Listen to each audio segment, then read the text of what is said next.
right, testing, testing, 1, 2, 3, testing, testing, ollie oxen free. Testing, testing, 1, 2, 3, testing, testing, Pikachu knees. Testing, testing, 1, 2, 3, testing, testing, Dragon Ball Z. Waiting for the sound and all that stuff to come through before I really get to talking. Eating my dinner right now and moving forward. All right, LA, can you hear me, girl? LA, can you hear me? Ollie accent free girl. Present. I'll turn the volume up just a smidget. It's up as high as it can go. It's up as high as it can go. Okay. And the music is great. Everything is awesome. Everything is cool when you're part of the team. Everything is awesome. When you live your dream. Live your dream, people. Everything is awesome when you're part of the team. I'm on the team. I'm on the team. I'm on the team. Now, that reminds me of the episode on That's So Raven. Orlando Brown was like, I'm on the team. I'm getting ready to write that down. Orlando Brown, That's So Raven, I'm on the team. Orlando Brown, That's So Raven. TV show, when he said, I'm on the team. I need to look that up. That's crazy. Do y'all remember that That's So Raven episode? Moving forward, thank you so much for coming in. I am LA, pronounced like LA, like the city. I'm not from there, but I'm breezy. Thank you so much for coming on. Hey, what's going on? High five. Bam. I'm doing really great. I'm happy I have some extra time in this busy month to be able to come on and talk about a topic that's interesting to me, as usual, but I'll be able to really take my time today because this is one of my days that I have scheduled off. But since I'm on here right now, that means I've gotten caught up on everything so I can squeeze in the time to do this. Today we are gathered here before the rising sun or after the setting sun, around the dumpster fire, the forest fire, the bonfire, but my favorite, the ring of fire before the rising sun, to talk about Clarissa Shields. I think personally she is switching careers and she's doing this right before our eyes. How else is she going to be able to transition into anything, right? It's happening in front of our eyes. There's no way she can hide it. Let's say if Clarissa Shields was to take a break on social media for a month, heck, as much as she's on, for what I'm gathering, for 2 weeks, would that be enough time for us to see her transitioning from one career to the next? Meaning, would that be enough time? Like, she's a professional boxer, right? She's been doing it for forever. So if it took her that many years to start into boxing, I'm not saying it's going to take her 10 years to segue into a new career, but it sure isn't going to take 2 weeks or a month. So since she is officially a celebrity, and she's been a celebrity, aka a public figure, for more than 10 years now, we are watching almost every breath she takes and every move she makes, like that song that is kind of creepy. Dun, dun, dun, dun, dun, dun, dun, dun. Oh, can't you see you belong to me? That's kind of creepy. So we are watching Clarissa Shields' every motion on social media play out. And that is also the weird stages and the awkward stages and the foul stages that people are saying that's been transpiring and may still be going on in her life. There's no way around it. Only way to the end is through it. So regardless of what people are saying, the Bill, I don't think is split evenly down the middle anymore. Once upon a time, based on my knowledge, the way a lot of people felt about her, the ticket was split 50-50. But now it seemed like it's more 75-25, where 75 is leading more towards the aggravation and dislike of what she's doing to lead her legacy of boxing in the right direction. The 25% are the people who are completely riding or dying with her. It's like, I'm with her no matter what. Like Chucky, no matter what. But once again, such is life with anybody who's thrusted into the realm of celebrity, popularity, and notoriety. So regardless of how we feel on how she's handling being in the limelight, it's happening. This is happening.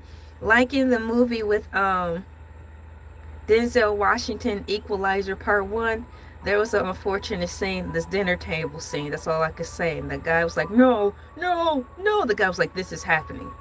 This is happening. So for Clarissa Shields, this is happening. Her life is playing out in front of the world, for all the world to see, like James Brown said, and get on up in the opening. Thank you so much for pressing the like, my cool peeps. Thank you for liking my hair. I am doing great. Thank you. I'm glad to hear you are doing good. Yes, not only am I doing good, I'm feeling good, feeling great. Feeling great, feeling good. How are you? Q Patti LaBelle. I want to know how I feel. What's going on, Patti LaBelle? Quick side note, Patti LaBelle will be performing at this year's Essence Festival. She's in her 30s, so I think she's got some more fights in her before she retires. I like your point. Love the fro and thank you. And hi, how are you doing? High five, bam. Thank you so much, my cool piece, for coming in and pressing the like. And for all of you who are new, welcome into the show.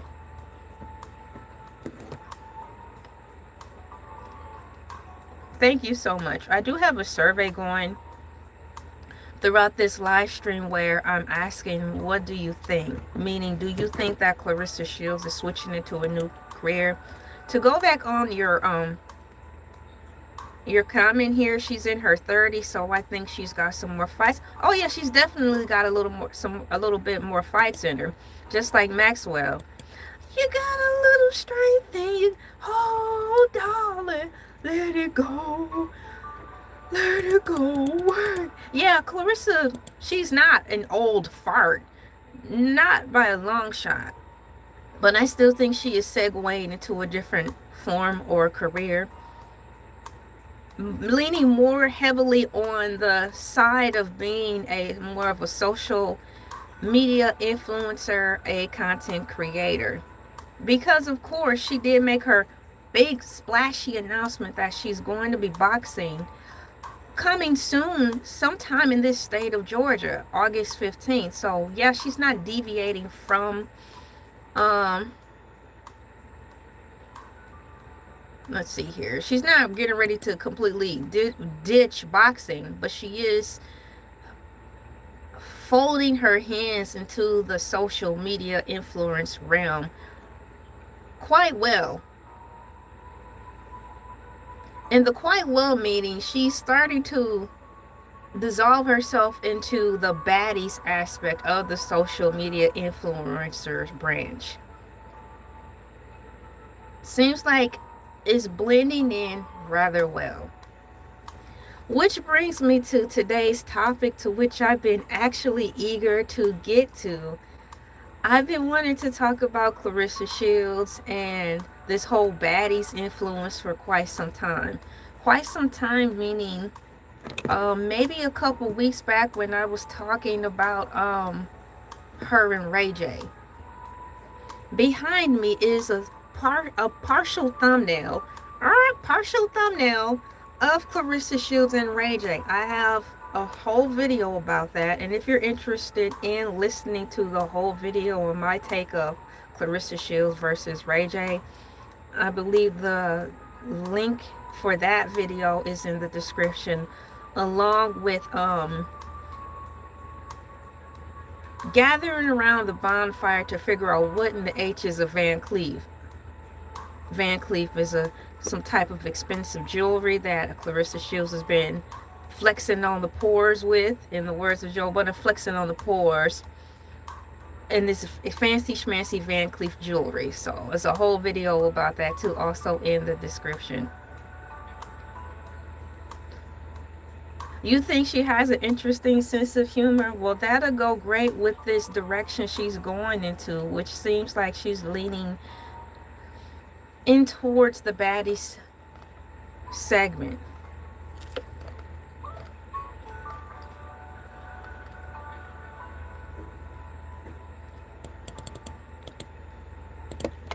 I do have an order in which I want this to go.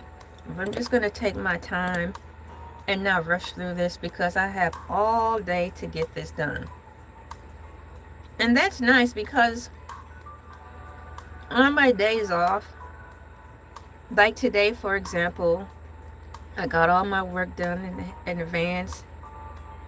My husband helped me figure out a better schedule so I can be even more effective than what I've already been doing, thusly freeing up more time for myself.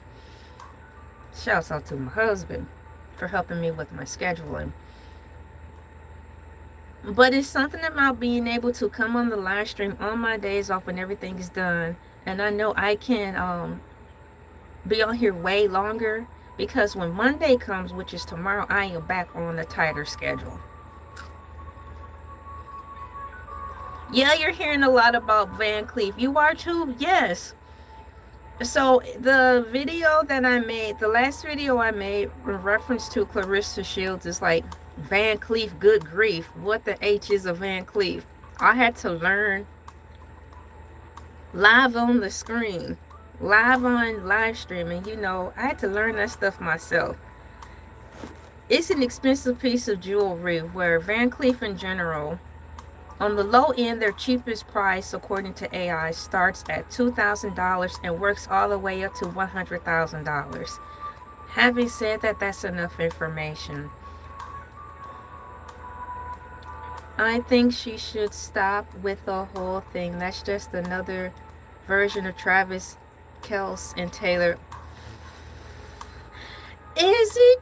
Look, I didn't even get a chance to do any research, but through my timeline, is Taylor Swift still getting married, or did the marriage get canceled? Yikes. I hope the bad thing didn't happen. Elay in the building. What's going on? Welcome in. We have a member in the chat. Thank you so much. High five. Bam. Thank you so much for being a member here. You are officially a cool peep. Feel free to continue to look around to see what all we have to offer here. It's a variety platform, so I can guarantee you will find at least 15 things on here that you will like. Welcome again. Once again, today's topic, or should I say tonight's topic, Clarissa Shields. Come on. Clarissa Shields. A Baddie connection? Is she switching careers? So since I cannot physically participate in the survey, my answer is yes. I think she is switching careers. What do you all think? We have 5 people who have voted in the survey right now. Thank you so much for coming in. May I encourage you to please press the like button, because we already know, like Big Frida, you already know how this really helps keep this party going. It allows me the fuel I need so I can keep driving slowly through these YouTube streets to be on my topic for as long as need be. My plan is to exhaust this topic until I feel like I've come under a full understanding of where this is going currently. By the time I finish this live stream, that is my goal. But once again, by the time I finish this live stream, who knows what other breaking news we'll find out regarding Clarissa Shields and this whole boxing situation. So what we're going to do right now is start with the first order of live streaming business, and that's to make sure everybody is following on the same page. As of right now, to my knowledge, the word on the curb is August 15th, Clarissa Shields will be fighting here somewhere in I think it's the State Farm Arena to be exact. State Farm Arena here in Georgia on the 15th.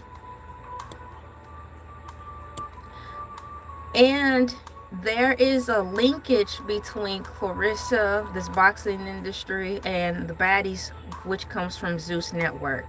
So before we even get started into the Clarissa of it all, my cool peeps, we're going to look up what the H is Zeus, because not everybody may know what Zeus Network is. For all my cool peeps who are strictly 100% sports heads, you may not be completely familiar with Baddies. So since two different worlds from the social media / influencers are colliding kind of effortlessly, in my opinion, it is time to introduce both worlds. So my first question I have, what is Baddies on Zeus Network?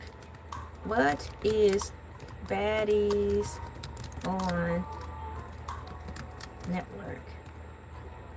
Now here's my definition of Baddies on Zeus Network before I get into the AI overview answer of it all. Especially last year, I was heavily doing my best to follow along with the Baddies Zeus Network. I didn't watch it because it's very, very, very, very messy, and the way the girls dress and stuff and act is very not cool, okay? But I do enjoy listening to the commentators talk about it. I like listening to YouTubers do their reports because it still keeps me in the loop of what's going on without an oversaturation of actually sitting down, plugging in and watching it and hearing it. So that's how I've been able to kind of keep my ear to the ground in the YouTube streets in the sector of Zeus Network. Referencing Baddies is because of the YouTubers who have been specifically making it their business to cover this. So once again, thank you so much, YouTubers, for covering the Baddies, because if it weren't for you all watching the show and coming back and updating us, I wouldn't be as connected or in the loop neither. So that's a great way if you want to keep up with what's going on and you want to protect your energy. Find a YouTuber who listens to it.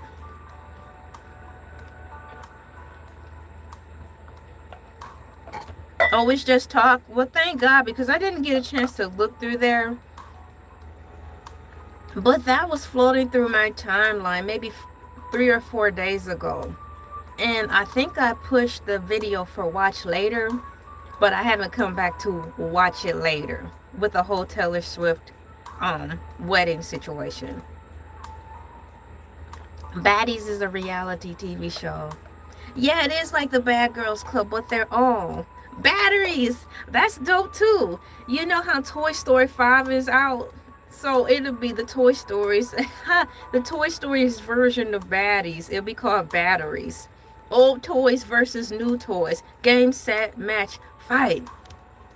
So my Baddies on Zeus Network is pretty much a show that's pretty much out there with a lot of women who get into the fight and are messy, you know, and all that stuff. So what is Baddies on Zeus? What is Baddies on Zeus Network? According to AI, Baddies is a hit reality television series on the Zeus Network that follows a group of young women known for their social media influence.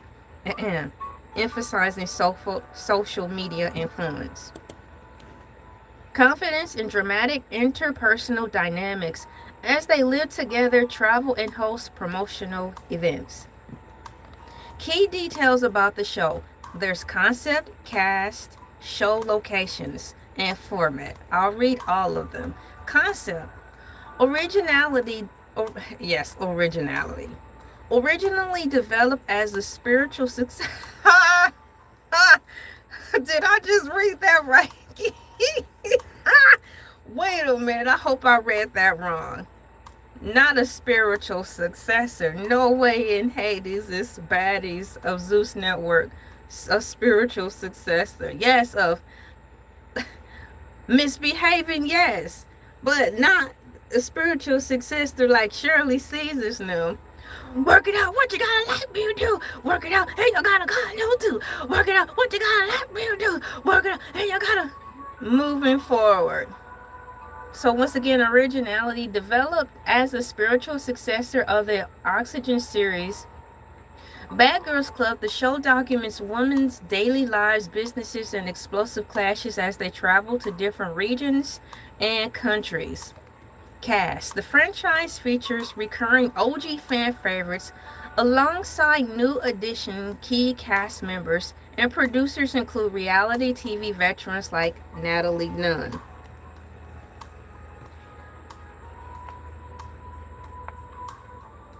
I'm trying to figure this out here just in a second. That's too...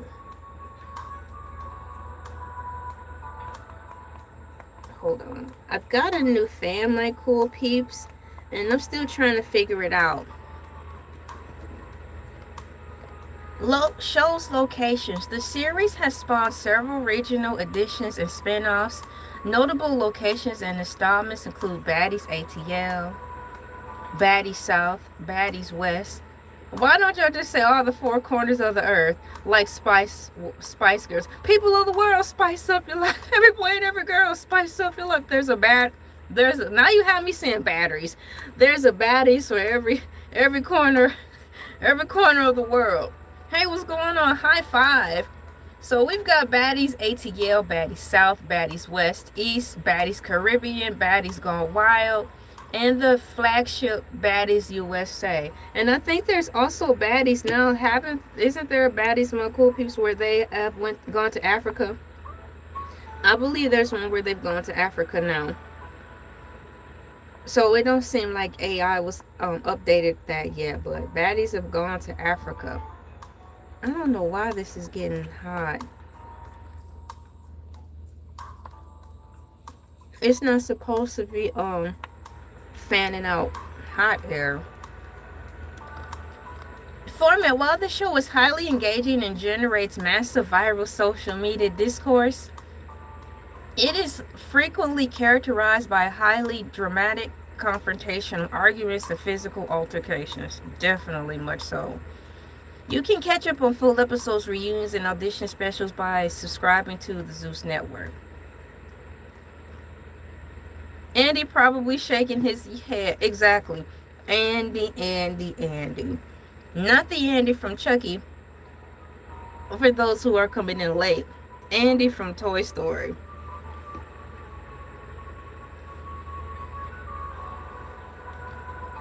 So I'm wondering if that is enough information. Baddies is a hit reality television series on the Zeus Network that follows a group of young women known for their social media influence. Now let's go back to the social media influence of it all, because that's the question I'm asking in the survey. Do you think Clarissa Shields is segueing from boxing and leaning more towards into a career of being a social media influencer? And I think yes.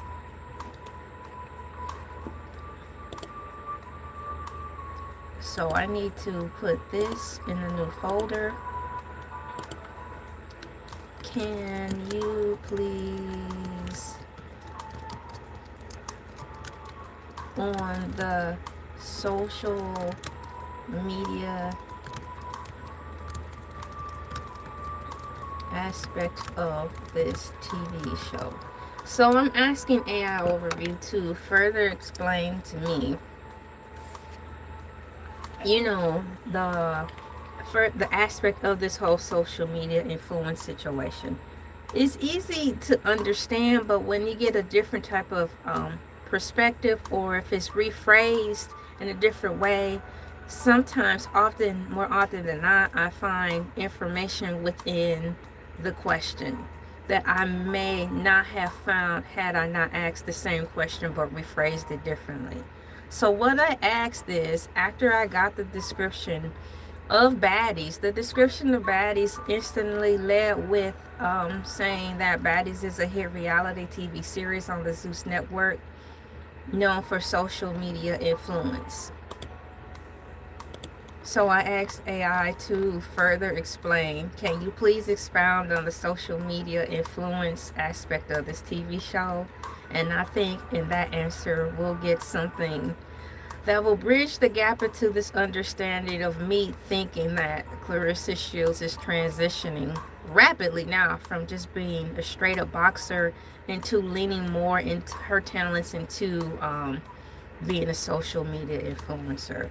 For those of you who have not been keeping up with her, the writing is definitely on the wall by way of me observing a few content creators who have been covering her. One of the well, two of the content creators that I've been following and listening to is Boxing Ego and Jada the Boxer. I've been listening to them, and the other one is, I'm looking right now at my cool peeps, just one moment. I think his, I don't remember the name. I'm looking for it now. Hood Champion in Boxing Sports. So that's who I've been following for slash listening to as well, to kind of keep in the loop, and then also do some research and stuff myself so I can see what's going on in the world of Clarissa Shields and her boxing endeavors. So shouts out to all those YouTubers I just listed for providing us with the heavy hitters in reference to Clarissa and her world. I think this is really cool because those two YouTube channels that I did announce, they strictly cover boxing. They only cover sports. But with Clarissa Shields entering the scene and transitioning what it appears from being just straight up all about boxing into a social media influence, two social media diasporas are starting to merge into one, and the one is into the realm of sports, specifically boxing. This is crazy. So amongst the chaos, Clarissa Shields, whether you like it or not, is merging two worlds into one. Now, all the boxing people who are watching and observing Clarissa Shields, if they are wise enough, they'll try to find a way to take advantage of this in a good way, to utilize it to make boxing more affluent amongst people like myself who don't really watch boxing because I don't want to watch girls beat one another up. Life is hard enough, especially for the females, me included, who grew up in perhaps a bad relationship in the time.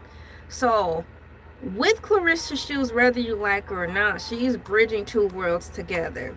And now we've got the cross collateralization of social media influence bleeding into boxing only YouTube channels and platforms.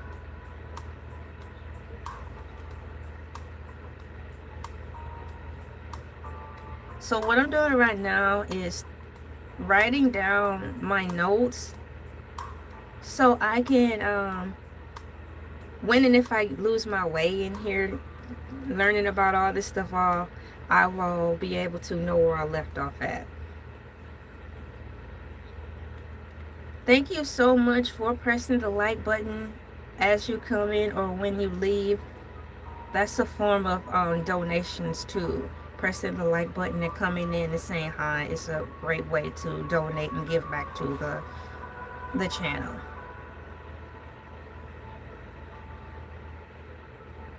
Fluent aspect. How are you doing? Ha!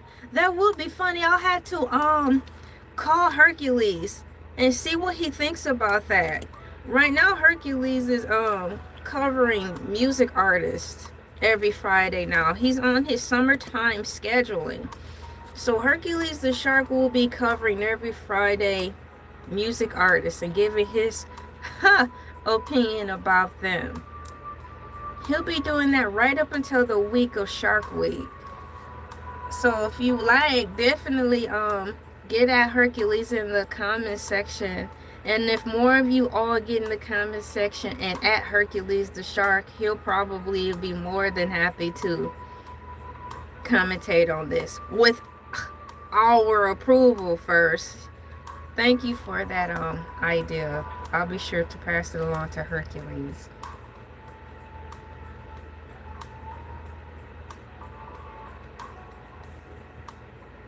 So, can you please expound on the social media influence aspect of this TV show? This aspect of the TV show, meaning her baddies.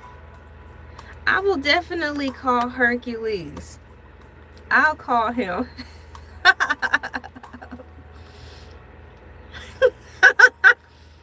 This is really cool. I'll give him a call. Knowing him, he's probably in the live stream listening to see if any of you are going to talk about him and mention him. So, brace for impact. If you see Hercules the shark come in here, you say his name too many times, it's like his ears start to itch. And he'll be like, someone's talking about me.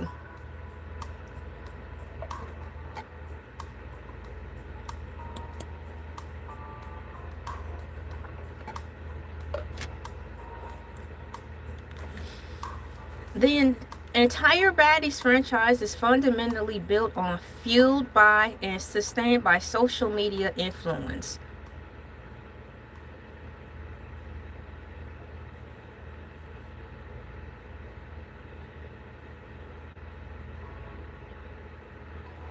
Rather than casting unknown individuals, the show recruits women who already possess massive established digital footprints. Pre-built audiences as casting criteria. Built-in viewership, cast members are often Instagram models, TikTok stars, rappers, or influencers with hundreds of thousands or millions of followers. That's a lot. That's a lot of followers. Built-in marketing. When a new season is announced, the cast promotes it directly to their personal followers, bypassing the need for traditional television advertising. That is a bonus when you do have an abundance of followers. You don't necessarily have to pay for promotion because you build up such a great fan base that there's no need to spend extra money on getting your stuff out there, which is cool.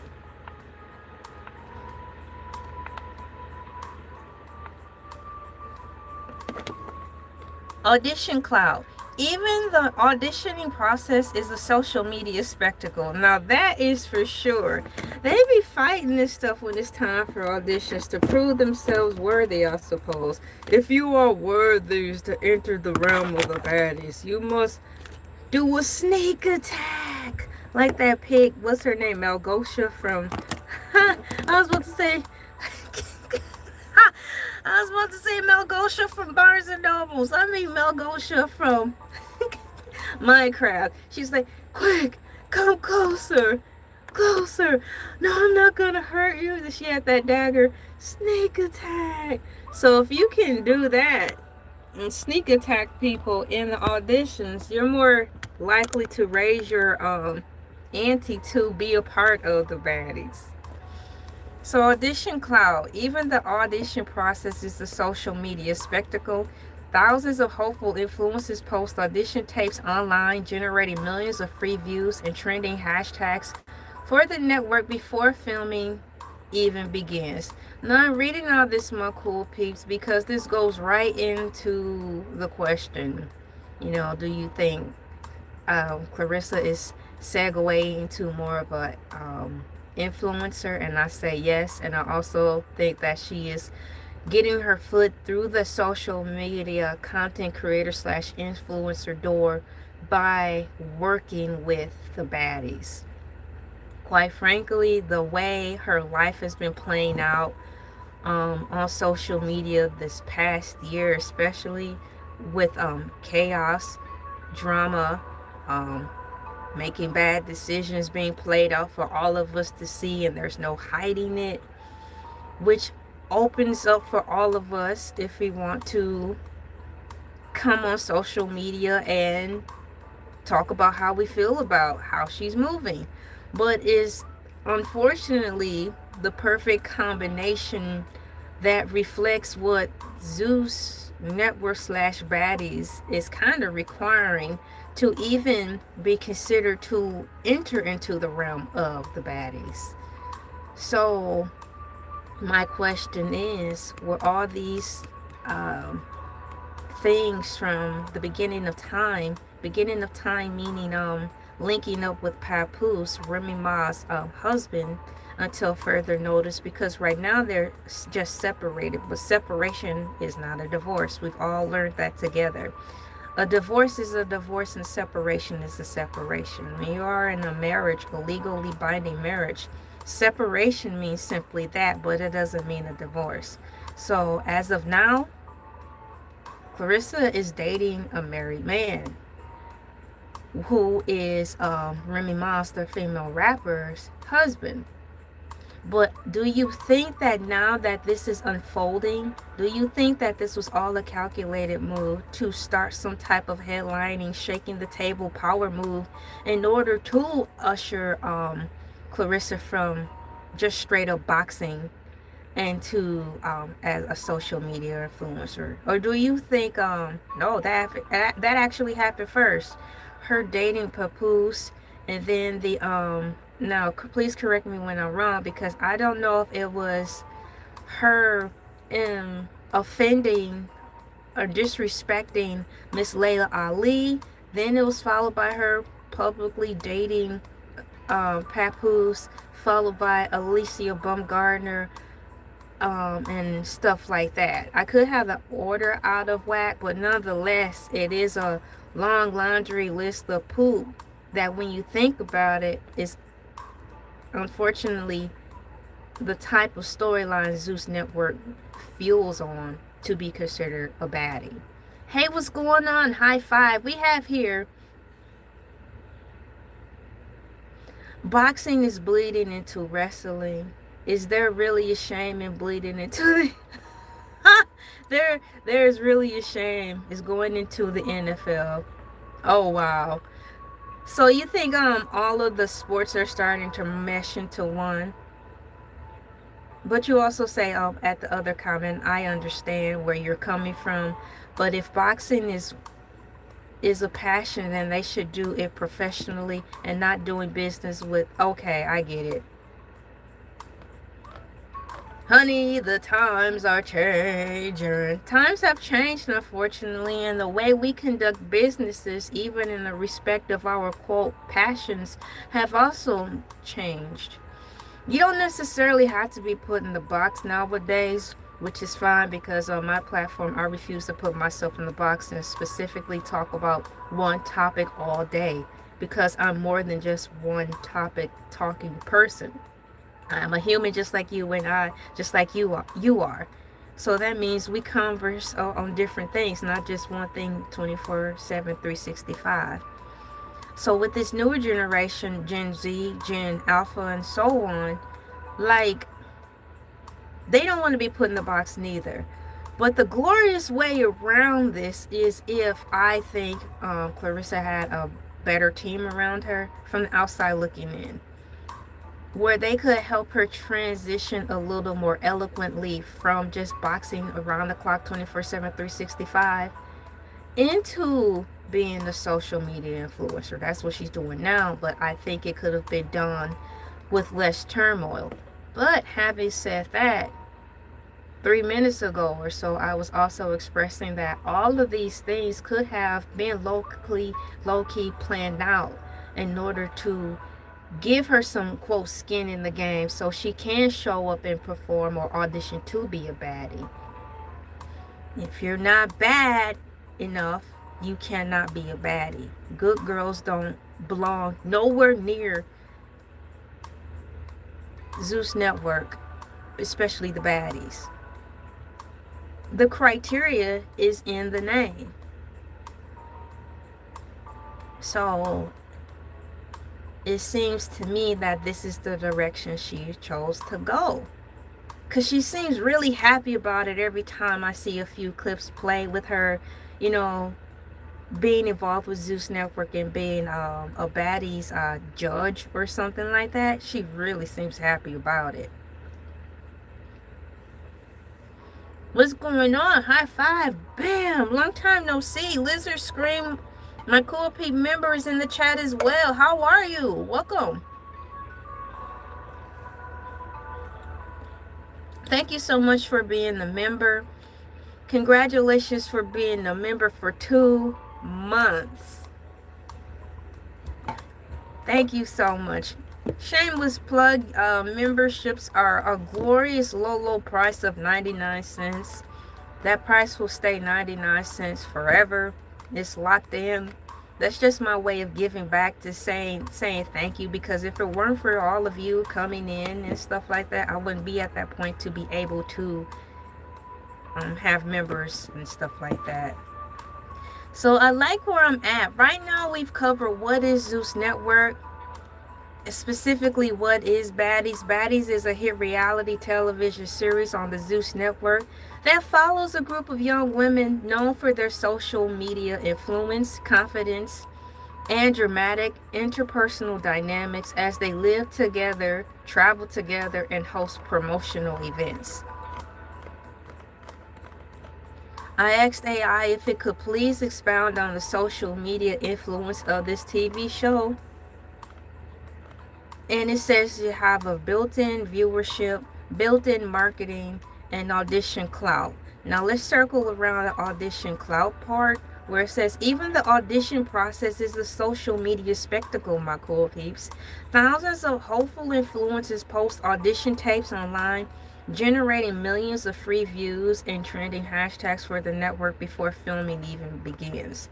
The viral meme to screen cycle, clippable moments. Clarissa's definitely making hundreds of clippable moments. Virtual sound bites, she's done that effortlessly. For example, chewing her food, making weird noises when she's on her live streams. These are getting chopped up, y'all, and replayed. We've got algorithmic boost. So the viral meme to screen cycle, we've got clippable moments. Episodes are edited to produce short, highly dramatic, and easily shareable video clips. This is regarding what baddies do and how they have free press and promotion that starts to generate and circulate around social media before they even get into their new series or episode. What I'm doing is comparing the two, meaning this is exactly what Clarissa Shields is doing, and she hasn't even been on Baddies, not even 2-3 months yet, but she is definitely reaching the criteria of what Baddies do. And any given day, they have an episode that releases. Clippable moments, viral sound bites. Arguments, catchphrases, and physical altercations are formatted specifically to become a viral TikTok sound and Instagram Reels. Algorithmic boost.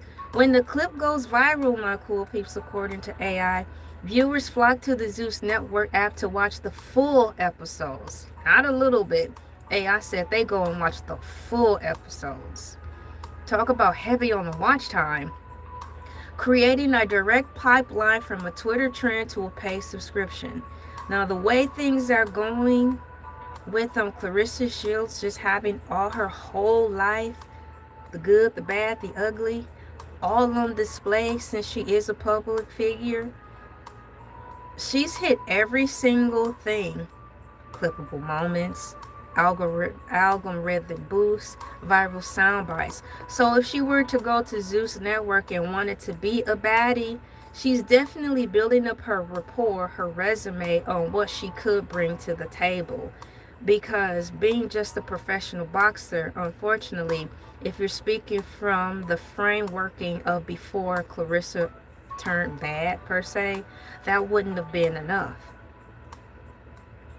But now that things are unfolding and her life is interconnected with Remy Ma, Papoose, and the whole rap world and boxing, and she's touched into the world where the content creator, I forgot his name right now, but he's got, was it MVP?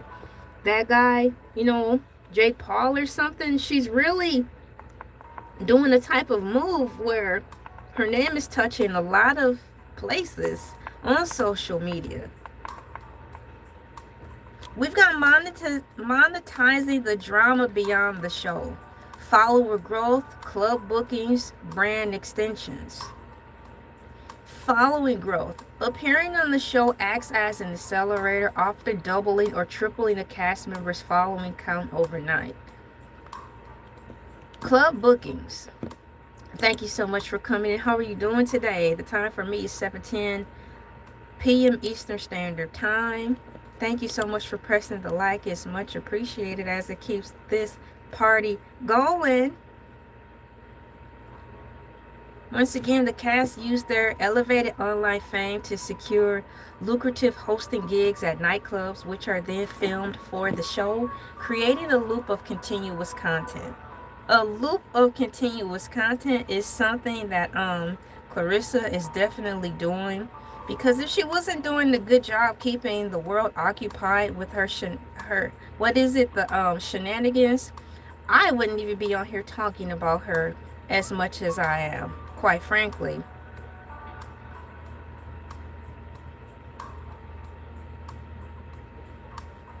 Brand extension. Cast members leverage their post-show peak engagement to launch independent makeup lines, fashion brands, and OnlyFans accounts. Referencing the makeup line, she doesn't, to my knowledge, have her own makeup line, but what I did gather is that she was helping someone she knew or knows get her makeup line off the ground by wearing her lipstick or lip gloss or something. Yes, I agree. The celebrity life is crazy. I totally agree to that. I think it is as crazy as you want it to be, though.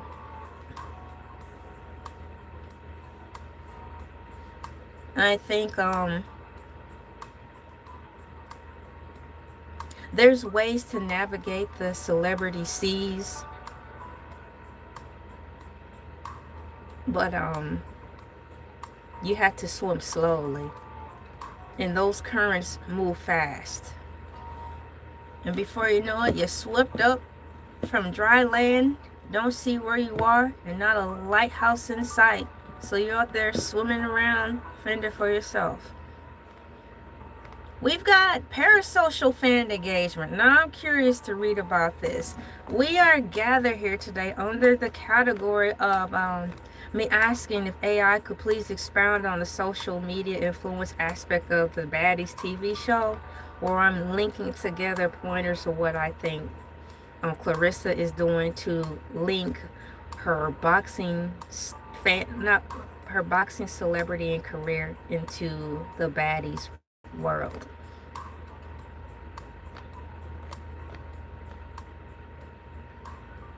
The Baddies franchise is fundamentally built on, fueled by, and sustained by social media influence.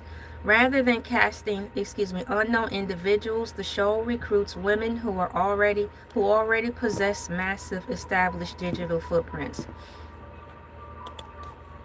Pre-built audiences as casting criteria. We've got built-in viewerships, built-in marketing, audience clout.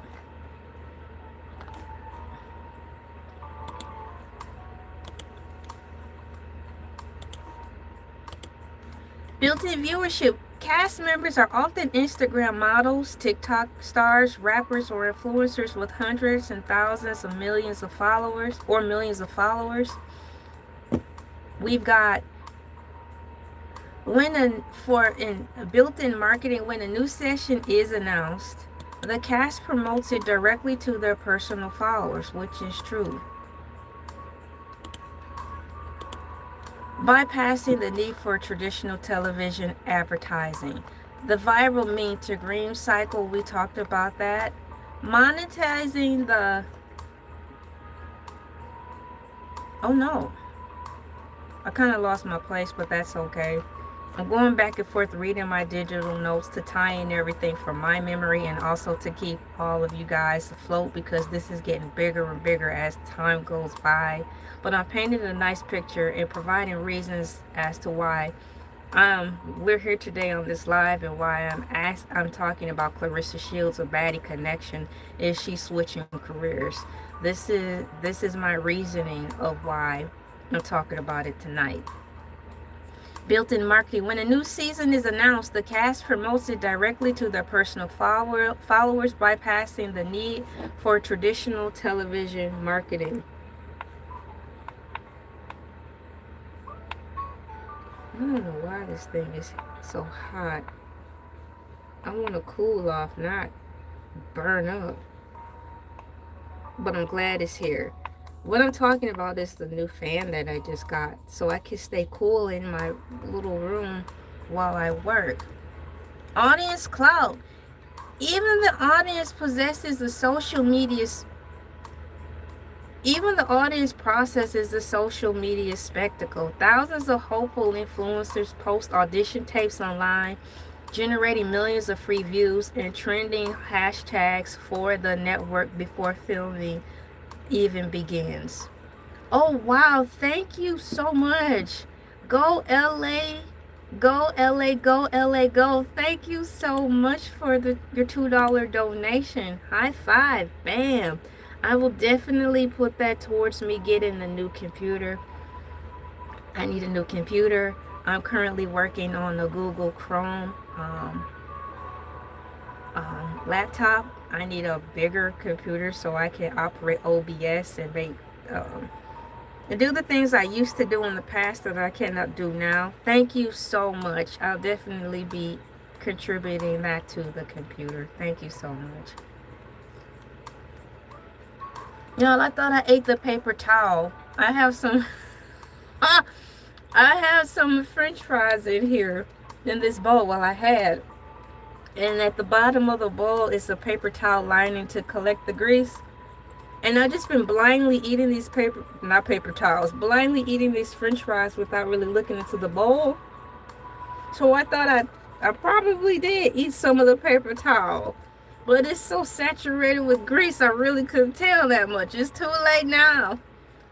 If you don't see me on this live stream tomorrow, it's because I got turned into a paper towel. And it's going to take exactly 24 hours before I turn back into a human. I may have eaten some paper towel.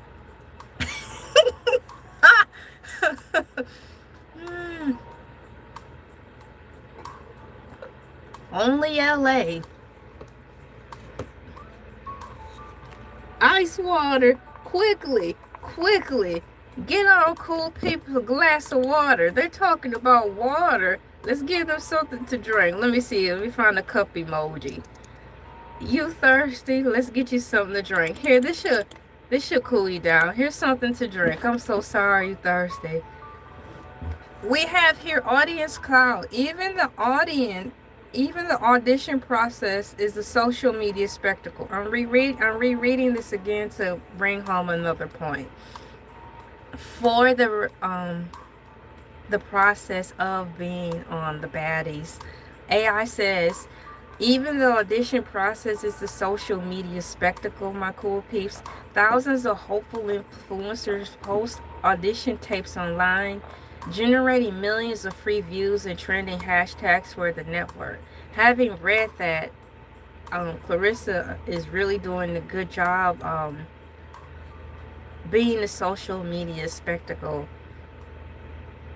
Before, and if this is one of her dreams or whatever down the road, perhaps being officially casted or selected as a main key player on the Baddies, anything. She's definitely building up a rapport. Her social media blueprint in the realm of drama and all that stuff is really patterning up. So if she were to go audition to be on the Baddies, when that question comes to it and they're pretty much like, what are you going to bring to the table? There's no question that she's bringing a lot of drama to the table. And people have already drawn the line in the sand, even more so where they stand with her, how they feel with her, and how she's moving and grooving in these social media streets. So that's a recipe for this type of network. This is how they roll. This is what they do. And Clarissa's actually doing a good job, in my opinion, vying for a place to be casted on one of the Baddies. We've got audition clout. Even the audition process, already read that, I think. I found myself reading things over and over because I'm not scrolling up to the next line. The screen, y'all, is just stuck there.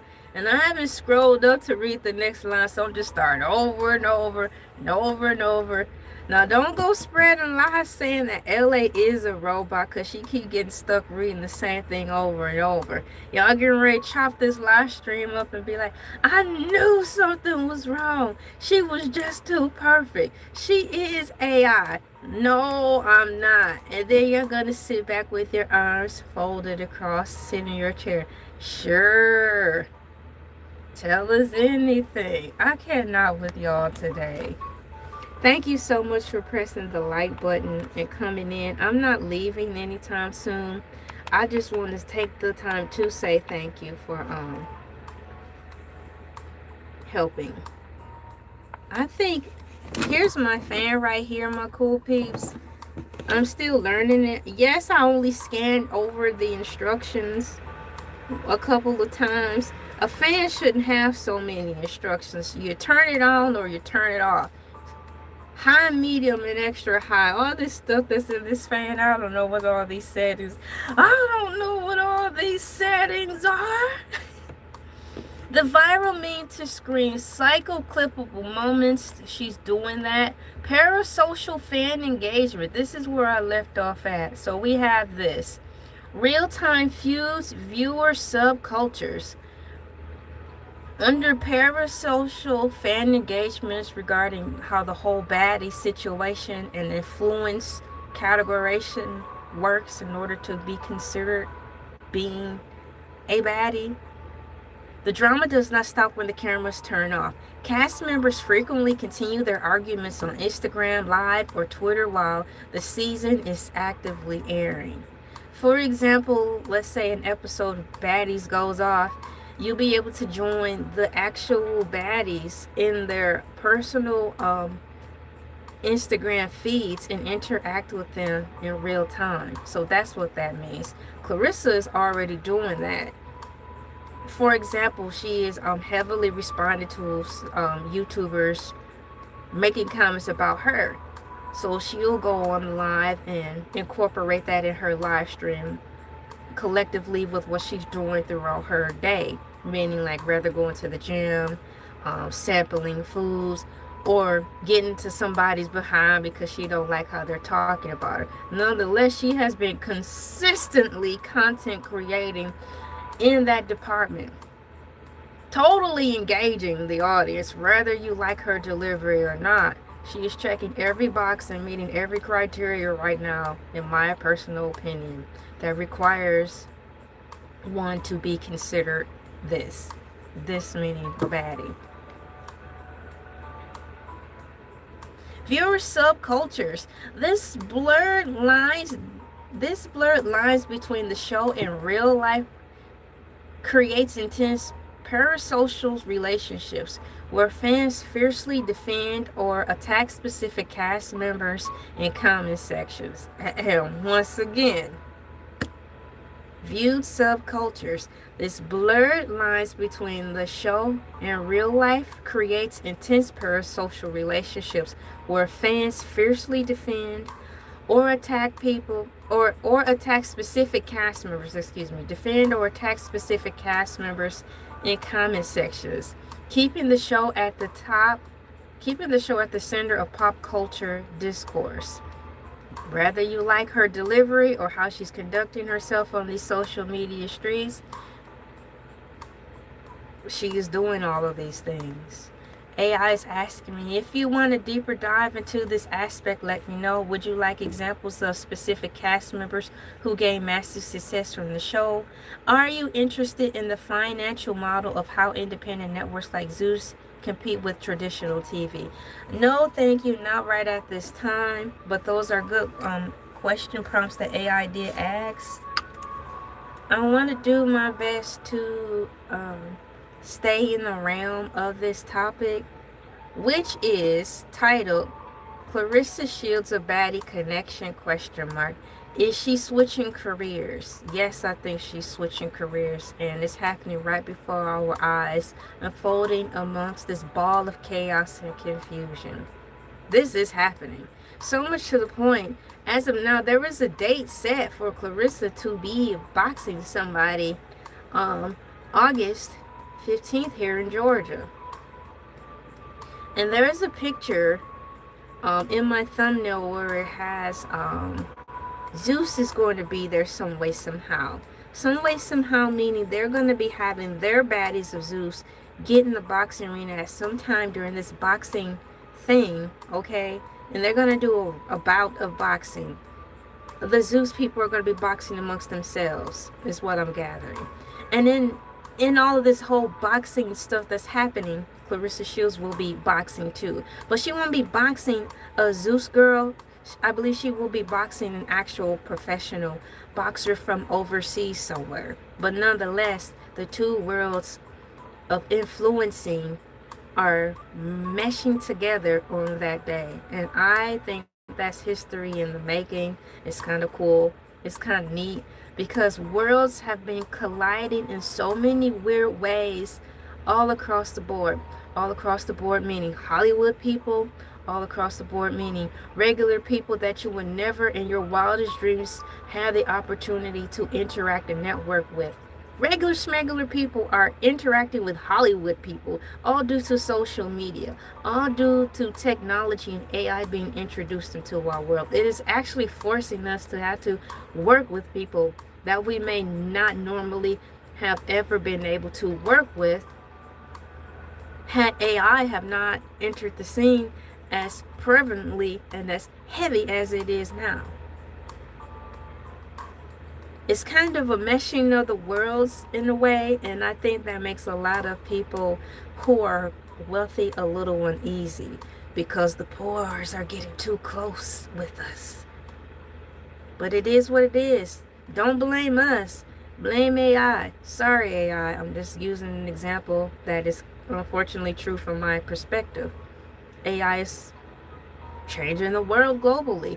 What's going on? High five. Bam. Good evening to you as well. Thank you so much for coming in. We have successfully been on this live stream already for 1 hour, and it seems like I've only begun. We've only just begun to scratch the surface of this whole Clarissa Shields transitioning, in my opinion, into being a social media influencer. Of course, with the side note of being a boxer. I've got a sandwich here. I'll take small nibbles out of it. It is a cheeseburger, like a homemade cheeseburger, where I use bread and cheese and meat.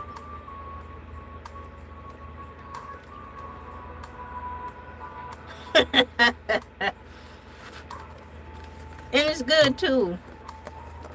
And what makes this even much so good is that we save money.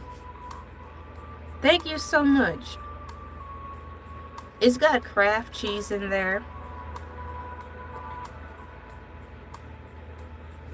And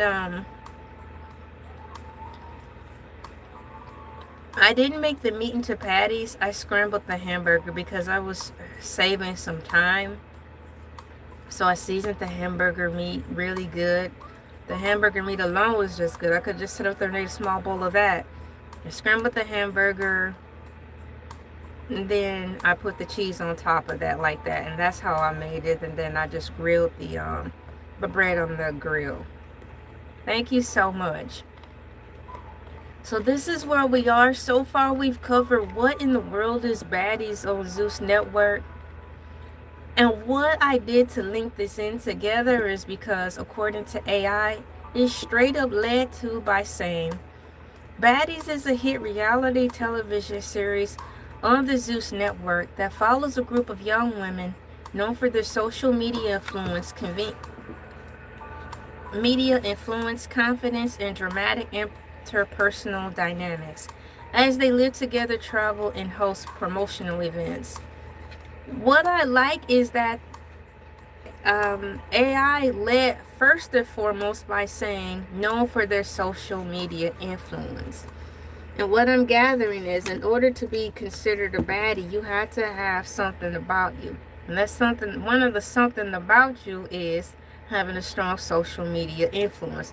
Whether it be good, bad, right, or wrong, your social media presence has to be strong, charged, and electrified in order for them to even consider wanting to bring you aboard. And despite it all and through it all, whether you like it or not, how Clarissa is conducting herself, she is bringing the energy in that regards.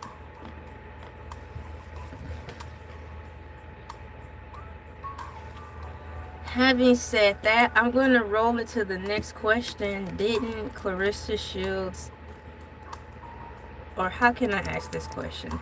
Is Clarissa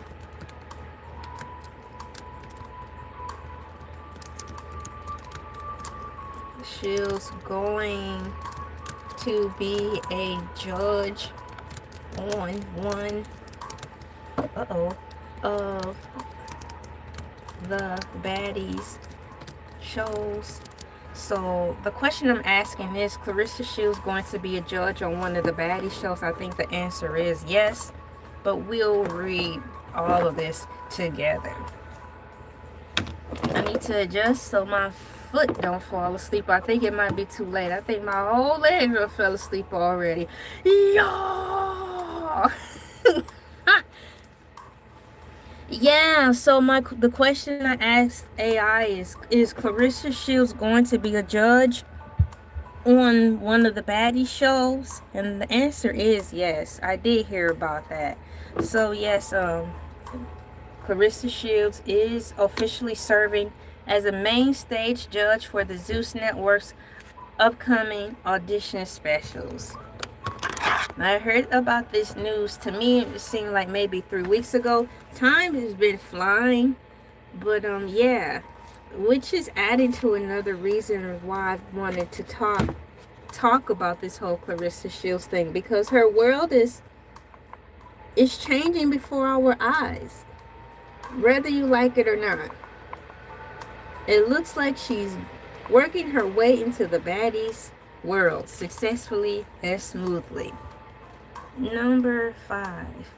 Alright, my cool peeps, I had to step away from the computer real quickly. I'm trusting that no one will be crazy while I step away from the computer really quickly. I will be right back. I will be right back. I will be right back, my cool peeps. Hang on, okay? I will be right back.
I am back. Thank you so much for waiting.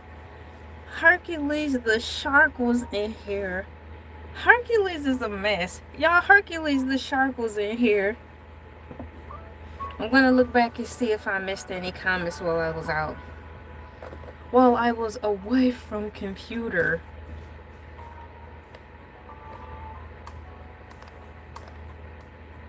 Yeah, so she's on Baddie's, but she's going to be a judge.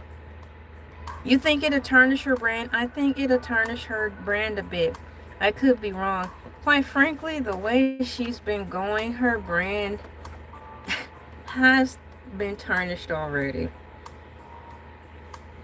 But perhaps it was intentionally done this way so she could be considered a baddie.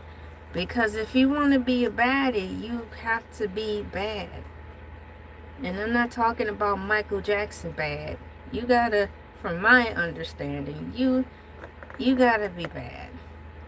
So perhaps this is the direction she wanted to go. This could be the type of celebrity influence that influenced her. You know? This, maybe she really likes the whole Zeus Network thing. We don't know.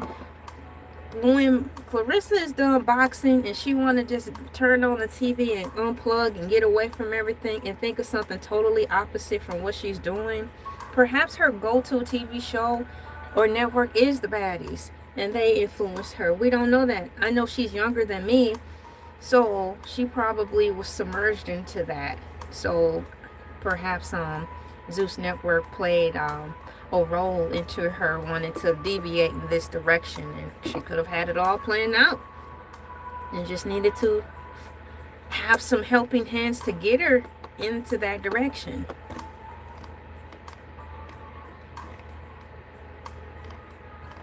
So that's my opinion. Yeah, Hercules got loose. He be listening to me in the background, trying to see, not necessarily listening to me, but listening to me to see if any of y'all are going to be talking about him in my live stream. That's what Hercules do. I'm going to listen to Elay because I want to know if anybody's talking about me. Hey, Hercules, if you don't sit down.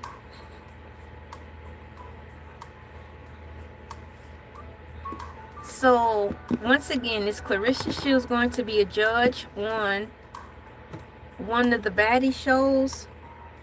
According to AI, the answer is yes. Clarissa Shields is officially serving as a major stage judge for the Zeus Network's upcoming audition specials. The undefeated boxing champion joined the network as a main stage judge for the dual Baddies Gone Wild Columbia and Bad Boys Columbia audition. See, I didn't know she was also a judge for the Bad Boys. I just thought it was just for the ladies. Tell me something. You live and you learn, my cool people. My hair is blocking Clarissa. Sorry, girl. Ah! I'm writing some notes down really quickly.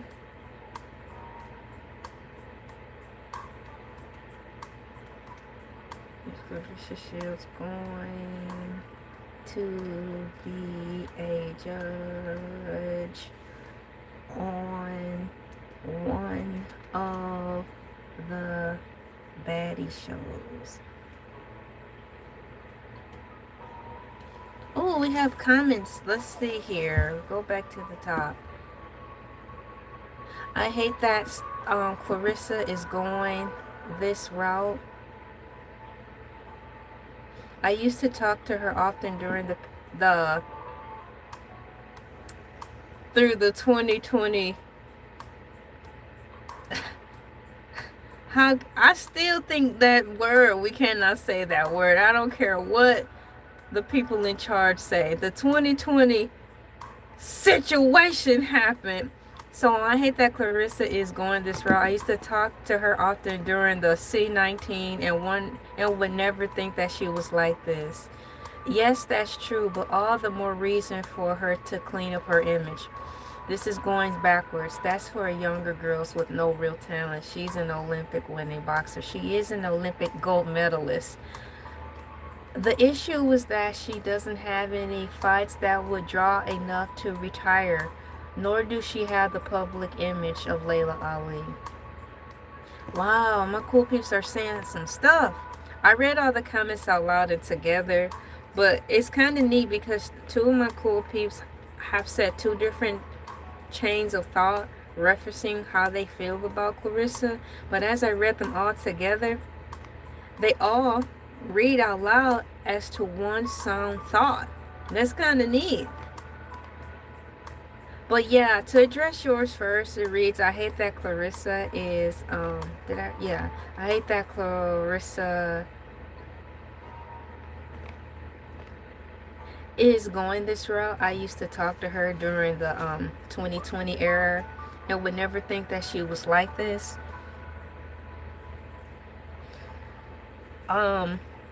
I'm sorry that that played out that way. And, you know, to find out sometimes people, you see another side of people. Sometimes it's one of those things where you just don't want the world to know those types because of, you know, the whole judgment thing.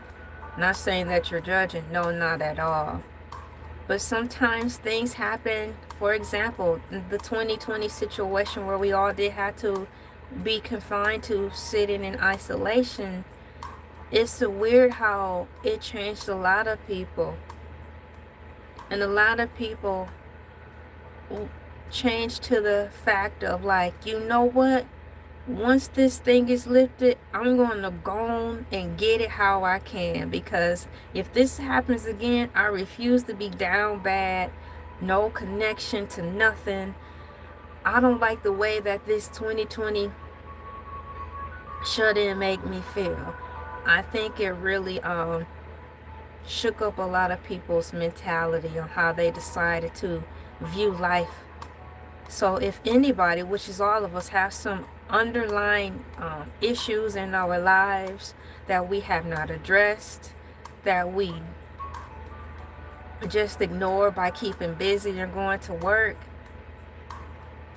I think by not addressing personal issues that activated some type of drive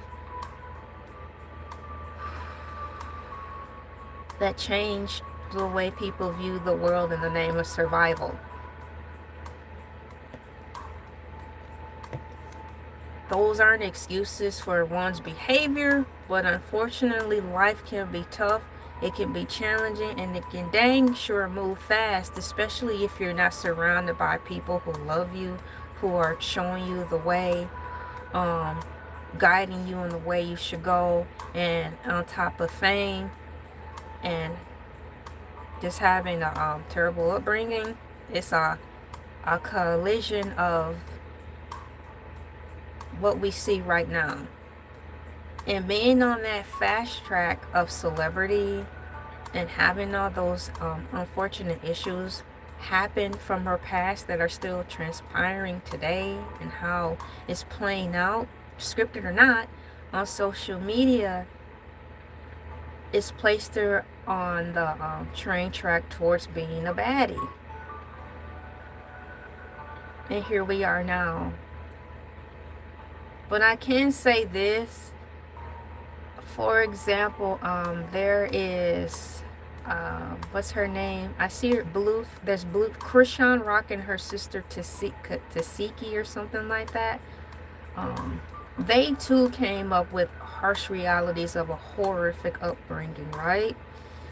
Krishan definitely was a gladiator, meaning a sports head. She was up there. No different from Clarissa, starting young, both healthy, young, naive, and both pretty in their own way, because even though the world did a number on them at such a young age, you still could see the innocence of what was left before the world started beating it out of them.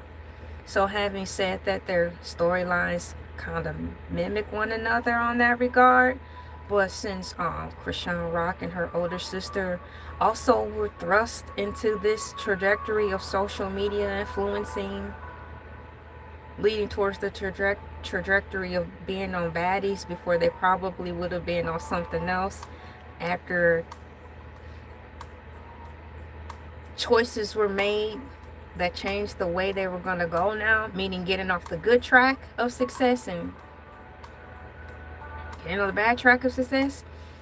They were forced, they meaning Krishan and Tuskegee, I'm sorry, Tuskegee if I'm saying her name wrong, but they were forced to, at one point in Baddie's, air out their family business on social media, and it wasn't good.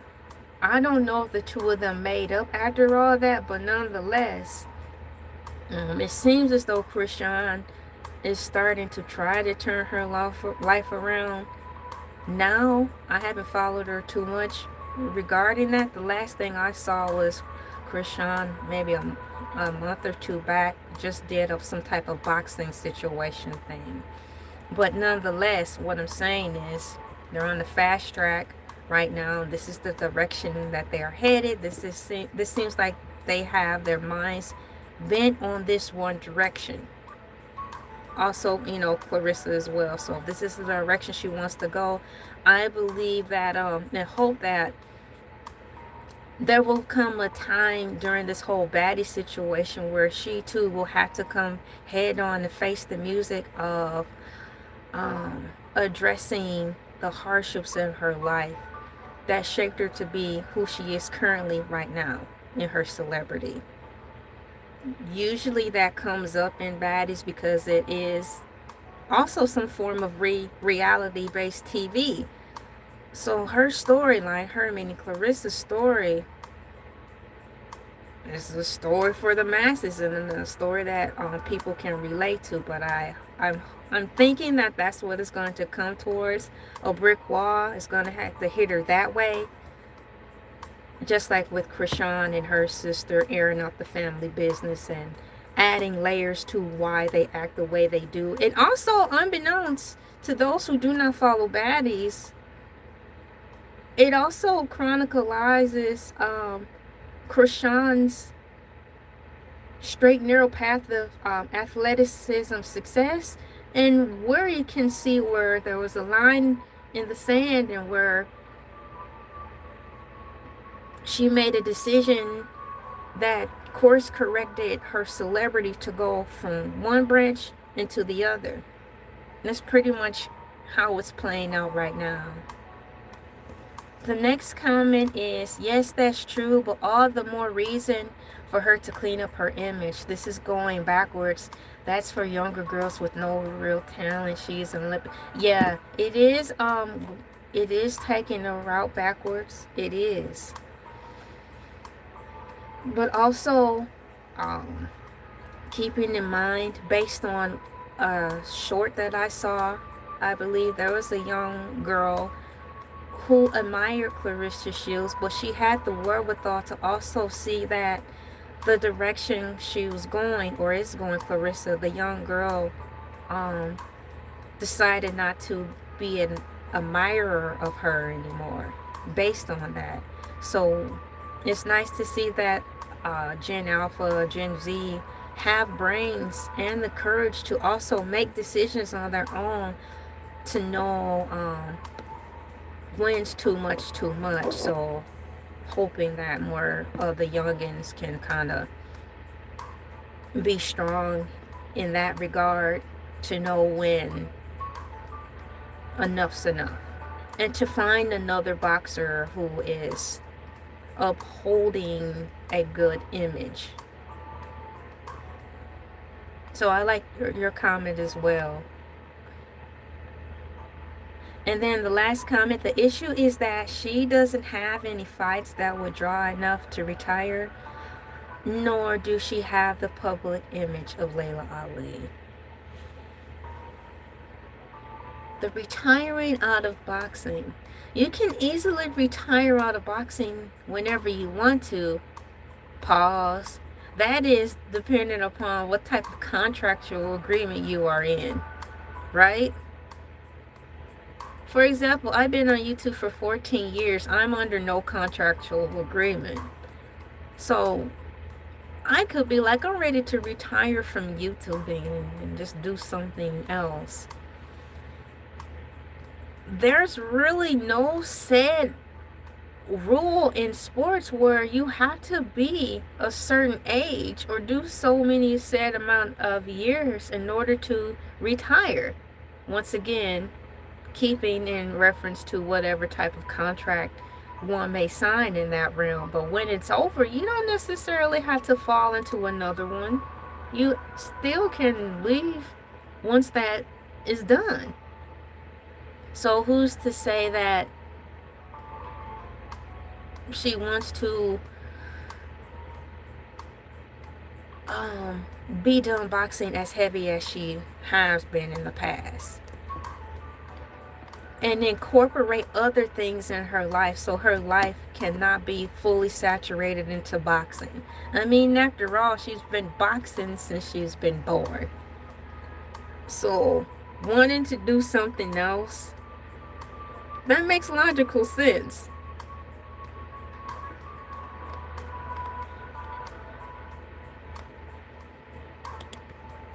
But I am thankful that there are an abundance of different female boxers out there from all walks of life and races.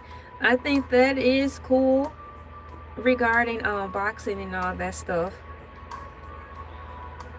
She could never be the lovely Miss Alicia Baumgartner. In boxing, what I like, even though it's two separate sports, there's boxing and there's wrestling.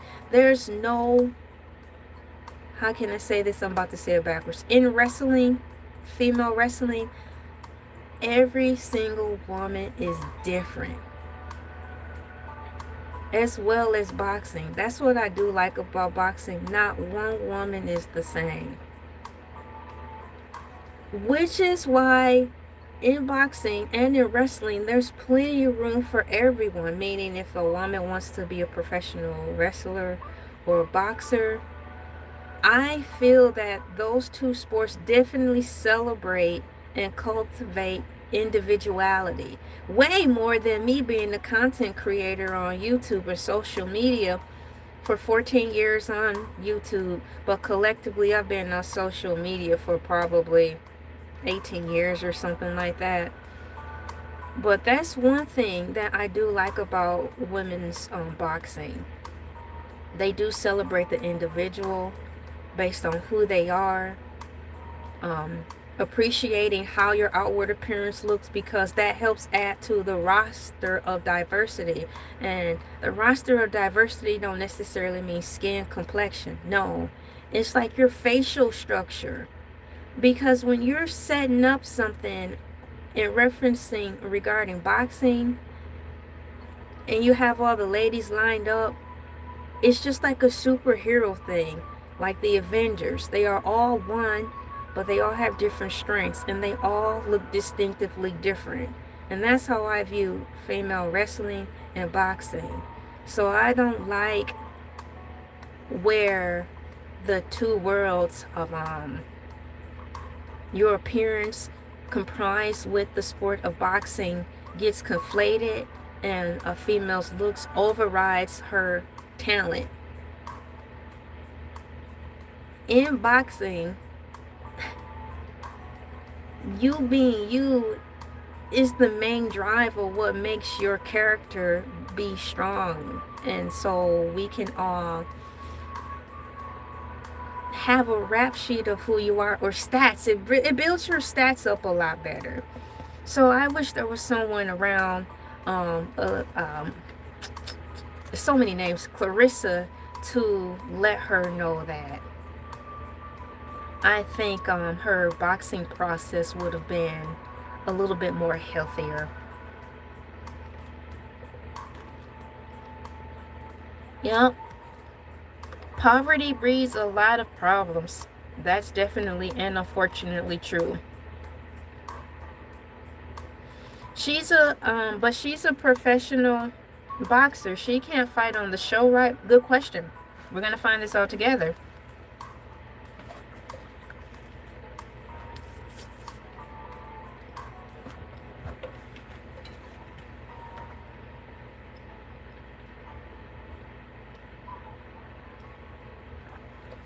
So I'll start right here. Yes, Clarissa Shields is officially serving as a main stage judge for Zeus Network's upcoming audition specials. The audition specials. The undefeated boxing champion joined the network as a main stage judge for the dual Baddies Gone Wild Columbia and Bad Boys Columbia auditions. The auditions was filmed in Atlanta's at Shadowbox Studios. The judging panel. Shields sat on the main stage alongside other prominent figures from the network, including Natalie Nunn, DDG, India Love, and King Harris. Sports and reality TV crossovers. While Shields previously declined a spot as a regular cast member on the flagship Baddie show due to its chaotic physical altercations, she has heavily stepped into the Zeus Network universe. According to AI, my cool peeps, in addition to her judging role, Zeus is partnering with her upcoming August 15, 2026 championship fight in Atlanta against Kay Scott. The event's undercard matches will stream live on Zeus. Bam. And will feature a crossover match between Baddie stars Tasiki, that's how you pronounce her name, and Big Legs.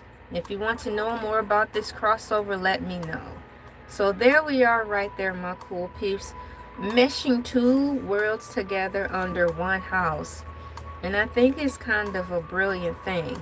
So I'm going to go back to your question. I'm going to write it down in my notes and then type it into AI so we can see the hows, whens, ways, and why this works.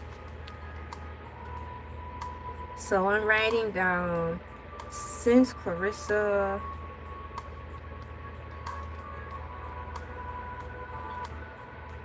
is a professional boxer,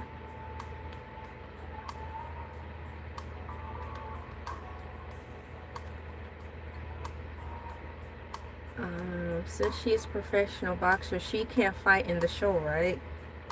Okay.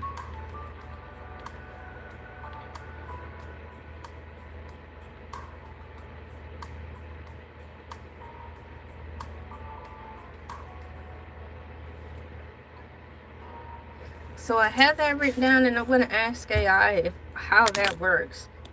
Since Clarissa is a professional boxer, is she allowed to fight in the Baddies episodes? Here we go. Thank you so much, my cool peeps, for pressing the like button, keeping this party going. With the likes, it keeps the car going and fuel so we can keep driving through the YouTube world, getting answers to my many questions. Since Clarissa is a professional boxer, is she allowed to fight in the Baddies episodes? According to AI, my cool peeps, thank you so much for your question. No. Clarissa Shields is strictly legally barred from participating in the unscripted street fights and physical brawls that typically take place during regular Baddies episode. Hold the phone, because even in this regard, I'm going to read this again out loud. Since Clarissa is a professional boxer, is she allowed to fight in the Baddies episode? According to AI, my cool peeps, it says no. Clarissa Shields is strictly legally barred from participating in the unscripted street fights, circling the word street fights, because one of the latest things that Clarissa involved herself in regarding street fights is with the young lady who actually street fights. From what I'm gathering, Clarissa was ready to answer the call of duty to meet anywhere, anytime, any place to street fight a professional street boxer. So having read this here, referencing whether it's okay for Clarissa to box in any episode of Baddies, she cannot do, or involve herself in street fights. So do the street fights mean just specifically no street fighting during Zeus Network's Baddies episodes, or do the street fights also reference in general with professional street fight ladies and no reference to the Baddies?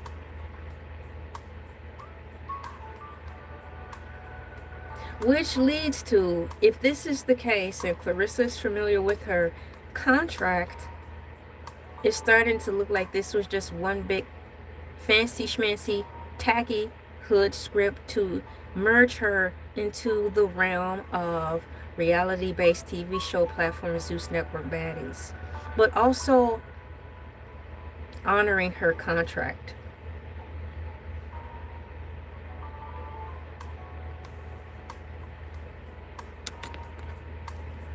So since Clarissa is a professional boxer, is she allowed to fight in the Baddies episode? No, Clarissa Shields is strictly legally barred from participating in the unscripted street fights and physical brawls that typically take place during regular Baddies episodes. The primary reason she cannot and will not engage in the boxer show's signature, the physical drama, include legal and registered weapon status. Oh man, that is a valid point right there. That's right. Oh, I've got so many questions. Thank you so much for asking that question, because it's also leading into other questions tying into this whole baddie situation. Wow. So I don't want to lose my thought. I want to tie all of this stuff in. Clarissa Shields is legally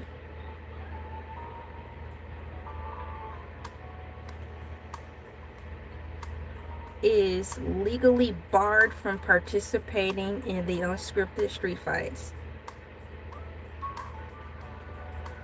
Barred from participating in the unscripted street fights.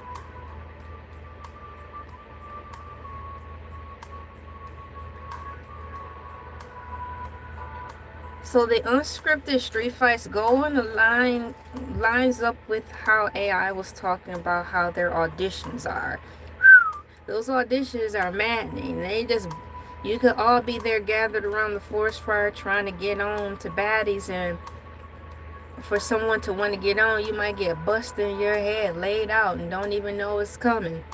That's what they do. So the primary reason she cannot and would not engage in the show's signature physical drama, according to AI, includes, my cool peeps, an elite multi-division undisputed professional boxing champion Shields' hands are legally considered lethal weapons. Getting into an unsanctioned bare-knuckle street brawl on reality television would expose her to severe criminal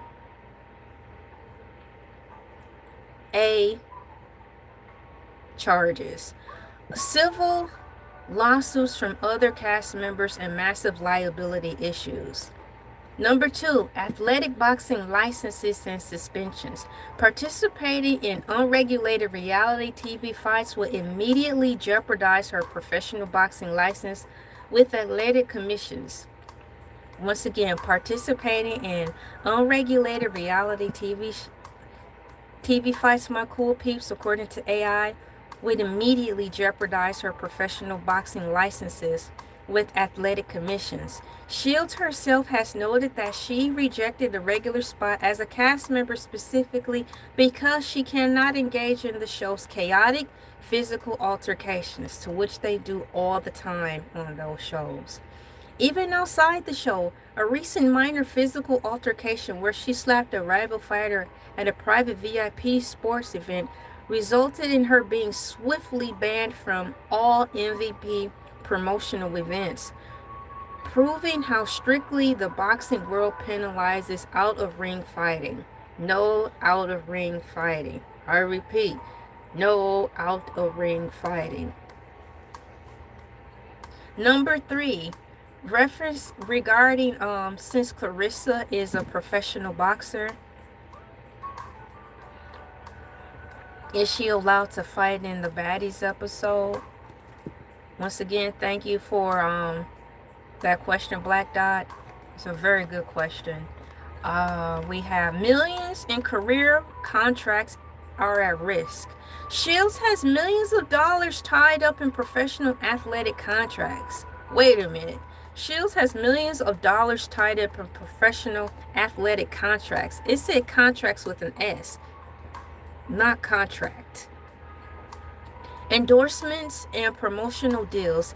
Getting injured in a reality TV brawl, such as breaking a hand or suffering a cut, will force her to pull out of high-stakes championship matches, voiding her professional contracts. Yikes, right? How she focuses her reality TV presence is as follows. What I need to do is focus on adjusting how I'm sitting so my foot don't fall asleep. Instead of street fighting according to AI, Shield strategically navigates her partnership with the network through executive non-physical roles. The main stage judge, sanctioned crossover fights. So we have here how she focuses her reality TV presence that I think is meshing beautifully together. The main stage judge. She limits her presence to sitting behind the desk as an authority figure during auditions to judge personality, style, and potential. Sanctioned crossover fights. Zeus Network hosts the undercards for her actual professional boxing matches. Wait a minute, what now? AI says sanctioned crossover fights. Zeus Network hosts the undercards for her actual professional boxing matches. There's so much to unpack here. I just keep unpacking so much stuff, and it's like it just keeps getting better. It just keeps getting better. I don't know how long I'm going to be on today's live stream, but my cool peeps are going to be here until I comfortably sew this up with a pretty bow and full understanding for myself. Zeus Network hosts the undercards for her actual professional boxing matches. If any Baddie's cast member wants to handle conflict with Shields, they have to do it by signing contracts to step into a regulated ring with gloves and referees, such as the upcoming August 2026 Zeus crossover event. Wow. Exactly. You keep digging, you'll find a diamond. Hashtag research. Isn't that the truth? This is really fun.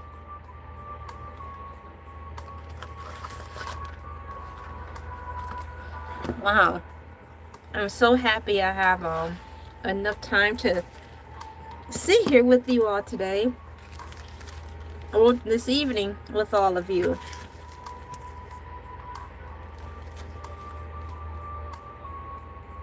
There was something that I read that I need to write down.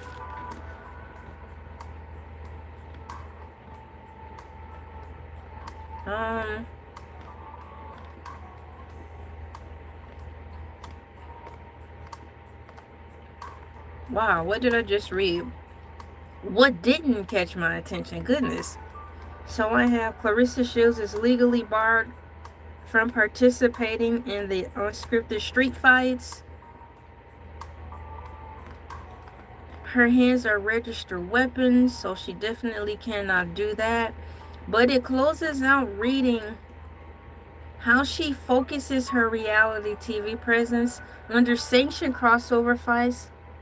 Oh, this is what caught my attention. Zeus Network hosts the undercards for her actual professional boxing match. That's what I want to know. I want to know more about Zeus hosting her undercards.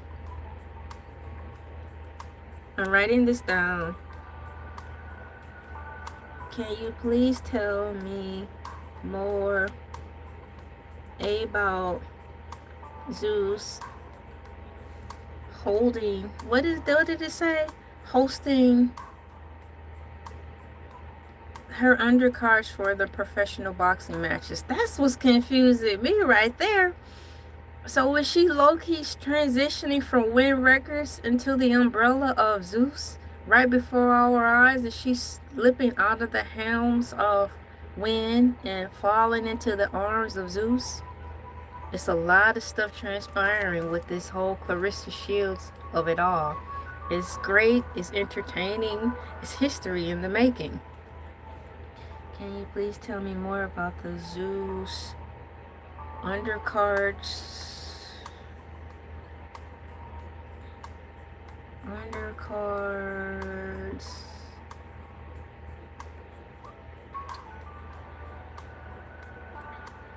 Regarding Clarissa Shields. Okay, regarding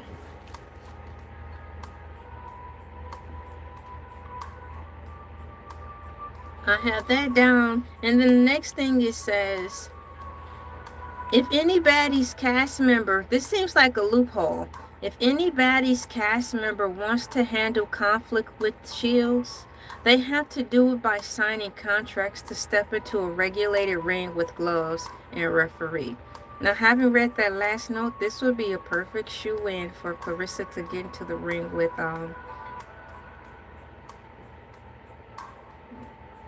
not Blueface, but wow, I just said her name earlier. So many names, so many worlds meshing together now. It is turned into the, what is that, the multiverse of sports and social media entertainment. Blueface's ex Krishan, it seems like it's kind of rolling out into that. Or nonetheless, this seems like the perfect loophole for Clarissa to be able to legally get away with boxing a girl on the network, is that they have to sign papers to do it the right way.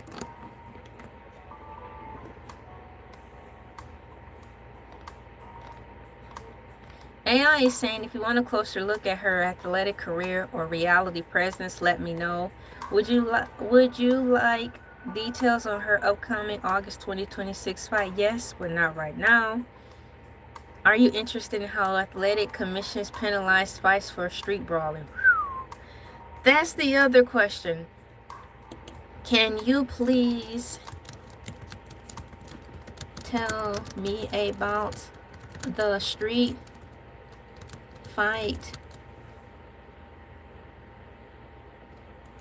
that Clarissa challenged a girl to recently, who actually street fights for a living? Alright, hopefully I gave AI enough information in that question so it can provide to me the name of that girl.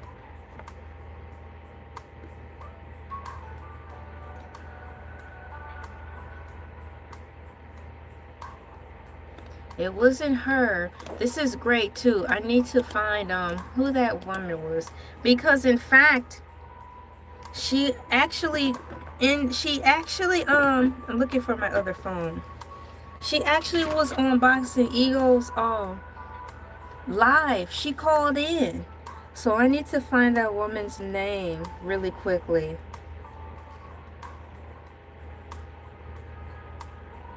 So just one moment, please, while I look into here to find the woman's name who called into his live and gave us the rundown from her point of view of how this whole thing started up.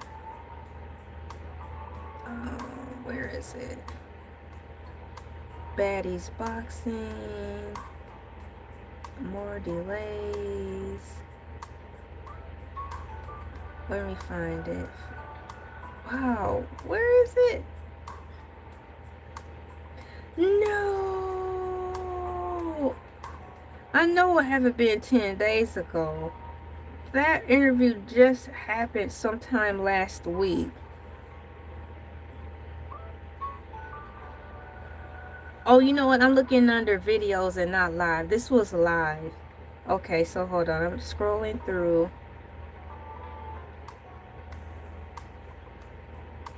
What is wrong? This was two weeks ago. Did he put the video on private? Where's the lady's name at? No.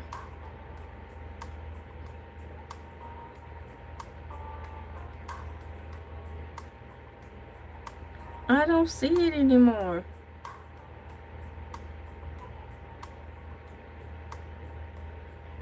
Bummer. I'm gonna have to open up another tab and ask AI. It'll probably tell me this way. Can you please tell me the lady who called in to YouTuber Boxing Eagle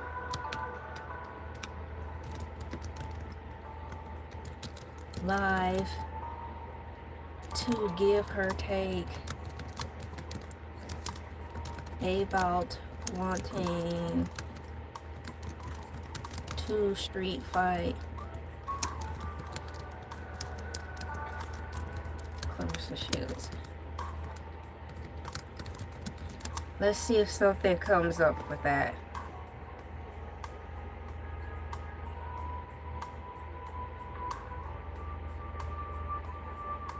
Okay, so I asked, can you please tell me the lady who called into YouTuber Boxing Ego live to give her take about wanting to street fight Clarissa Shields? This might be it. Thank you, AI. So it's here. The lady who called into Boxing Ego's YouTube channel to challenge boxing champion Clarissa Shields to a street fight goes by the internet name Face Shot Leah, also known as Leah Carroll. I think that's her name. She famously joined the live broadcast to call out Shields directly, expressing her desire to fight her MMA style and claiming she was ready immediately. Yeah, that's her. Ha! She's like, I'm ready right now.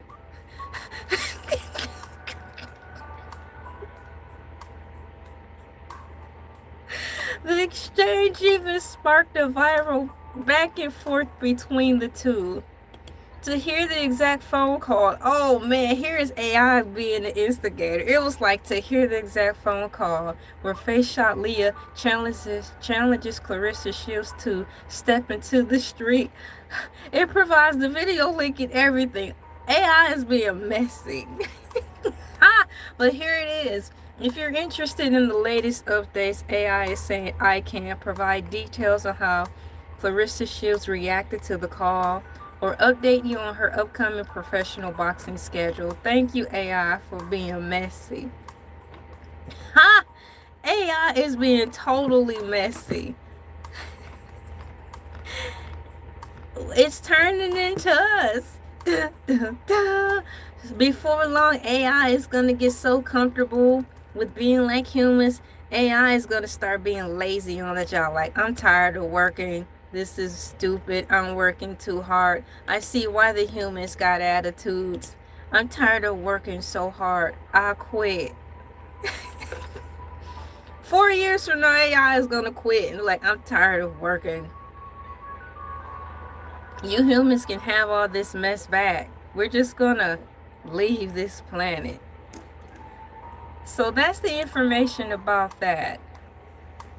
So when I was trying to find that information about what I just read, and what I just read is the challenge of Face Shot Leah, known as Leah Carroll.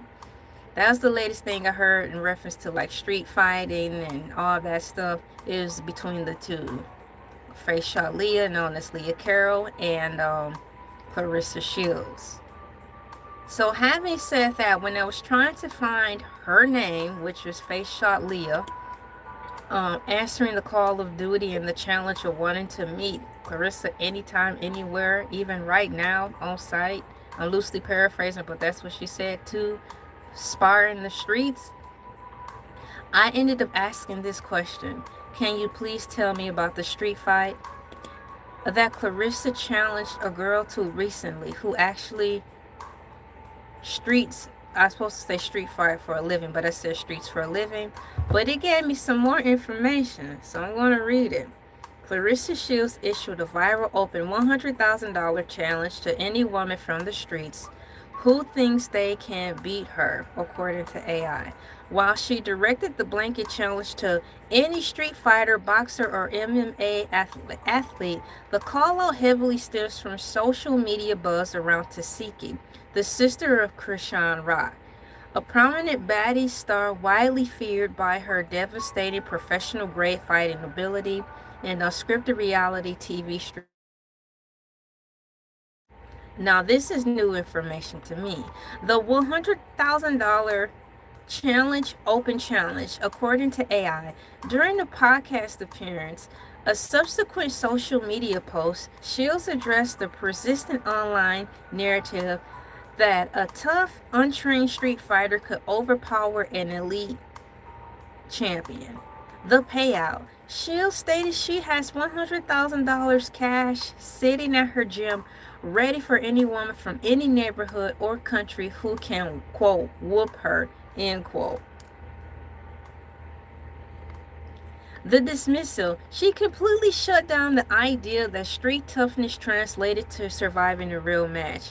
She emphasized that people who fight in short street clips or on TV shows do not have the conditioning skill set or legal boxing license to compete with a professional. That's why they call it street fighting. It's a whole different arena. The connection to Tasiki.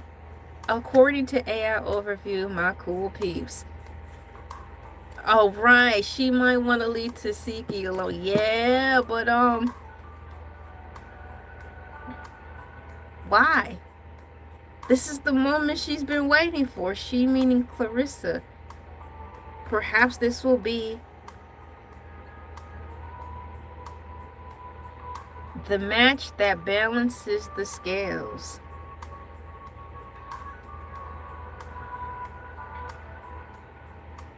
I think that will be, I would want to go see that.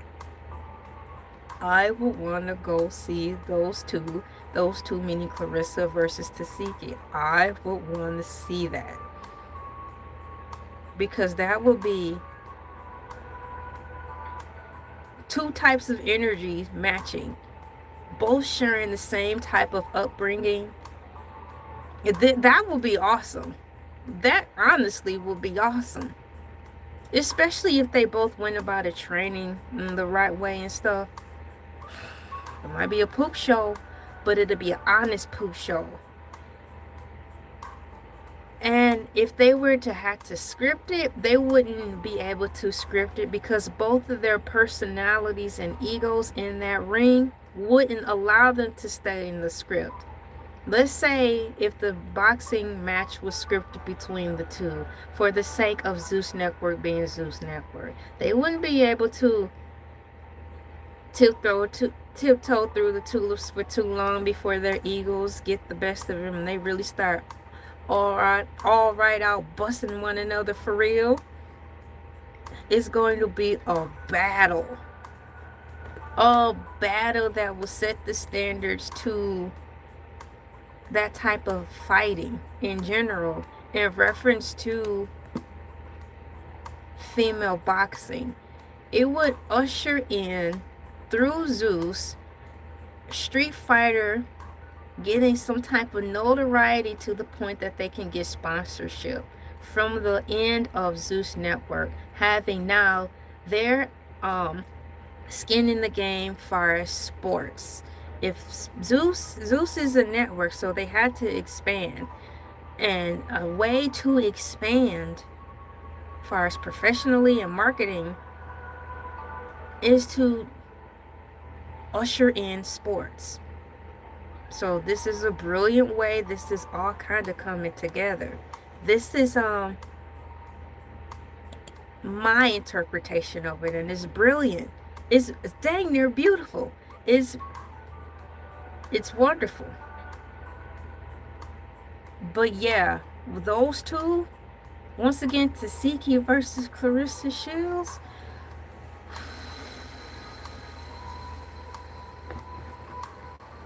Ooh. And if neither of them resolve their issues of the past traumas,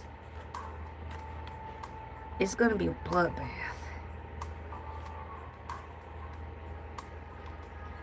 It's going to make history.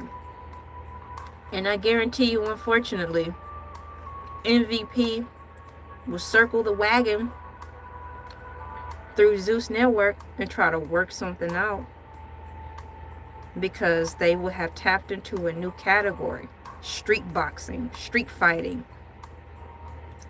at the behest of Zeus Network because it's a perfect fit. Let's go.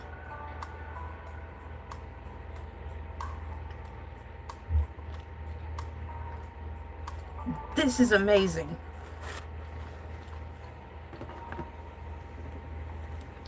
I'm excited and I'm here for it.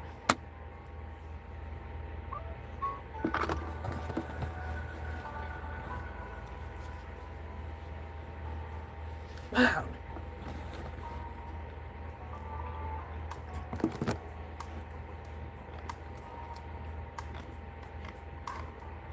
So, wow.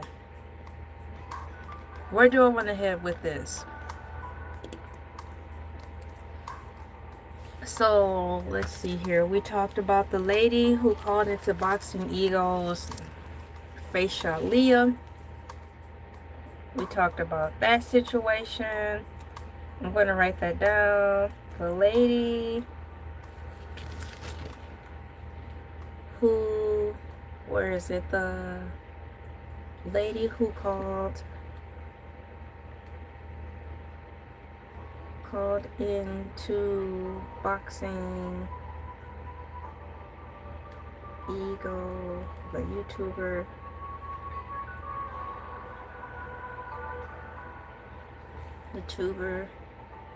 To challenge.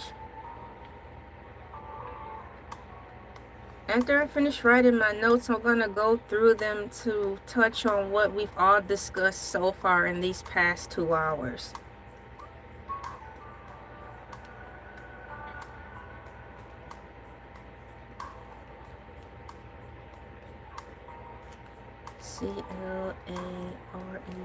Claressa Shields to a street fight is face shot Leah, aka I want to know a little bit more about face shot Leah too.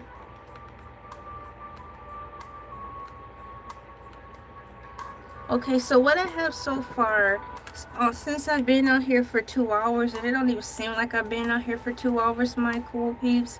What is Baddies on Zeus Network? I discussed or read what Baddies is for those who don't know. Can you please expound on the social media influence aspect of the TV show Baddies? Is Clarissa Shields going to be a judge on one of the Baddie shows? The answer for that is yes, she is going to be a judge. She was actually a judge for 2, and I didn't know that she was a judge for 2. She's a judge for, excuse me, what is it, Baddies Columbia, and for the Bad Boys one. Let's see here. Okay, so yeah. The undefeated boxing champion joined the network as a main stage judge for a duel Baddies Gone Wild Columbia and Bad Boys Columbia. Oh, this is what I need to, is Clarissa, and then Clarissa Shields is legally barred from participating in unscripted street fights.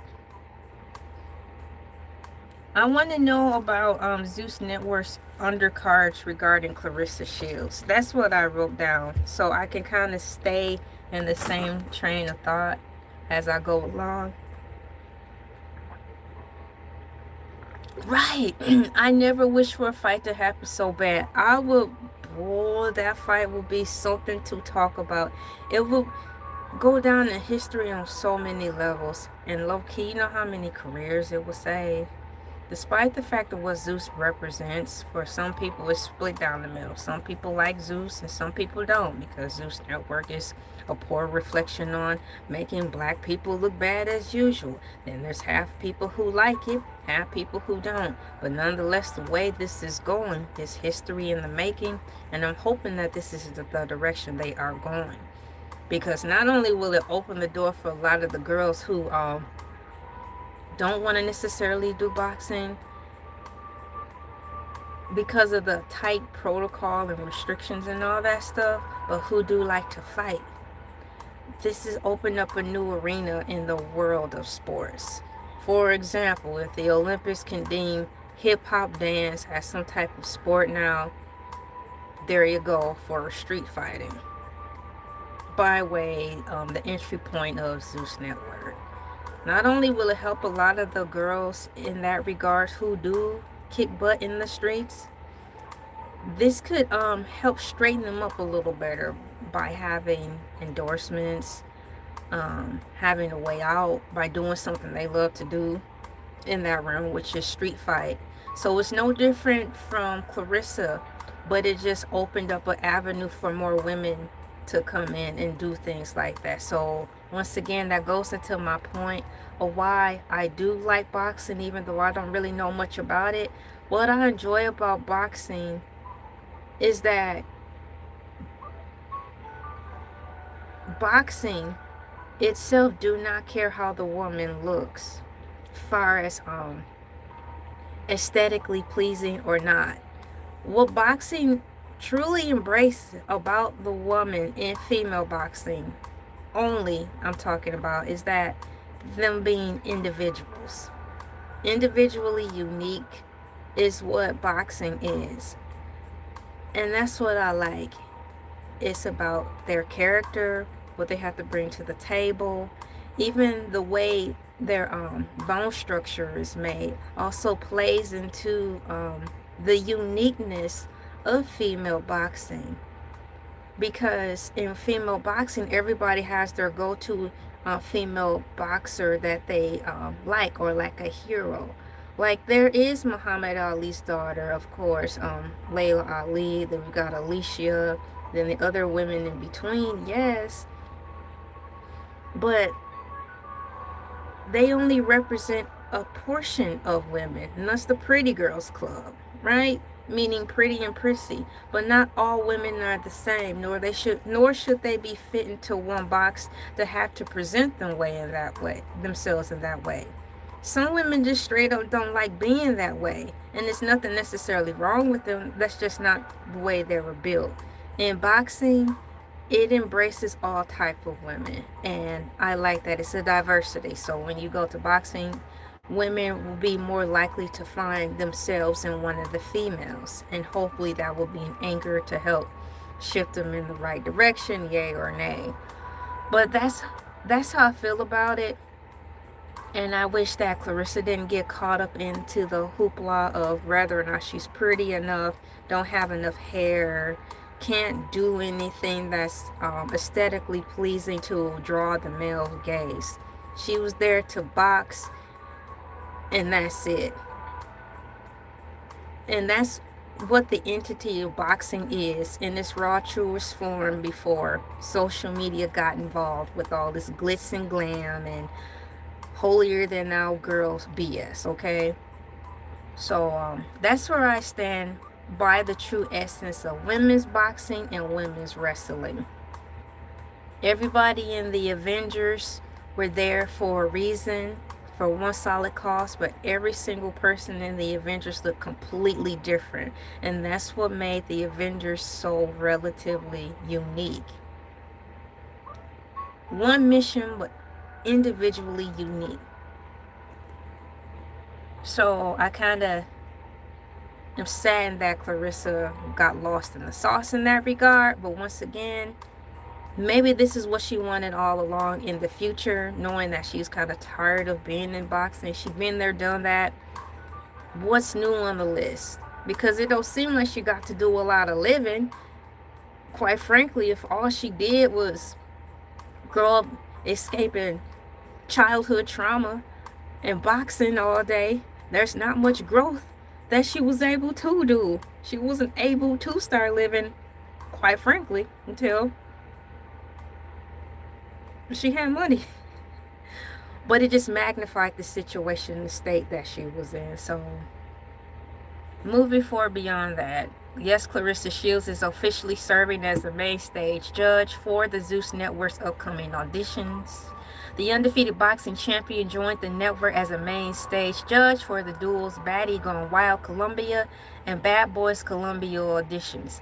The audition the audition event was filmed in Atlanta at Shadowbox Studios. Let's go, Atlanta Shadowbox Studios. For example, I will be classified as a pretty girl. So if I were to be a boxer, I honestly wouldn't be wearing dresses all day. I wouldn't. I want to be comfortable. So I wouldn't be wearing dresses all day. But I could guarantee you, though, I will be looking put together in the way that represents who I am. Being confident in yourself enough to know that, look, I know we're in the social media world where people are become more shallow, and if you're not feminine enough, you don't fit the bill, and good luck being married and all this crap. But honestly, on certain days, if I was a professional female boxer, I'd be like, my hair would be like this because I get sick of doing it. Or number two, it will be in some type of ponytail, and I'll put on some blue jeans, some chucks, and some type of graphic t-shirt, little mascara, whatever. But once again, that's what makes me me. And that, by me being me and by each female boxer being them, that also is a representation of the boxing brand in general. So I think female boxing should continue to get back to the basics of celebrating the woman individually, who has the guts to even want to get into the arena of boxing and risk messing up their face permanently sometimes and losing brain cells and all that stuff, and just celebrate them for who they are individually and strengthen their talent and all that jazz. The judge panel for Zeus Network was Shields sat at the main stage alongside other prominent figures from the network, including Natalie Nunn, DDG, India Love, and King Harris. Thank you so much. That's what I love about you. You are 100% yourself and confident. Thank you so much. It didn't happen. It didn't happen overnight. But when it finally set in, I was very thankful for it to set in. It to set in, meaning me comfortably being myself. Thank you for that. We've read so much. I had to scroll to the bottom because I don't recall if I typed in the next writing prompt or not. So I'm scrolling to the bottom of my notes. Oh, I didn't. I only wrote it down. I want to know, can you please tell me what the Zeus... That sounds like I'm getting ready to cuss. You know how people say what the F or what the H? What the Zeus? What the Zeus is going on around here? So I'm asking AI, can you please tell me what the Zeus undercard for Clarissa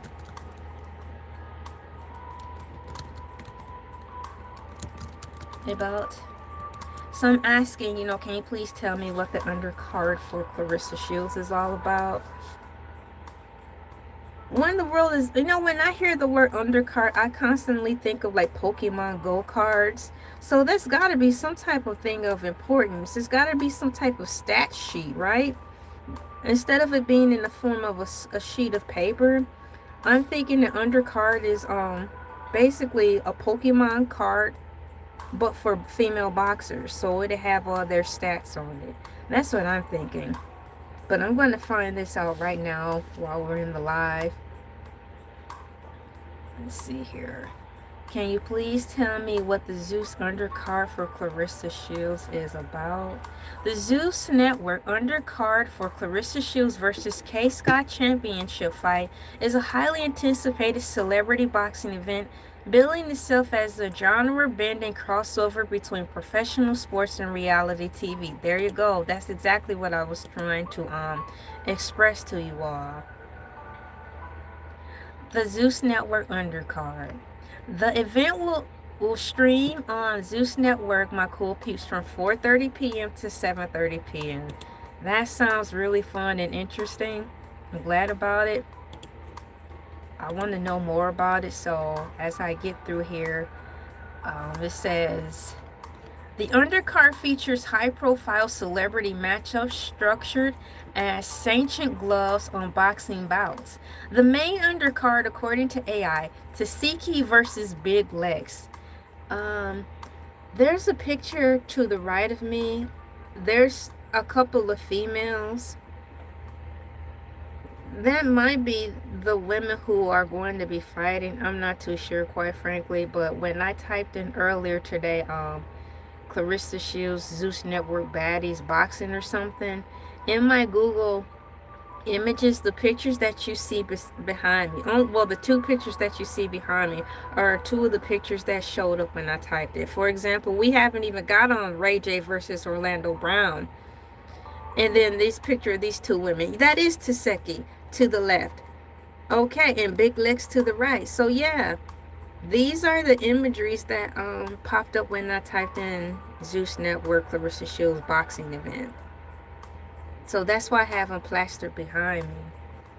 So the main undercard, Taseki versus Big Legs, dubbed the pound for pound baddie showdown. This is the headlining undercard match, my cool peeps, according to AI. Instead of a traditional boxing co-feature, Zeus is putting two reality TV's most notorious heavy hitters in a professional ring. Yes, that's them. Okay, thank you. That is going to be a great fight. Once again, while we're here, I was able to mention the YouTubers' names who I've been listening to that's been helping me along with fact checking and wanting to do my own research and helping me to keep memory markers in place, referencing Clarissa Shields at least. So I feel it's important to find the other content creator who I heavily was listening to, especially last year, giving me the play-by-play of Zeus Network's baddies without me having to watch that stuff and listen to it. Oh, man. Sky Santana. Shouts out and thank you to Sky Santana, because I've been able to follow along just by listening in the background. So YouTuber Sky Santana, who covers a lot of the baddie stuff heavily, that's where I got my information from. So thank you, content creators, for diligently doing your work and providing entertainment for me and all that cool stuff. So we have here the main undercard, Taseki versus Big Legs.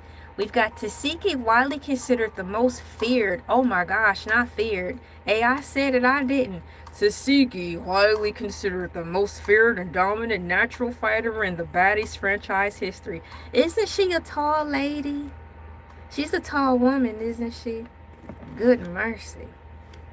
Big Legs, a polarizing former baddie star who has long had a brewing rivalry with Taseki. Yeah, that do seem like another good fight. No, she's not tall, but Lex is? Really? Well, I'm 5'3", so is she taller than me?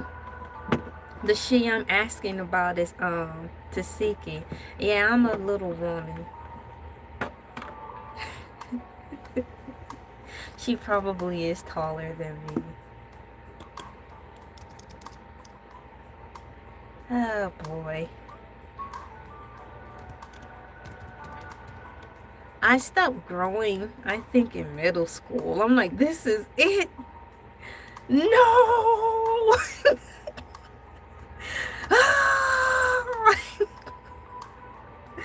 Moving forward, the stakes, because both women are famous for unscripted, chaotic street brawls. The match is designed to see who can actually survive under strict professional boxing rules, referees, and conditioning. I like that. Okay, 5'5". Yeah. Lex used to play basketball, a basketball lady. So that's cool. So she is basketball and boxing. Zeus, you know what you're doing. So let's while we're here, let's have who is it? Lex also start commentating on basketball related topics as a soft launch to welcome in and broaden out the sports diaspora via Zeus Network. from boxing slash street fighting to opening up a small door to basketball. It could just be a focus on street basketball, okay? Like how they had the Killer crossover tour and all that stuff. And one, it could be that for women. So it can be an opportunity for all types of women who like to stay athletic but don't like to be in the confines of professional athleticism, but they do love to be active. Zeus Network seems like that's the go-to place for women like that. I don't see any other people doing that. They're staying into the restraints of being strictly professional, nothing more, nothing less. So perhaps overall, Clarissa did make the right move to sign with Wind Workers because she didn't want to be put into a box and feel additional pressure to what she already is being compared to all the pretty girls on MVP. Maybe she just didn't want to deal with that. And even though she saw that it could have been a financial opportunity, maybe she was leaning on the side of just trying to hold on to whatever's left of who she is. And if that is the case, she's not willing to share with us that. Rightfully so, because if you are in that type of situation, if that's the last remnant you have of who you are, especially if it's positive, she may not want to share that with the world because she may not have a reference point to get back to when she actually gets time, hopefully soon, to do the work, to be better up here mentally and spiritually. So perhaps Clarissa may be smarter than she's letting on. And I honestly pray that that is the case, that she's way smarter than what's presented. I really hope that that's the case. According to AI, what we're talking about right now is, can you please tell me what the Zeus undercard for Clarissa Shields is all about? The Zeus Network undercard for the Clarissa Shields versus K. Scott Championship fight is a highly anticipated celebrity boxing event, billing itself as a genre-bending crossover between professional sports and reality TV. We are at the portion where it says the stakes. Once again, because both women are famous for unscripted, chaotic street brawls, the match is designed to see who can actually survive under strict professional boxing rules, referees, and conditioning.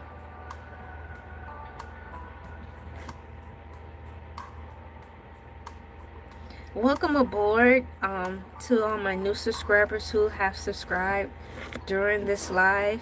Welcome in. High five. Bam. Thank you so much for coming in. I'm your host, Elay, pronounced like LA, like the city. I'm not from there, but I'm breezy, having a good time for a set amount of time here this Sunday night. The time for me is 5:50 a.m. Eastern Standard Time. And we're gathered around the forest fire, the dumpster fire, the bonfire, and my favorite, the ring of fire, before or after the rising sun, to talk about Clarissa Shields, a Baddie connection. Is she switching careers? I have a survey that's been going on for 2 hours, 24 minutes, and it's asking, do you think Clarissa Shields is trying to switch her career into a social media influencer? 83% of my cool peeps, including myself, have all said yes, while 17% says no. Once again, I think that is a resounding yes, and we're seeing her do that right before our eyes. It's not like she can hide it.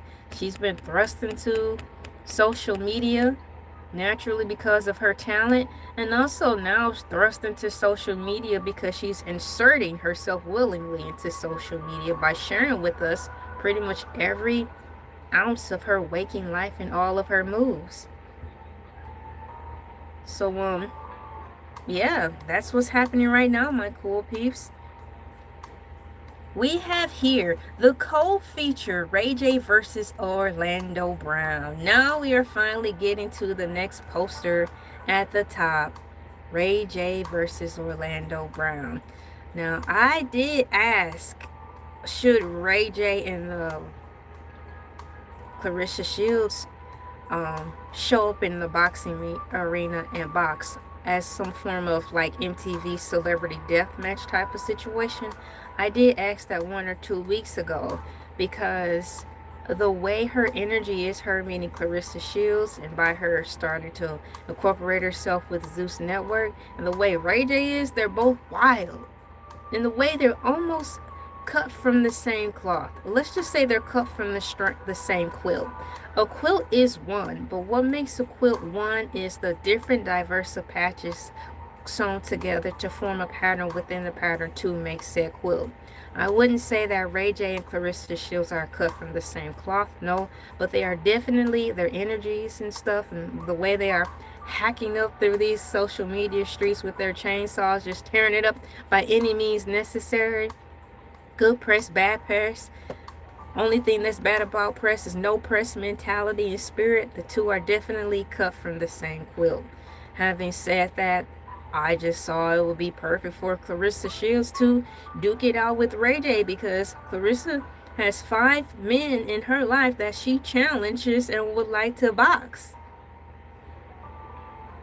So Ray J could have been the 6th. I haven't heard any replies about that, but I'm going to pat myself on the shoulder and only imagine that they heard that video, because now we have Ray J versus Orlando Brown. Which brings me to wondering, I thought at one point, my cool peeps, please correct me if I'm wrong or update me on things, because once again, it's been a good while since I've actually started following up on the whole Baddie's situation. I needed a mental break from that, quite frankly. But the last thing I heard with Ray J working with Zeus is that they had a falling out, so that they were no longer fellowshipping, trying to build the brand together. That's the last thing I heard on the roster when it came to Ray J, Lemuel Plummer, and the whole Zeus situation. So could it be the ice you see? You break your neck when you really feel. I wanna know right now. Ho ho ho ho ho ho ho. Yeah. So could it be that this is a low-key way of letting the world know that the two have come back together? They've sorted out their differences enough to bring their brands together to strengthen the bag. That is good, because I don't want to be seeing famous people fight amongst each other.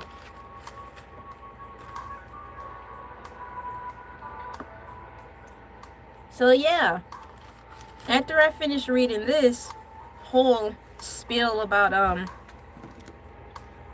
Zeus Network's Clarissa Shields undercard, I'm gonna ask about whether or not Ray J patched it up with Lemuel Plummer and Zeus Network.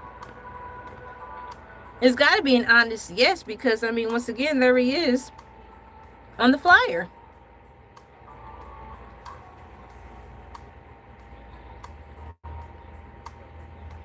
As I chew my sandwich,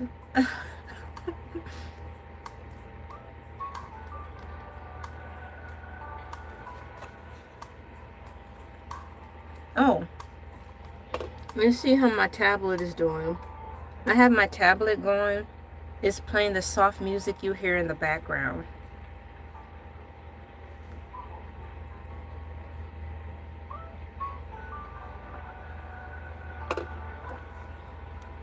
Alright, so we have the co-feature Ray J versus Orlando Brown, my cool peeps, according to AI. In another major celebrity bout, tech entrepreneur and reality star Ray J will face off against former Disney Channel star Orlando Brown. No, did they? Why they let? No, they didn't lead with Disney. Disney Channel star. Another major celebrity bout. In another major celebrity bout, tech entrepreneur and reality star Ray J. Oh, wait a minute. Ray J came to Saginaw, Michigan for some type of summer thing we used to hold in Saginaw, Michigan. I was born in Saginaw, Michigan. Ray J came to our town. I don't know why. Tiny Saginaw, Michigan. And he performed, wait a minute. I think he performed One Wish as well. But he was there on Ojibwe Island singing. So thank you for coming to Saginaw, Michigan, like 20 years ago or so, to our poor little town to provide entertainment.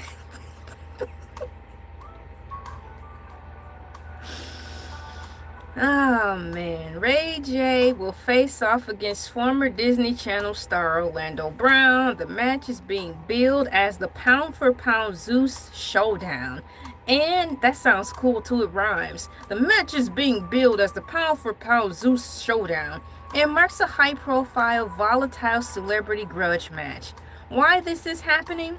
The event is a point it's a joint promotional effort between Zeus CEO Lamille Plummer and Salida Promotions. There you go.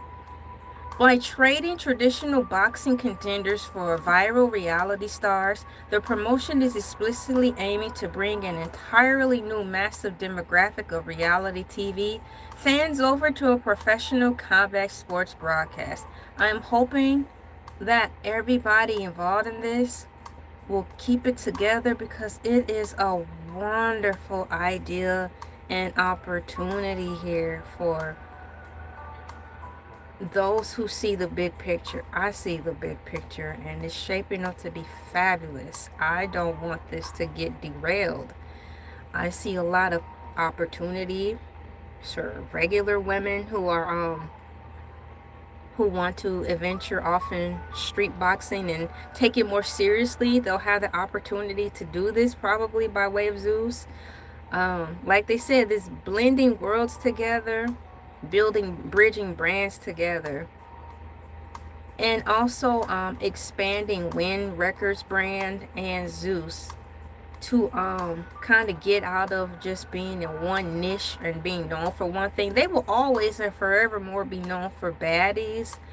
But if you are holding the name of a network, you do want to expand your palette along with Win Records. I don't know that much about Win Records. I know they dive into music, of course. Now with Clarissa being in there, sports, women's boxing. And now they are meshing worlds together with a TV show network. What more could they want? With Win Records and the people who they may have signed, they can have some type of working together where they're artists who are under the umbrella of Win Records to have some type of reality show, or at least for seasons, introducing the audience of Zeus Network to who they have, they meaning on Win Records, who they have on their rosters, so they can familiarize themselves with them. There's your built-in fan base, and there's the opportunity for all the people who are under the umbrella of Win's Records to be able to begin to effectively and speedily fulfill their contractual agreements so they can just move forward and do things and move forward. So I like that this is offering growth and expansion for a multitude of people at one time, and I really pray that they keep their ducks in the row, because this is a great empire, for lack of not even lack of a better description. I say for lack of a better description because usually when, unfortunately, us African American people of color come across something like this and build an empire, it goes under siege intentionally and gets divided intentionally in-house. So I pray that this stays in the right direction so we can see some success for a little bit. So once again, why this is happening, the event is a joint promotional effort between Zeus CEO Lamille Plummer and Salida Promotions. By trading traditional boxing contenders for viral reality stars, the promotion is explicitly aiming to bring an entirely new massive demographic of reality TV fans over to a professional combat sports broadcast. If you want to keep up with the fight build-up, let me know, AI says. Would you like the details on how to watch the live press conference happening this come Tuesday? No, I didn't know there was a live press conference happening. Ooh, I need to stay in route of all of this. Are you interested in the ticket price and availability for the State Farm Arena in Atlanta? Wow, I'm going to go through my notes and make sure I've touched on enough before I start getting to that. That's a good question that AI asked. I didn't know that there was going to be a live press conference coming up. It's coming up in a couple of days to be exact. I have my highlighter here so I can put a little dot on the topics that I've covered already so I don't get lost. What is Zeus Network? Social media influence aspect explained. Clarissa Shields is going to be a judge on Baddies. Clarissa Shields is a professional boxer. She cannot fight in the Baddie show. Her hands are registered weapons. Clarissa Shields is legally barred from participating in unscripted street fights. That's in her contract. Now we are talking about Zeus Network's undercards. That's where we are. Cool. We went over so much.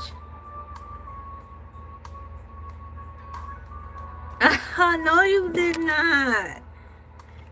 He don't mind it. It's not like he's in high demand. I cannot with y'all. Dog.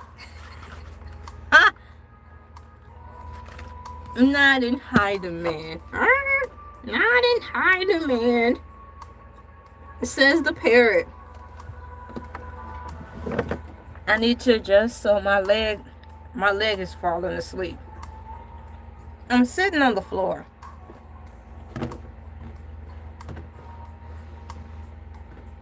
Man, my leg fell asleep tough. Ouch. Man, it'll hurt.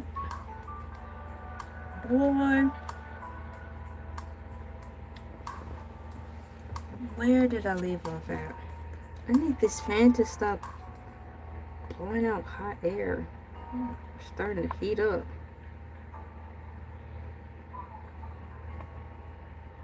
Let me try something.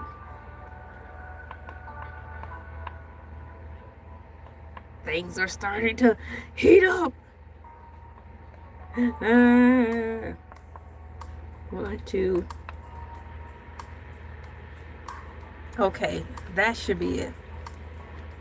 Yeah, it be hurting too. So I want to know, I gotta stay in order. This is where we're going to go. I'm going to write this note down, but I'm not going to ask about it yet. I'm just going to write it down so I can come back to it later on or next. So we have, it says, if you, oh yeah, the press conference, the live press conference coming Tuesday. Live Zeus press conference.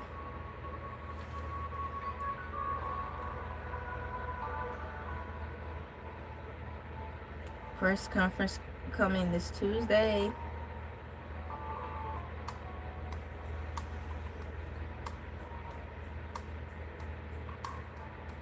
So I want to talk about the whole Ray J Zeus Network.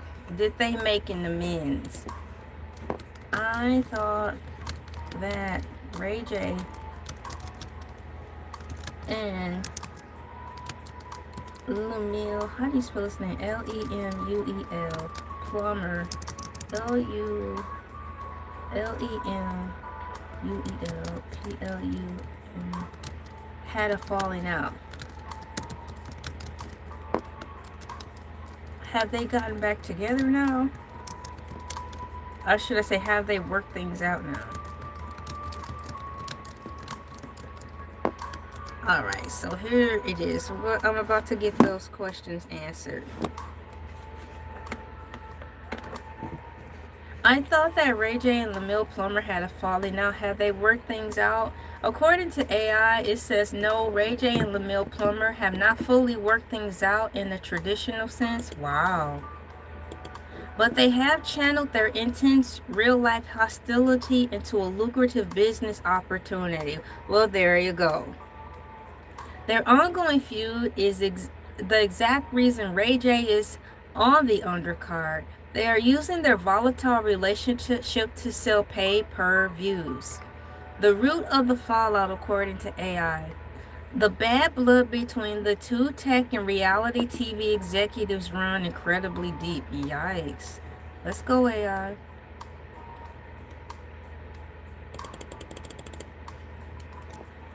The Black Jeff. Oh, I'm not gonna. Wow. AI don't hold any bars. How can I clean this up? The bad blood between the two tech and reality TV executives runs incredibly deep. I'm reading it quietly to see if I can clean it up. Okay.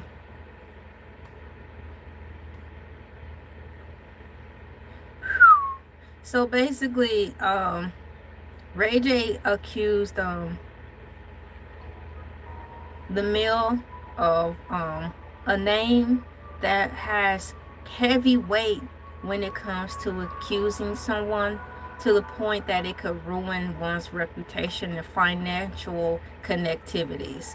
So once again, Ray J in the past um, did that.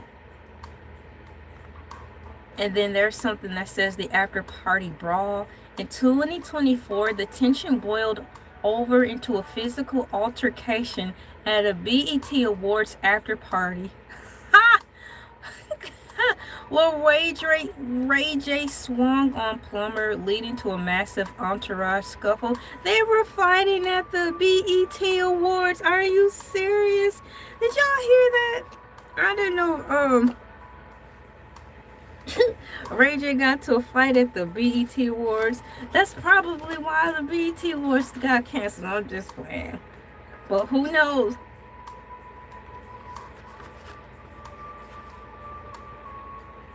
Now, I heard about this. Now, this is what I thought was the reason why the two weren't getting along. And it says here, network rivalry. Ray J has actively been trying to launch his own competing digital platform, Tronics Network. Tronics Network, leading to constant corporate trash talking from both sides regarding whose platform is superior. And that's what I thought. But the other two things, I did not know.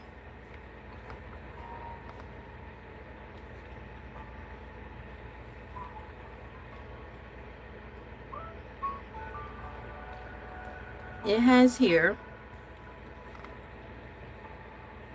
the recent tense quote reunion. The two recently sat down for a highly anticipated face-to-face meeting to address their issues. However, it provided that the animosity is still very fresh. During the sit-down, Plummer and however, it proved that the animosity is still very fresh. During the sit-down, Plummer insulted Ray J's network, and both men repeatedly jumped up, nearly getting into a second physical fight on camera. That's crazy. It says here, instead of settling their differences privately, they are executing a classic reality TV business pivot. Lemuel Plummer officially announced Ray J's participation in the August 15th, 2026 State Farm Arena undercard. And I'm reading this under the category of how they are working together now.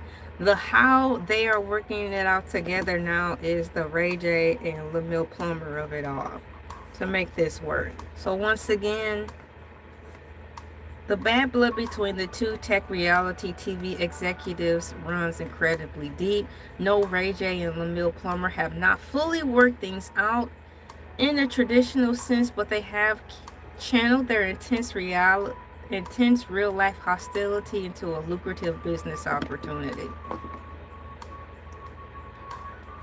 Put a little brightness into here really quickly. Let me find happiness is by chance, not by choice. I'm going to put that in here. It's been a minute since I put that positive quote in there. There we go.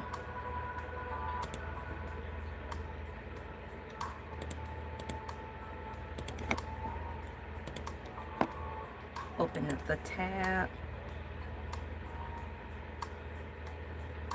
Let's see, Baddie Zeus Network. So now it's how they are working it together now. Instead of settling, oh, I read that, but instead of settling their differences privately, they are executing a classic reality TV based pivot. LeMille Plummer officially announced Ray J's participation in the August 15, 2026 State Farm Arena undercard. Plummer has even openly tested the media by stating he is, quote, definitely down, end quote, to step into a boxing ring himself. Wow. Against Ray J in the future. By allowing Ray J to fight Orlando Brown on the Zeus promoted broadcast, both men have agreed to professionally truce for the sake of massive ratings, even if they still despise each other behind the scenes. See, at least they're conducting proper business. They're not letting. This is what I was hoping that would not happen. I see so far that this could be a build up to a wonderful infrastructure or empire by all of these names mixing together like this to form something strong. And I was hoping that differences wouldn't get in the way and ruin something really cool. So by me reading that, by allowing Ray J to fight Orlando Brown on the Zeus promoted broadcast, both men have agreed to a professional truce for the sake of massive ratings, even if they still despise each other behind the scenes. That's some solid proof that they're not going to let their differences get in the way of a bag, get in the way of building their form of legacy, getting in the way of changing the world in the realm of sports, and leaving a mark here on the planet, making some change. I'm not saying it's the change that the world needs to make it a better, more kind place, but nonetheless, in their regards, their lifestyle and the way they live and see things, they are making some change in the world. So I think that's neat, and that's something I don't think they should mess up. AI is asking, if you want to know more about how this affects the event, let me know. Would you like to see the footage or transcripts of their recent near-fight reunion? Are you interested in learning more about Ray J's competing platform Tronix Network? I haven't heard much about Tronix Network. I hear more still about his headphones, the Raycons, more than I hear about Tronix. Shark Tank, Tectonic. I haven't I haven't heard much about that, so that's kind of almost new to me. Almost new to me is because I've heard this once or twice in what seems like a handful of years, even though Tronix Network may not have been out that long, but to paint an analogy, I may have heard of it once or twice in a couple of years. But when it comes to hearing about Ray J's Raycon's ear things, I've heard that many times. So I'm more familiar about that product than I am of Tronix Network. So I don't know where that's going, words been, or if they just decided to put a pin in it. The way things are going, if they want to get things up and going, I think that Tronix Networks need to blend in for a limited time if they aren't already behind the scenes with this onslaught of Win Records and Zeus coming together. Why not bring Tronix into the fold to see a higher picture, a bigger picture, and just broaden this out? Because with more networks under the umbrella, that strengthens other peoples who have networks to be more likely to circle the pool and want to tag their branding with yours, because you're building a robot or a Power Ranger Megazord. If one comes, more will follow. So I think right now this will be the perfect opportunity for Tronix Network to merge with this situation right now, because more will be more likely to follow suit and want to get their name into something. And right now, the more the merrier, to increase the growth and to expand the brand. Open up the door for sponsorships means they can have more contracts, more deals can be made, more new people can be discovered under the umbrella of this entity that they are forming in the business realm. And it can just keep growing and keep growing because they paved the way. They're trailblazing in that regard, so everything that they do will be new, fresh, innovative, and more people will want to jump on. So I think they should join forces, if only for a limited amount of time, to strengthen one another.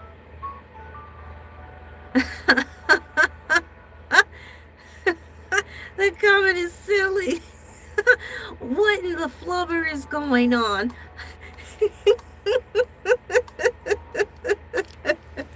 I am a gelatinous substance.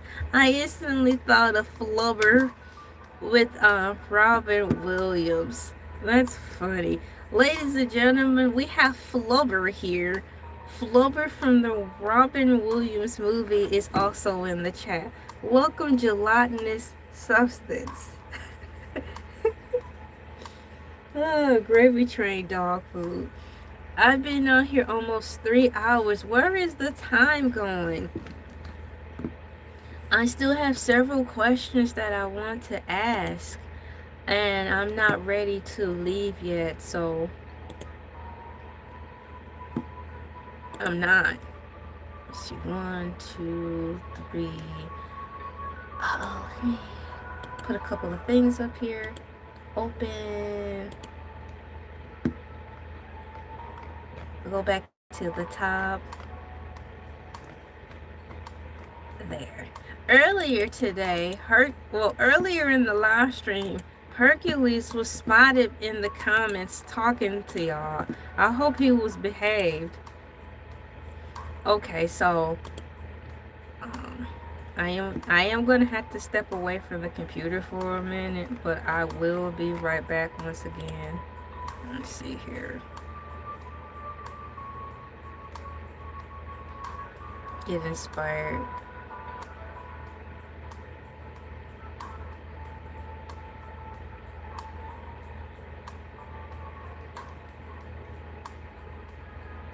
Okay. Oh, I'm getting some prompts on my screen. I have to change something.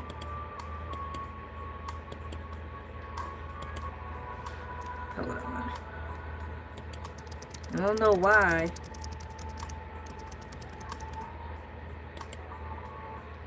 Get expired with examples. Oh, come on, computer.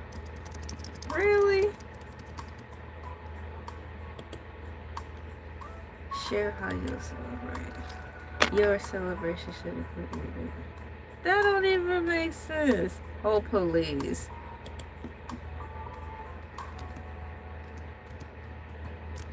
I had to figure out what I could put in there. They're making yogurt nice so difficult. This is a new setting that came up. Now I have to think what I can do.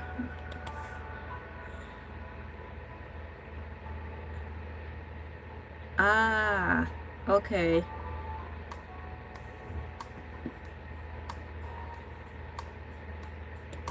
Aha! Come on.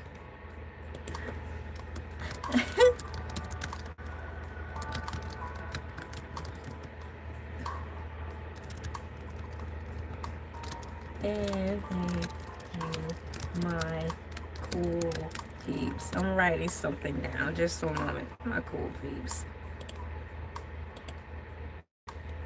Oh, it's acting up. Tough acting to acting. It's not letting me do anything. I might have to do that later. It's stuck.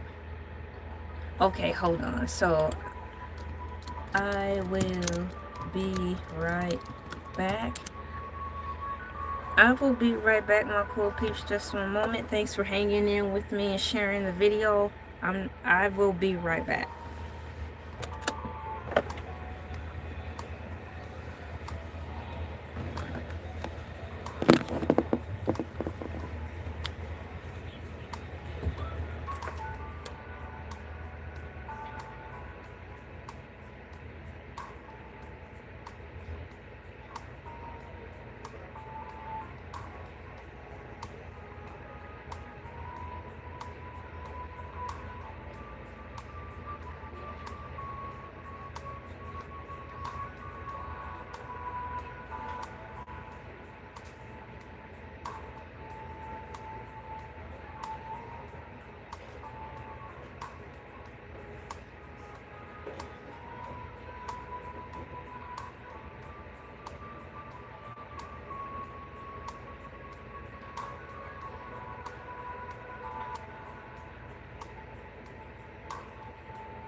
Alright. I am back.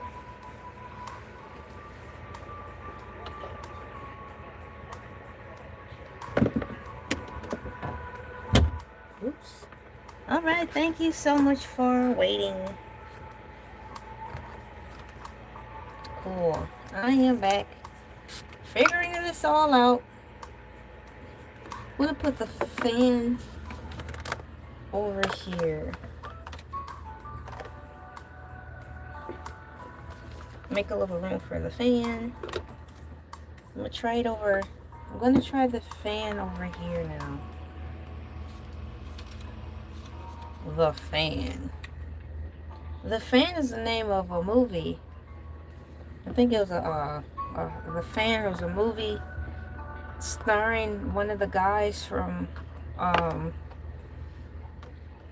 Enemy of the State. He was a fanatic for, I think, a baseball player. I think the baseball player was made by played by Wesley Snipes, something like that. But that was a good movie.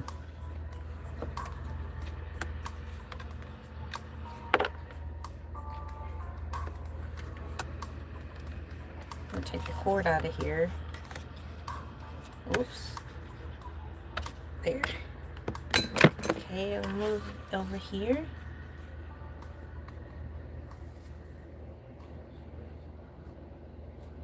That's a nice little fan. Okay. Where am I?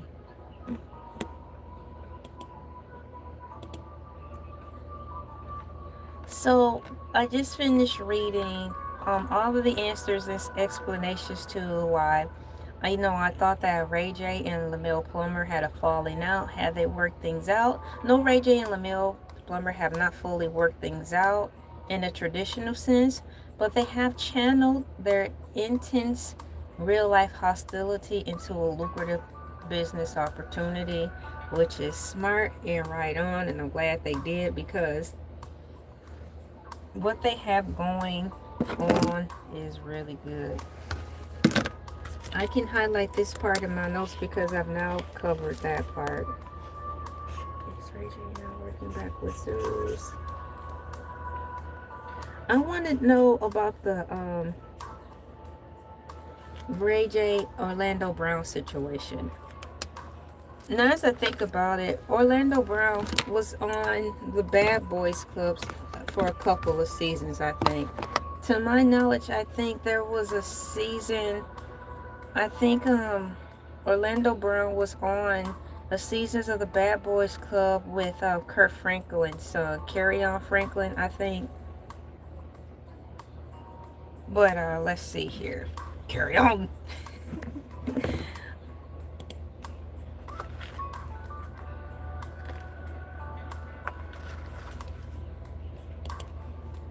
How did they come about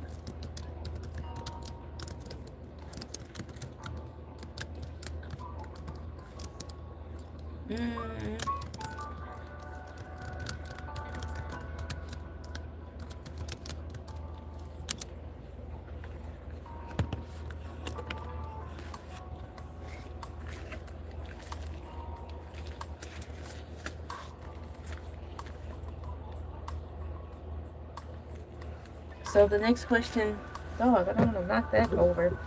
The next question I asked, how did they come about picking? I'm trying to move this green screen around. Y'all cannot see the screen, but the blue screen is behind me, and I don't want to accidentally knock it down. How did they come about picking Orlando Brown to fight against Ray J is my question. Out of all the guys on there, how did they and why did they come about to pick him? So I'm writing that down. How did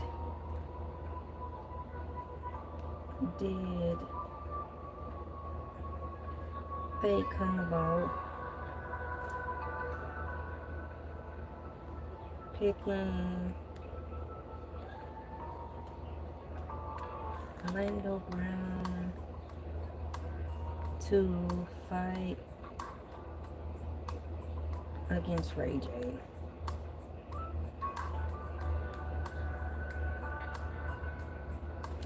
How did they come about picking Orlando Brown to fight against Ray J? Orlando Brown was selected to fight Ray J because of his deep roots with the Zeus Network, a history of viral internet antics, and Ray J's sudden urge for a boxing comeback. Not sudden, not sudden urge for a boxing combat. I didn't even know Ray J had the tendencies to even want to be a boxer until this year. I didn't know that this was some low-key lifelong dream that he had. If that's the case, what took him so long to want to start boxing and stuff, right? So I'm going to write down, let's see here. I saw your question. I don't know. What difference does it make? Because when you're in that ring and you don't know how to fight, it don't matter. So the question is, can he box or can he box? Box.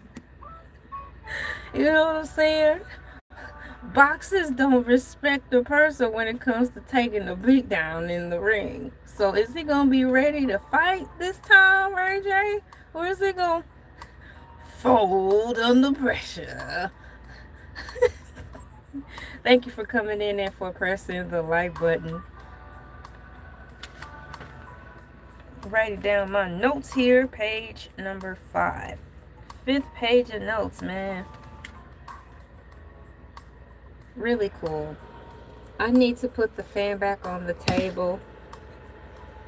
It's the best place. I had set it on the floor, but never mind the small humming. The small humming that you may hear is my fan. Boy, I sure need it so I don't sweat. How did they come about picking Orlando Brown to fight against Ray J, my cool peeps? Orlando Brown was selected to fight Ray J because of his deep roots with the Zeus Network, a history of viral internet antics, and Ray J's sudden urge for a boxing comeback. According to AI, the specific combinations of factors that brought this chaotic matchup together includes, yeah, it's definitely a chaotic matchup. Number 1, Ray J needed a quick redemption fight.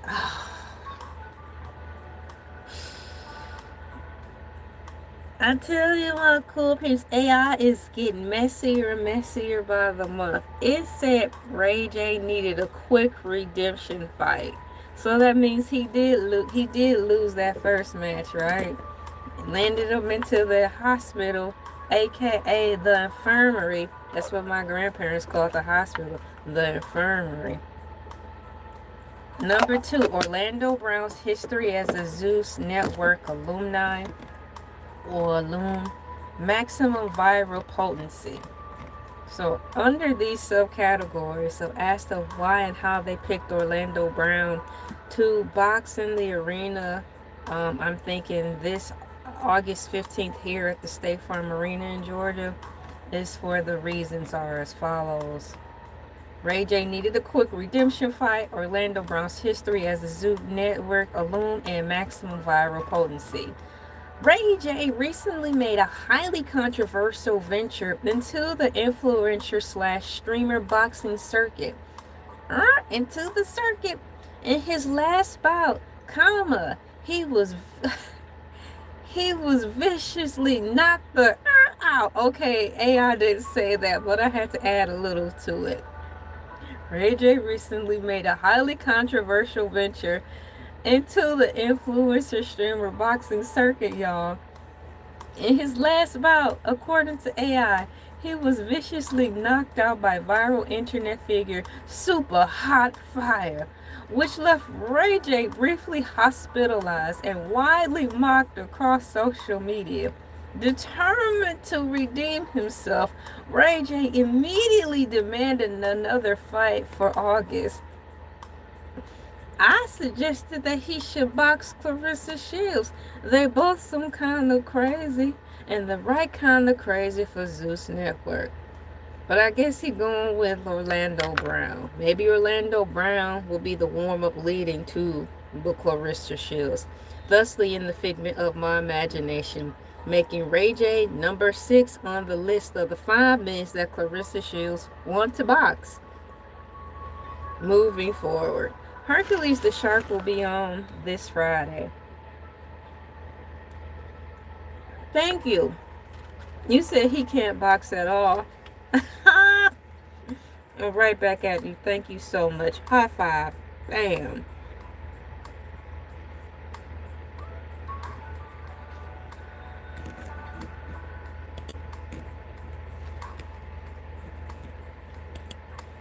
Today is actually my scheduled day off.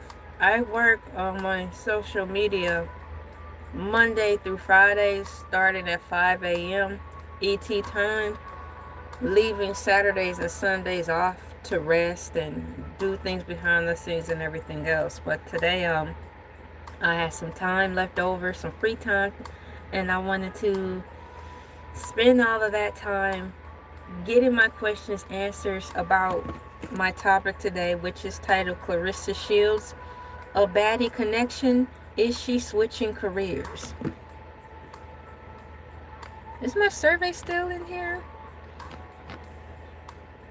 Is my survey still going? Because I don't see it on my computer. I see it still on my phone. I have that on my phone.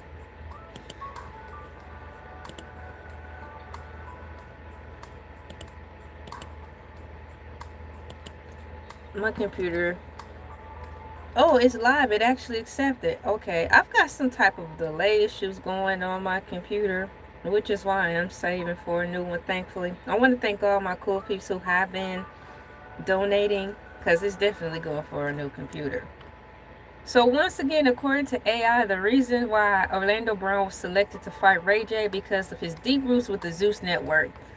Right, the specific combination of factors that brought this chaotic matchup together includes Ray J needed a redemption fight, Orlando Brown's history as a Zeus Network alum. The network didn't have to look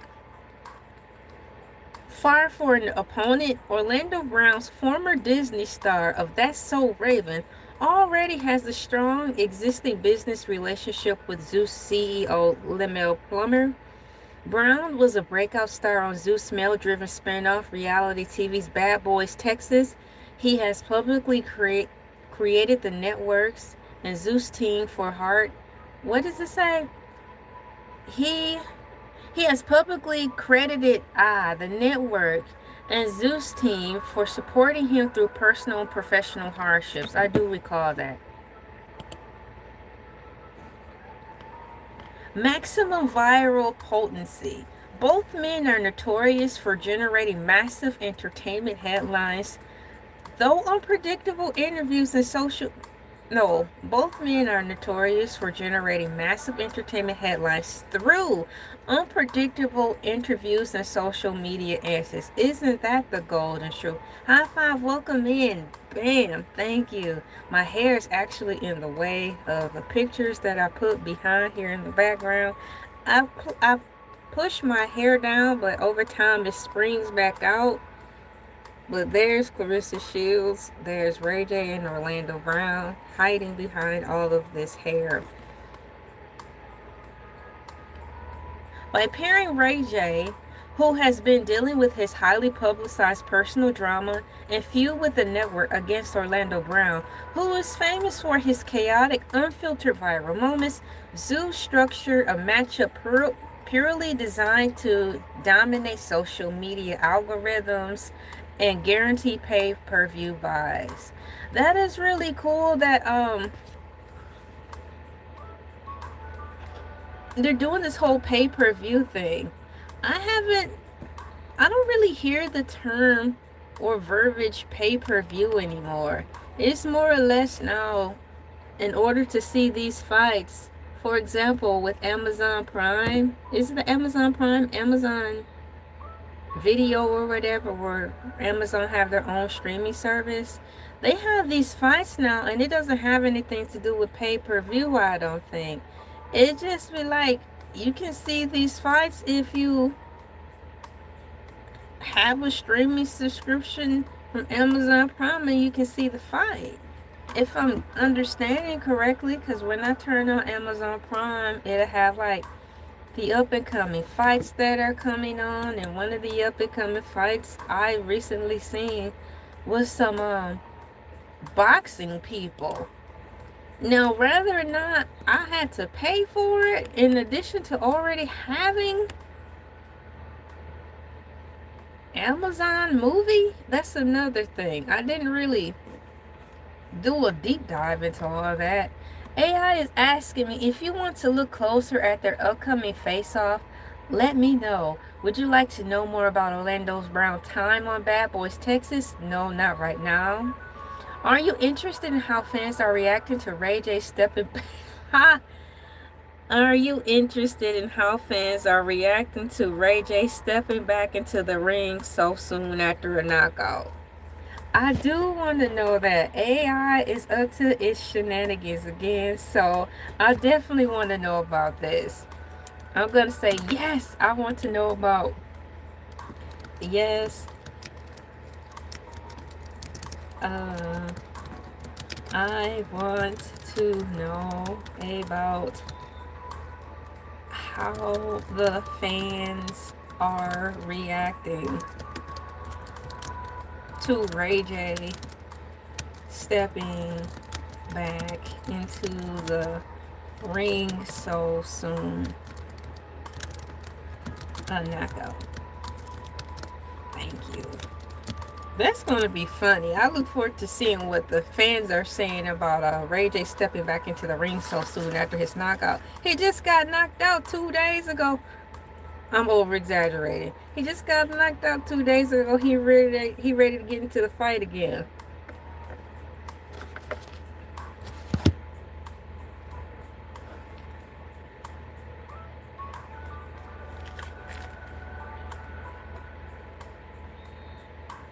I'm writing my notes down.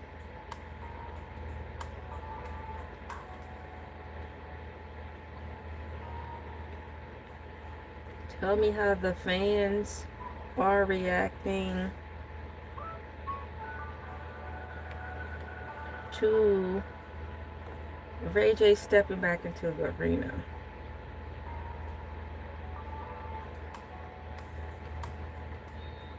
Back into the 28, 20, into the ring so soon.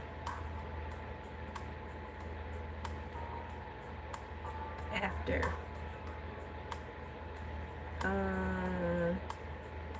losing the fight.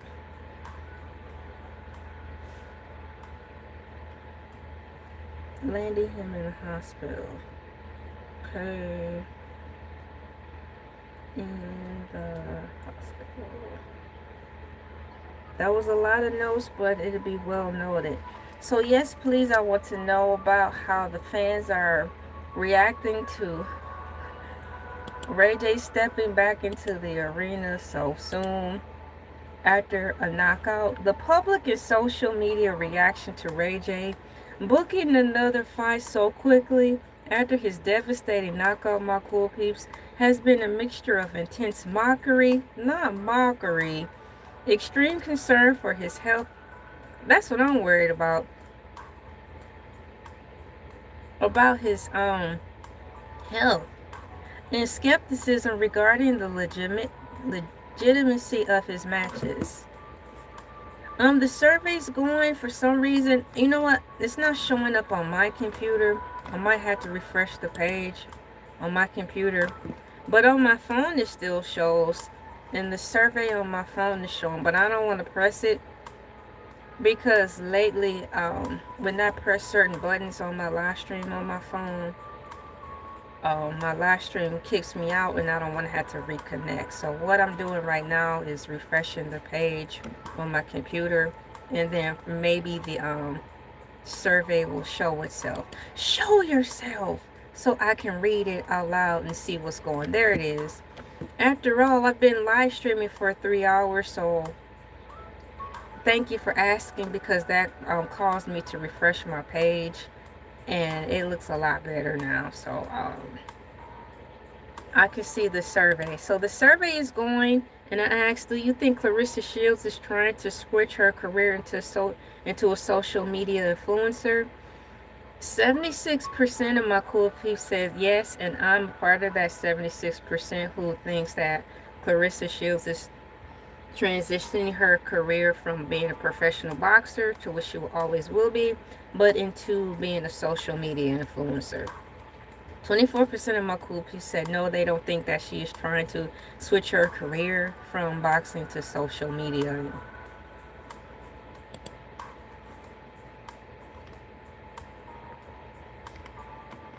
So, once again, the public and social media reaction to Ray J booking another fight so quickly after his devastating knockout has been a mixture of intense mockery, extreme concern for his health, and the skepticism regarding the legitimacy of his matches. Because his previous fight left such a chaotic digital footprint. Dang, AI. Fans are treating his upcoming bout with Orlando Brown as peak interest entertainment. Memes and mockeries over the super hot knockout. Did you guys see the memes? Yes or no? Welcome into the show. My name is Elay, pronounced like LA, like the city. I'm not from there, but I'm breezy.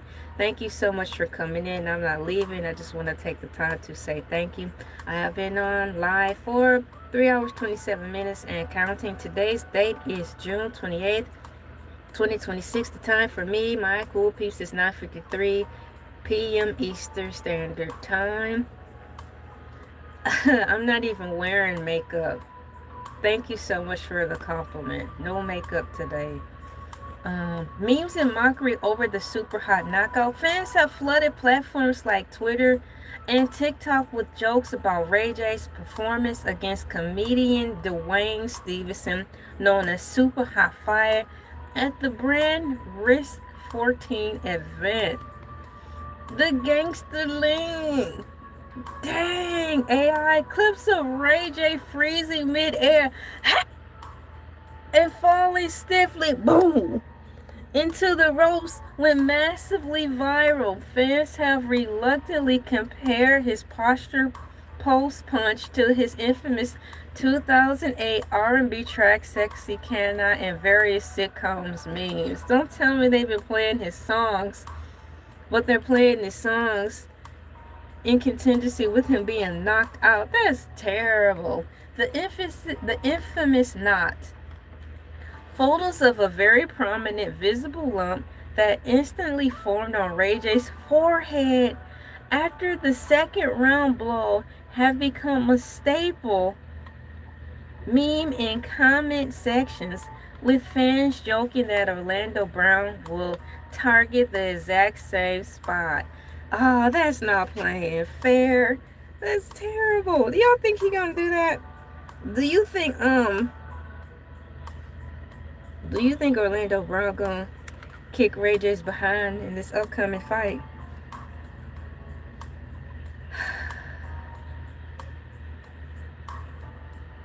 I don't know, y'all. Things just not looking good for your boy.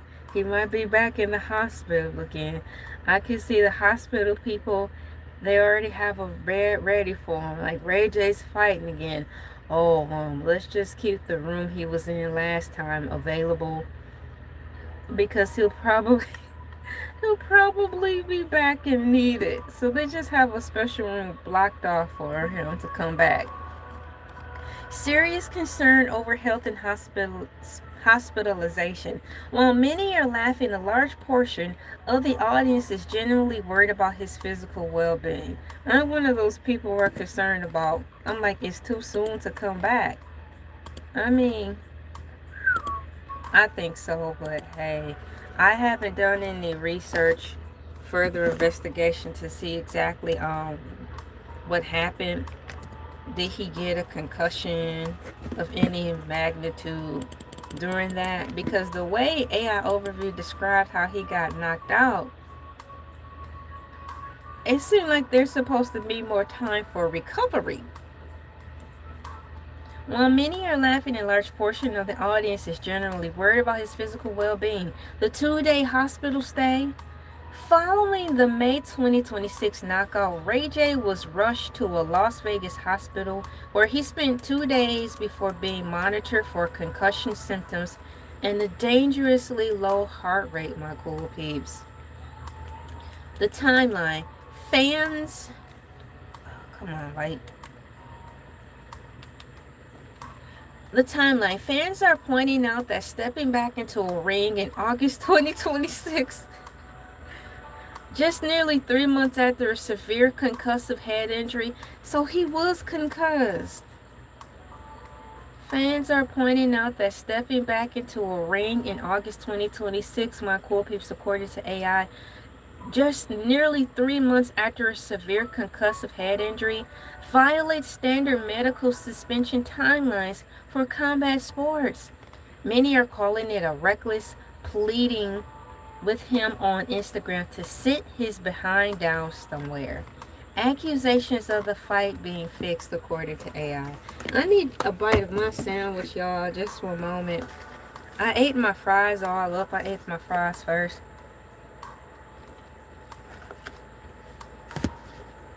Now I need to eat some more of my sandwich.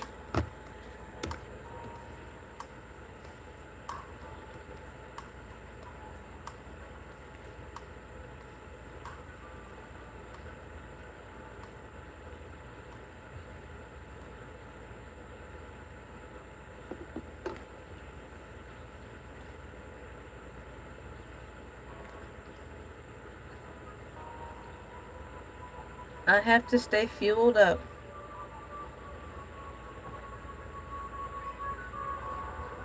So I can be ready for tomorrow's live stream.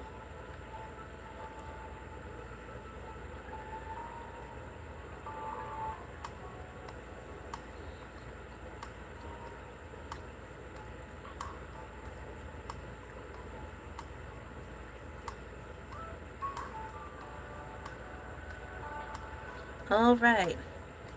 So what do we have now in the notes to read digitally? Thank you so much for pressing the like button, my cool peeps. It keeps the cart running as I drive through this information highway on the internet to get all the answers regarding tonight's topic. Clarissa Shields, Baddie connection. Is she switching careers? I think so. And we're witnessing it right now. It's happening.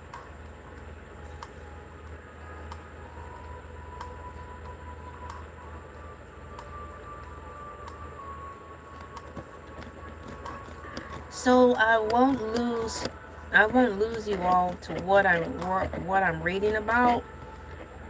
AI asked me prior. Oh, I need to plug this phone in. Hold on. Oh, it is plugged in. So what is this cord for? Yo! AI asked, are you interested in how fans are reacting to Ray J stepping back into the ring so soon after a knockout? I said yes, pretty much. I do want to know. So I'm on point 3. Accusations of the fight being fixed.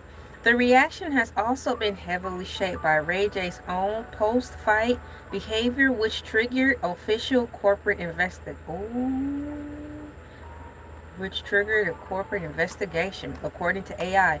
The traded dive speculation. Traded dive, D-I-V-E, the traded dive speculation. Immediately after losing, Ray J grabbed the microphone and openly complained to his opponent, saying, "Yo, I thought we had a plan," end quote, and claiming they lost a lot of money, end quote.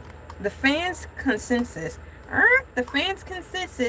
according to AI, this led to widespread fan speculation that Ray J had allegedly paid over $1 million for his opponent to take a dive, only for the opponent to change their mind and hit him for real. Because of this, fans are heavily debating whether his upcoming fight with Orlando Brown on the Zeus Network will be a scripted reality TV skit, or a genuine boxing match. Regardless of whether they are worried, according to AI, about his health or just tuning in for the comedy, The online consensus is that the match will be an absolute train wreck that nobody wants to miss. Dang. That's going to be interesting.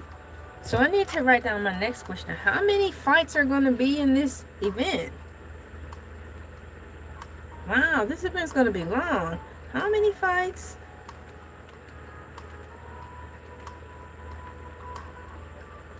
are going to be in this upcoming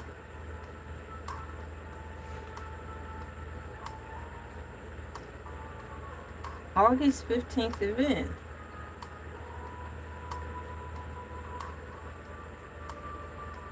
I hope that this event bodes well. I want it to continue. This is a really good thing that they do have going on. Oh, did I read through that already? Regardless of whether they are worried about his health meaning Ray J's health, or just tuning in for the comedy, the online consensus is that the match will be an absolute train wreck that nobody wants to miss. I need to know how many fights are going to be in here. How many fights are going to be in this upcoming August 15th event?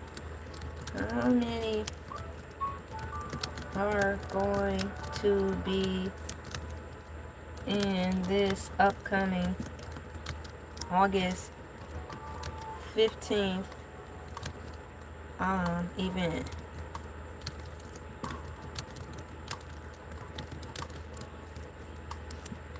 So I already asked this question. While that answers loads up, I'm going to highlight the stuff we talked about.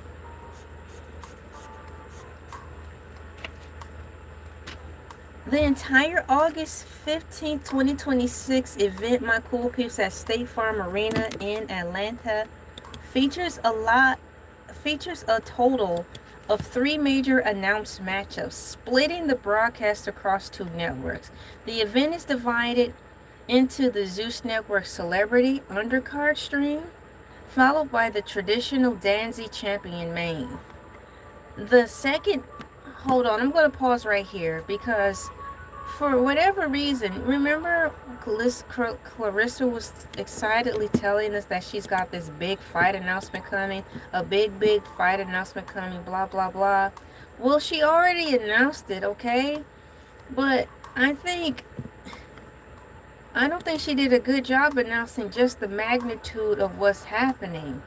I think she should re-announce it, announcing that what she's partaking in, to me, is history, because what we are witnessing is a merging of a couple of entities working together to merge boxing into reality TV shows and to spread their networking territory by way of introducing to us a new line of female boxing, which is going to be street boxing into a ring.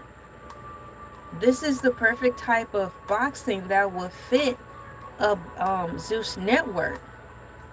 Zeus is a network nonetheless, but I think they are in the direction of expanding their network into this sports arena. So, in the grand scheme of things, this is a really big announcement, and I wish they had somebody there to help her meaning Clarissa, to express just how big this event is. It's almost bigger than her. This is a movement that is happening, that's unfolding right before our eyes. It's a wonderful opportunity for the boxing arena to open up a new category of female boxing, which I'm here for. Street boxing, but in the ring. That's really cool. And I also think that in return, when they play their cards right, MVP will come back around the corner and want to find some way to do business and work with them, because this is something new that nobody has done before. And you know how that goes with famous people. They're always looking for ways to diversify their money, pour their money into something so they can just dump it, expand it, get it back and expand, blah, blah, blah, sponsorships and all that stuff. So I really think Right now, what Clarissa Shields is a part of, on this aspect, is something great. And this is a big announcement. This is a really big announcement. It's actually history in the making. Hey, what's going on? High five. Bam. Basket Head will be on this Wednesday. Basket Head will be on not watching movies, but simply doing a movie discussion. We are on our summertime scheduling. Even though I will be on Monday through Fridays at 5 a.m. ET time, we are all on different scheduling for the summer.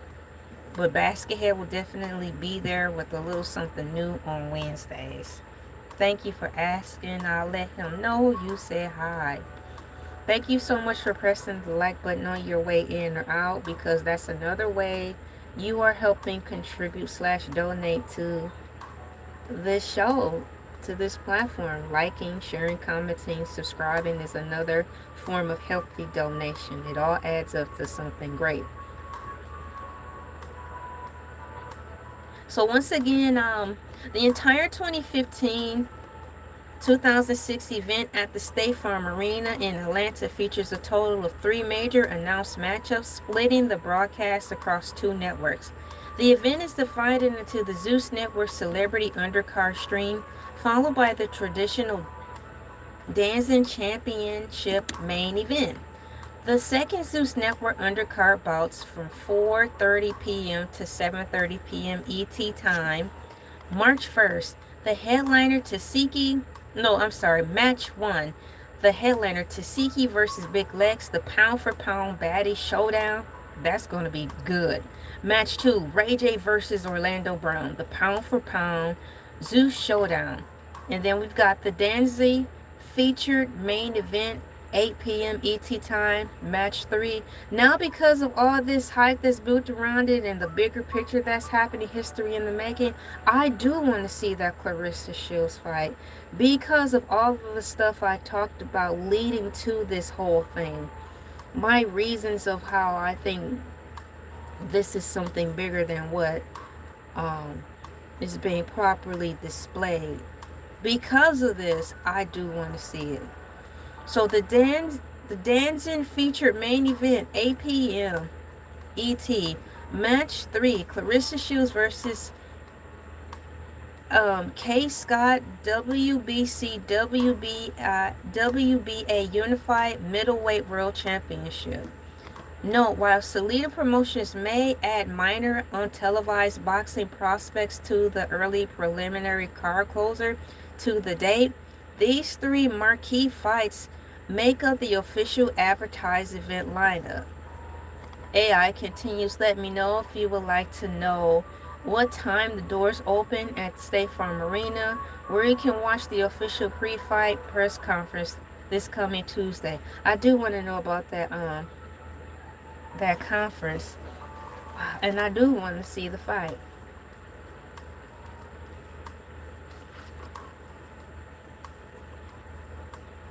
This is really cool.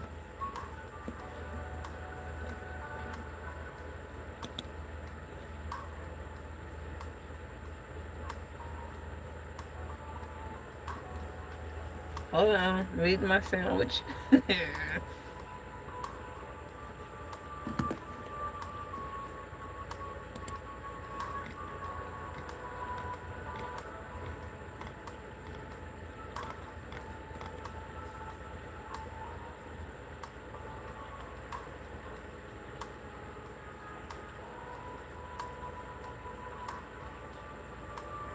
I'm a little concerned that this fight is gonna get dissolved into a boycott. I'm concerned that this whole history thing that's in the making with the Zeus Network and Win Records merging together to transcend women's boxing sports history, opening up a new genre of sports, a category of sports for women, is being soured by everyone being overcome with this boycott Clarissa Shields campaign. I'm hoping that that won't overshadow what I'm seeing that the 2 companies are doing. You know, The fight is around the corner. It's in a couple of weeks. And I'm seeing the big picture. And this is something epic that's really going on between the two networks. And I want it to go well. So right now, it's not really a side note. Right now, my cool peeps, we have two major platforms that are related to African American culture. We've got the Essence Festival coming up um, sometime in July, I believe, July. And then we've got the fight at State Farm Arena. I'm saying these two because did you know that this Essence Festival, if they don't do well, they may not get the contract for renewal for the next year. So I'm saying this is history right now for the two things that we do have going for us on any type of social or some type of financial empire that represents us, whether you like them or not. This year's 2026 Essence Festival is on the line. If they don't come through and pull the numbers and do well far as in the department of their entertainment this year, failure to do a good job means they may not get the contract renewed.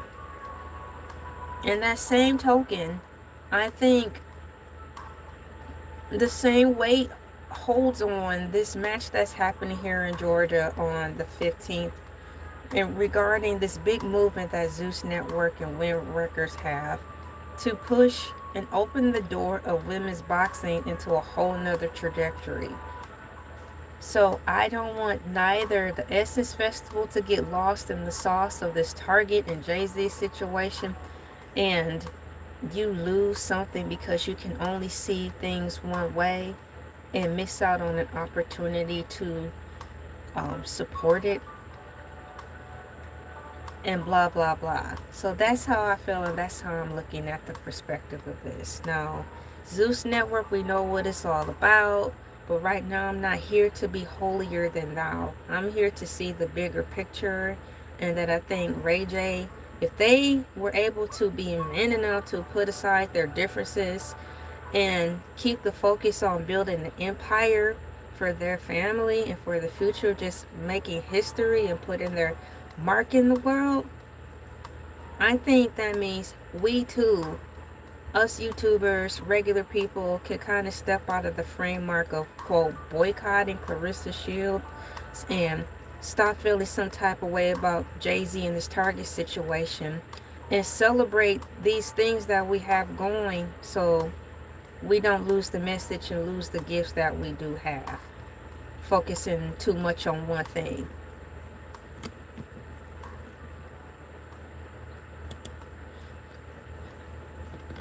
Let's see here. I have some notes. So it's gonna be some good fights coming up. That's all right. Welcome in. I'm normally not even on, first of all, this late, and not even on this day. I'm thankful that I have some free time open so I can come on here and really take my time about this whole topic. I'm going back to my next page because there's a couple of things, well, a few things that I haven't talked about that I haven't highlighted yet. Referencing this topic. Thank you so much, everyone, for coming in and pressing the like button. My night is going great. I hope yours is going well too. So far we cover what is Baddies on the Zeus Network. Is Ray J now working back with Zeus Network? Because I thought he and Lamel Plummer had fell out. I asked if AI can expound on the social media influence aspect when it comes to the description of the Baddies TV show. Is Clarissa Shields going to be a judge on one of the Baddie shows? That answer is yes. Since Clarissa Shields is a professional boxer, She cannot fight in the Baddie show.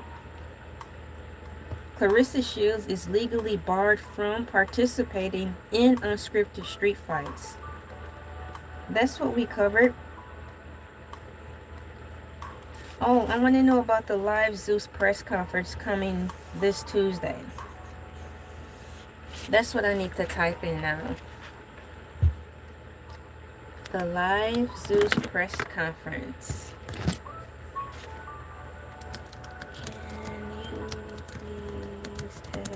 you please tell me about the live Zeus press conference coming on this Tuesday?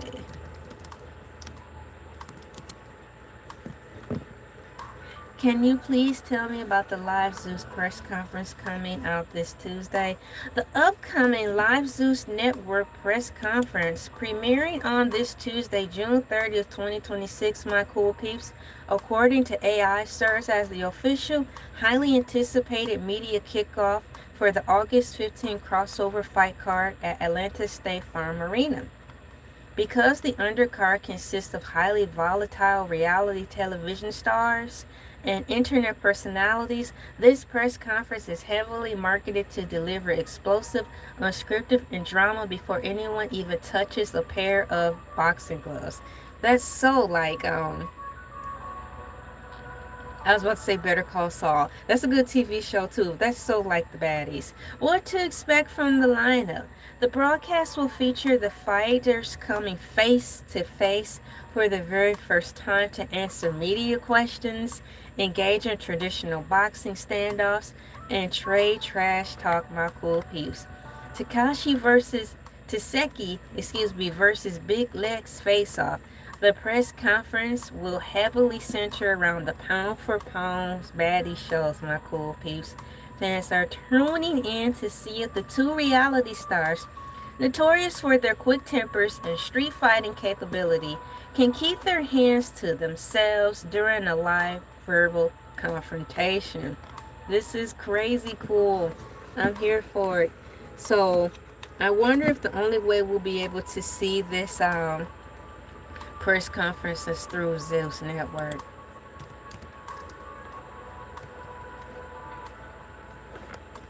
Ray J versus Orlando Brown, according to AI, it's got Ray J versus Orlando Brown confrontation. This marks the first time Ray J will address the media since his viral medical hospitalization following his last knockout, y'all. With Ray J's real-life tension against Zeus CEOs Lamel Plummer and Orlando Brown's notoriously unpredictable, unfiltered viral personality, the media panel is widely expected to be chaotic. Zeus Network will do what it always do best: controversy, chaos. That's what they do. They will do their job effectively, and then some. Athletic versus entertainment contrast. Undisputed world champion Clarissa Shields and opponent Kay Scott will be presented to anchor the press conference. Wait a second. What did I say? Athletic versus entertainment contrast. Undisputed world champion Clarissa Shields and opponent Kay Scott will be present to anchor the press conference in standard sports professional structure, balancing out the reality TV antics of the undercard fighters. I like that. That's good. I want to know if I need to get a subscription to Zeus just to see this or what.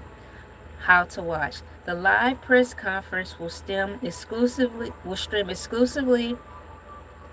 for subscribers directly on the Zeus Network app and website, with highlight clips and face-off reactions instantly distributed across Zeus's social media platforms. Let me know if you would like help checking the exact broadcast start times for Tuesday's stream, a recap of ticket pre-sale data currently happening for the physical arena. Wow. So we're only going to be able to see it on Zeus. I don't know if Zeus has gone up on their subscriptions. Once upon a time, maybe 3 years ago, it was the low price of like $5 or something like that. But you know how the subscribing things go after a while. They start to up the price. So I don't know how much it costs now. Excuse me. Let's see here.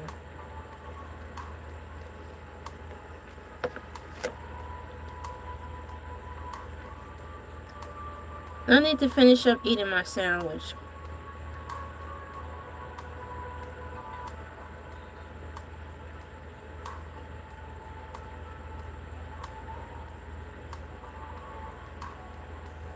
Thank you so much, my cool peeps, for watching my videos. I'm looking right now. Thank you so much.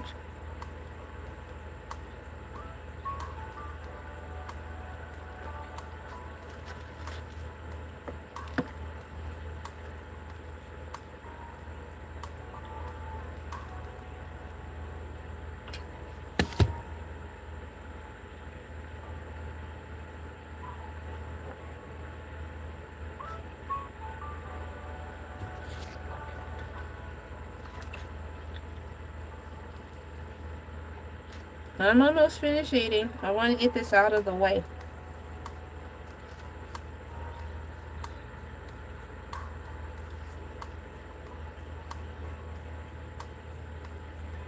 Y'all, I'm getting sleepy.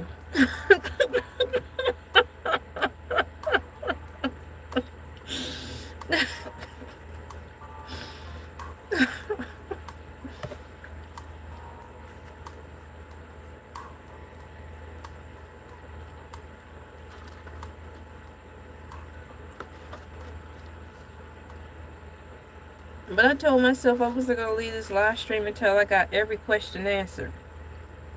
Oh, man, I'm getting sleepy, though. I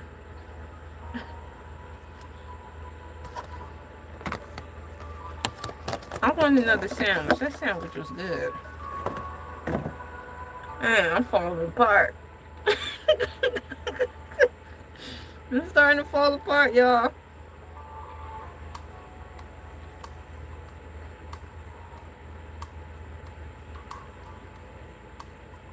Ice Cube and Barbershop like, don't fall apart.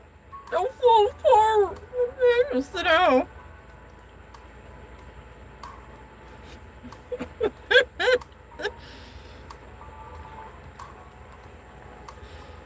Oh, man.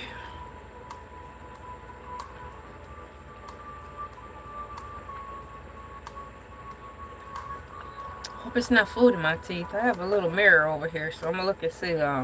Not food in my teeth. Food on my face, but no food in my teeth. There goes something.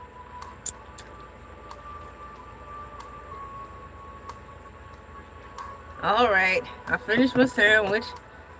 So, what did I just finish reading here?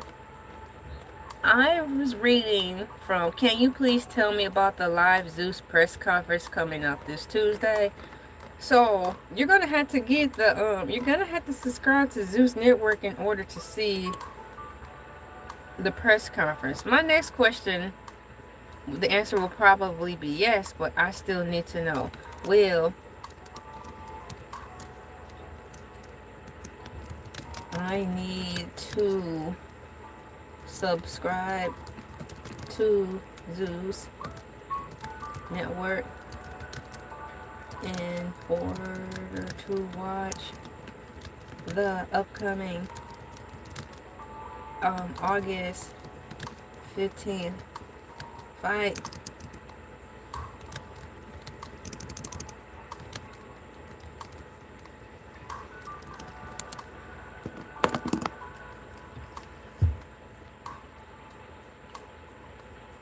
Okay, I asked, will I need to subscribe to Zeus Network in order to watch the upcoming fight, August 15th?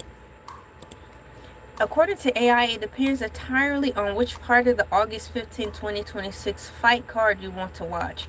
Because this event is a joint corporate crossover, the broadcast is strictly divided into two entirely different networks, my cool peeps. Number one, to watch the Celeberity undercard Tasiki versus Big Lex and Ray J versus Orlando Brown, yes, you will need a Zeus Network subscription.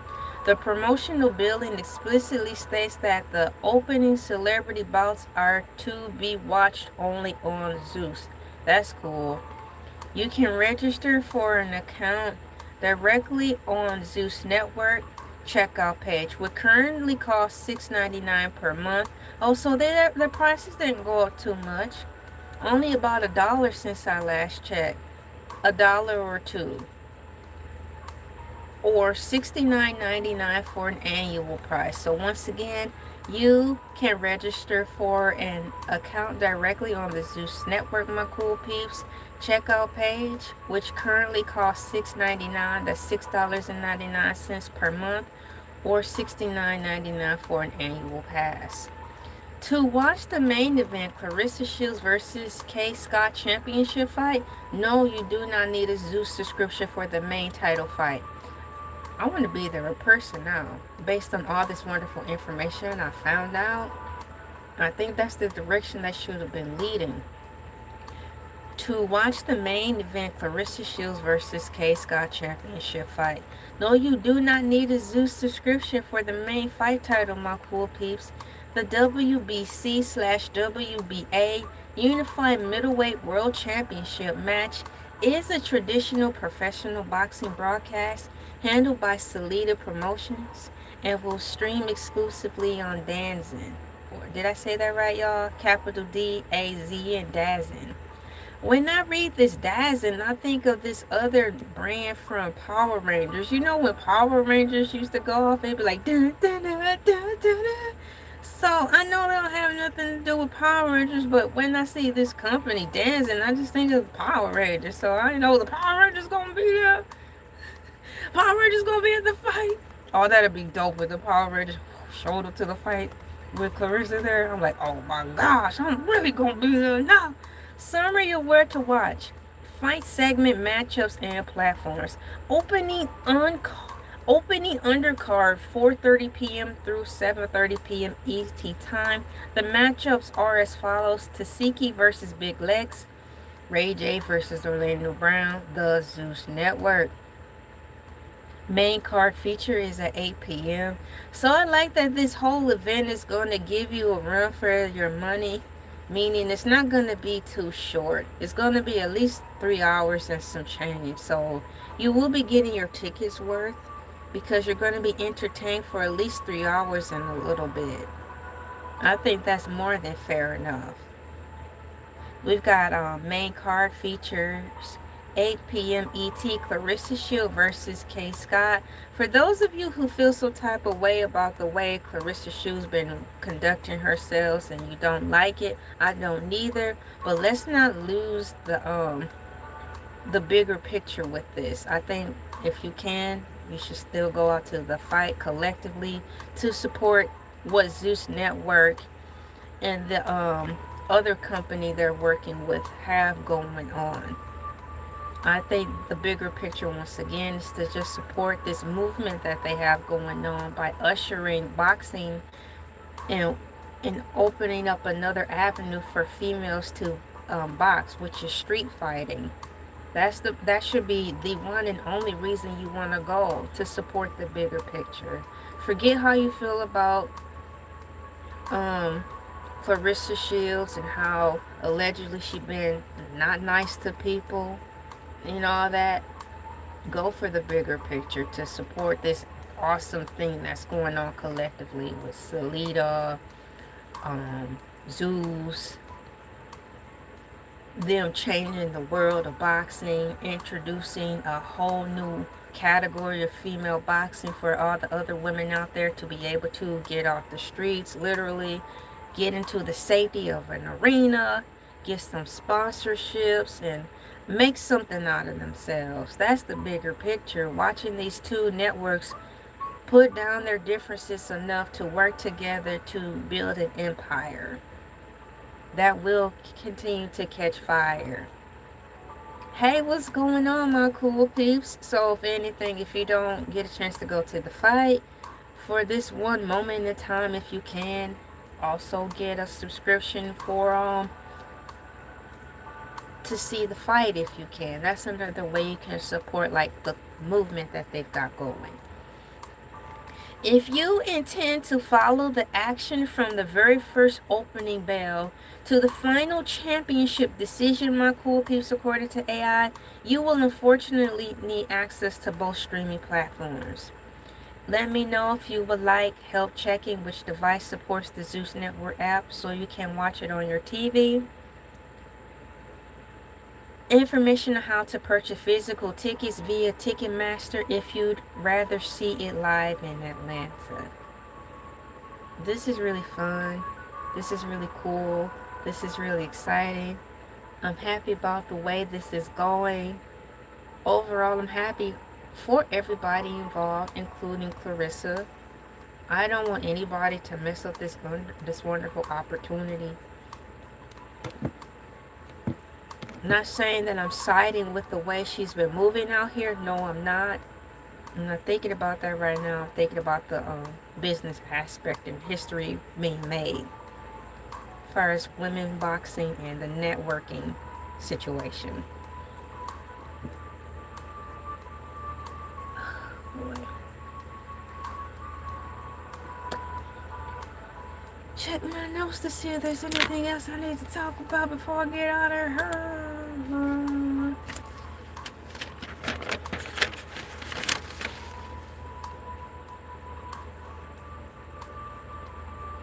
Well, I read that about the Zeus undercard. I can highlight that. And we talked about the lady who called into Boxing Ego YouTube channel to challenge boxing championship champion Clarissa Shields to a street fight. Goes by the internet name Faisha Leah, also known as Leah Carroll. She famously joined the live broadcast to call out Shields directly, expressing her desire to fight her MMA style and claiming she was ready immediately. The exchange even sparked a viral back and forth between the two, according to AI. I did listen to that stream in its entirety. It was fun and it was interesting, and she was on fire when she called in. The she that I'm referring to is Faisha Leah. She did a video call. Her face and stuff was showing off in them. So she called in and gave her spill on the whole call to action, referring to she and Clarissa Shields, you know, meeting up to duke it out. Well, I think I actually did cover everything. I'm going through my notes, my cool peeps that I have in my clipboard to see if I covered everything that I had written down. Hey, what's going on? Wow, how are you doing? I just realized sometimes it takes me a long time to reference it. I hope you're still in here, Moon Kitty CEA. I know who you are. I don't want to embarrass you or anything like that, but thank you for coming in. Long time no see. The last time you were able to interact with me on a live stream, it was about 2 years ago. I was doing the Atlanta Journal-Constitutions. I was reading my newspapers, Atlanta Journal-Constitution newspapers, in my cow suit. How are you doing? All I saw was hey, but I didn't look at the handle name. I hope you're still here. Yeah. What's going on? Let me see here. Let me see. Moon Kitty. I'm doing good. Yeah. Let's see here. Go to channel. Let me see. Moon Kitty for meow. Yay, you found the right YouTube channel. There's nothing more.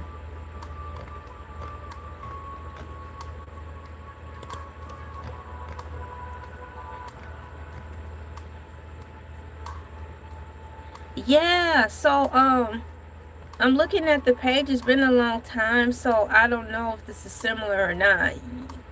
I think this might be my little sister. That's why I was saying that. This might be my little sister. She's got a couple of profiles, but I think this might be her. Like I said, it's been a couple of years since we've been able to interact live on YouTube. Okay, yup, it is. Man, thank God my memory is strong. Yeah, what's going on, girl? It is you. It's nice to see you. We share the same time. It's 10:36 p.m. Eastern Standard Time where I'm at. We share the same time. Isn't that something? Even though we're in different states, we are still in the same time zone. That's crazy. So that is you. Yeah, so I didn't want to embarrass you or anything or put you on the spot like that. But yeah, ladies and gentlemen, my little sister is in the chat. I'm chatting with her right now. Moon Kitty CEA is in the Heezy. Long time no see. Give her a special shout out. Welcome in if you guys want to. I've been on this live stream for a good while talking about Clarissa Shields. I've been on here for 4 hours, 11 minutes and still counting. No, we don't seem like we share the same time. The weather is completely different, but we are in the same time zone. My tablet that's playing the music in the background, I have like this clock thing on there where it shows me various times like Tokyo, Egypt, London, Australia, Michigan. So every time I look on there, it shows we have the exact same time. That's all right. My bad, I was watching a regular show, the Lost Tapes. That is good, isn't it? Were you able to see them all? I think it's the total of 9 episodes, but that's basically 18 because in each episode they show 2. So what do you, it's not Cartoon Tuesdays, but I'll make an exception for you because who knows when is the next time I'll be able to chat and chill with you on the live stream. I forgot what I was going to ask you. The regular show, The Lost Tapes, are good. Have you seen all of them yet? Or this is your first time watching them? I know they're available in chronological order now through, I think, HBO. So you'll be able to see them all the way through. It's really good.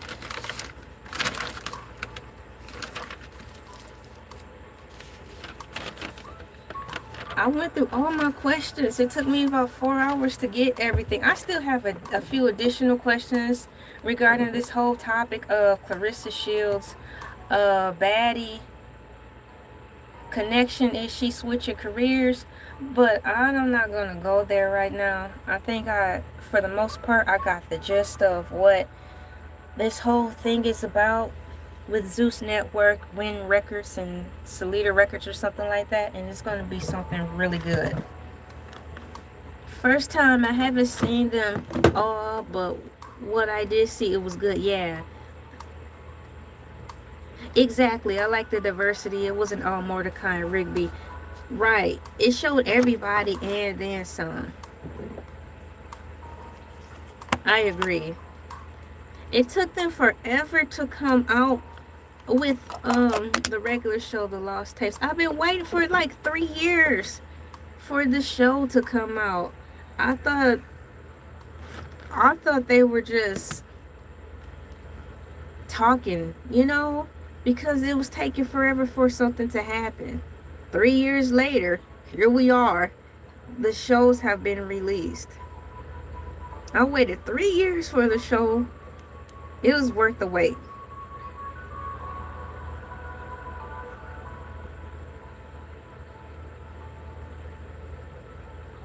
You silly. She up here quoting Backstreet Boys, y'all. Isn't it funny to see Backstreet Boys in commercials now? They've been in a couple of commercials this year. One of the commercials they were in, they made their commercial debut in a long time during this past Super Bowl. Now, I don't remember what the Backstreet Boys were singing about. It might have been T-Mobile or something. They were in that commercial during the Super Bowl and one other commercial sometime this year. Oh my gosh, Good Burger too. I completely let that go. So much to the point I forgot all about it. I didn't even mention that because Beetlejuice finally came out. The next movie we're waiting for is I Am Legend with Will Smith. It seemed like it took almost 20 years for Beetlejuice to finally come out. It was good too. I Am Legend is still supposed to be coming out. I don't know if that's ever going to be a thing. But yeah, Good Burger 2. That took so long to the point I completely forgot all about there being a Good Burger 2. That's crazy. Did you see it? I have not seen Good Burger 2. I'm a little concerned, a little nervous that it might not be as good as part one. You know, I don't want to ruin the nostalgia.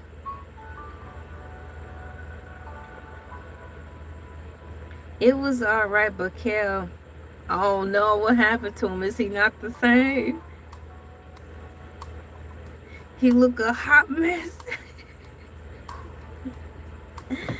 In the words of Wendy Williams, do he need to take several seats? Good Burger 2. He looked older, but they was trying to make him look younger. Oh, come on, man. That can be kind of awkward if you don't do it right. Wow.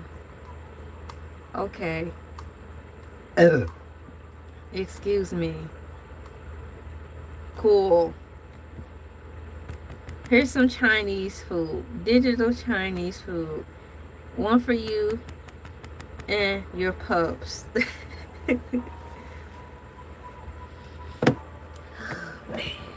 I'm on this live stream like I don't have to get up and be on here tomorrow morning at 5 a.m. talking about morning mood. But I made this decision. I was determined to get on here tonight, my cool peeps, and talk about this Clarissa Shields thing. I'm going to end the survey, though. I've done enough.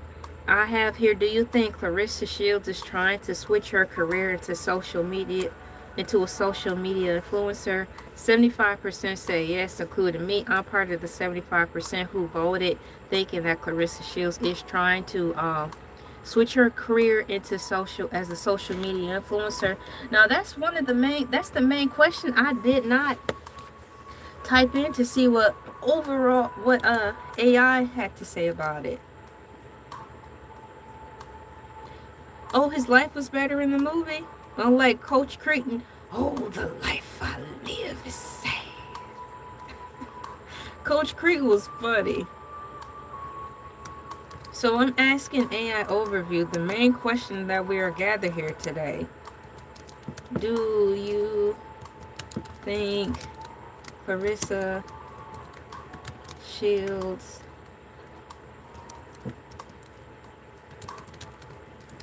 is trying to switch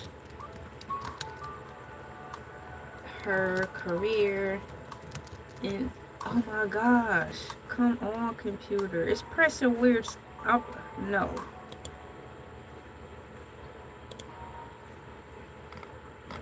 hold on,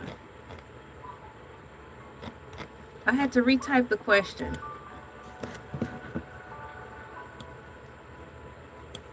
Okay, copy.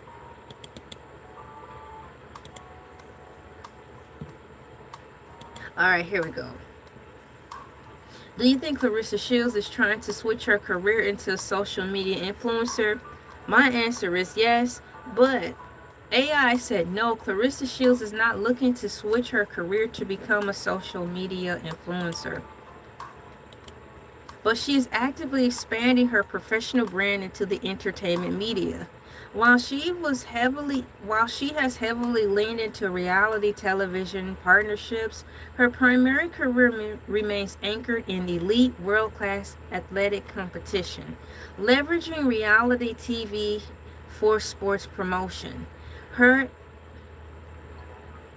executive relationship with Zeus Network is not an exit strategy from boxing. I thought it was. I still think it is. It is a calculated marketing strategy. Shields' main career goal is to bring mainstream viewership, higher fighter payouts, and larger live crowds to women's boxing. By partnering with viral reality stars like Tasiki for her August 15, 2026 Unified Middleweight World Championship match against Kay Scott at the State Farm Arena. She is leveraging the internet's massive digital footprint to sell tickets for her actual sports career. According to AI, a strict no reality show drama boundary. True influencers and reality TV personalities often rely on unscripted personal drama to maintain their relevance. Shields has drawn a strict boundary here. She openly declined the spot as a regular cast member on the flagship Baddie show because she refuses to participate in chaotic street brawls. She limits her role on the network strictly to professional executive positions. According to AI, acting as a structured main stage judge during auditions, serving as the headline professional athlete on crossover sports cards. Do you think Clarissa Shields is trying to switch her career to social media influencing? AI said no. Here's the other reasons why. Diversifying her athletic legacy. Rather than transitioning to a social media influence, Shields is focused on maintaining her status as the GOAT, greatest of all time. In combat sports, she balances her time between holding unified world titles in professional boxing, according to AI, and actively competing as a professional mixed martial artist, MMA, in the PFL Professional Fighters League. Ultimately, Clarissa Shields is using the influencer's world to build her own sports entertainment empire, ensuring that her professional boxing matches get the same level of global pay-per-view promotions as major celebrity events. That's really playing out in real time. If you want to look deeper at her career strategy, let me know. Would you like details on her current professional boxing record?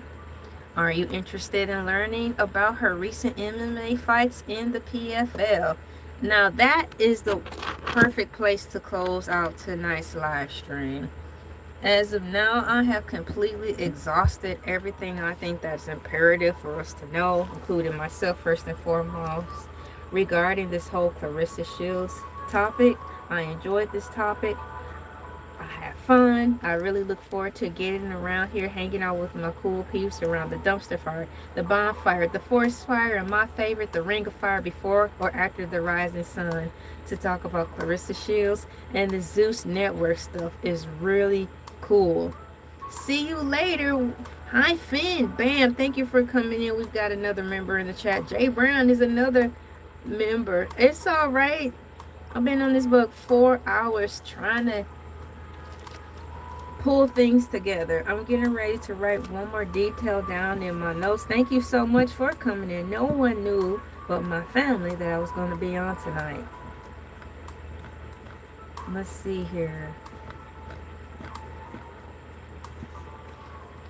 Let's see. Do you think Clarissa Shields? So I'm going to write this down. Do you think Clarissa Shields is trying to switch her career into a social media influencer? All right. So this is a long live stream, and I look forward to seeing how AI overview is going to chop these videos up into segments. It's probably going to take a few days for that to happen. Thank you so much for having me on in the background while you work. It's really cool to be on the opposite end of that. Usually when I'm at work, I'm listening to other YouTubers. It's neat to be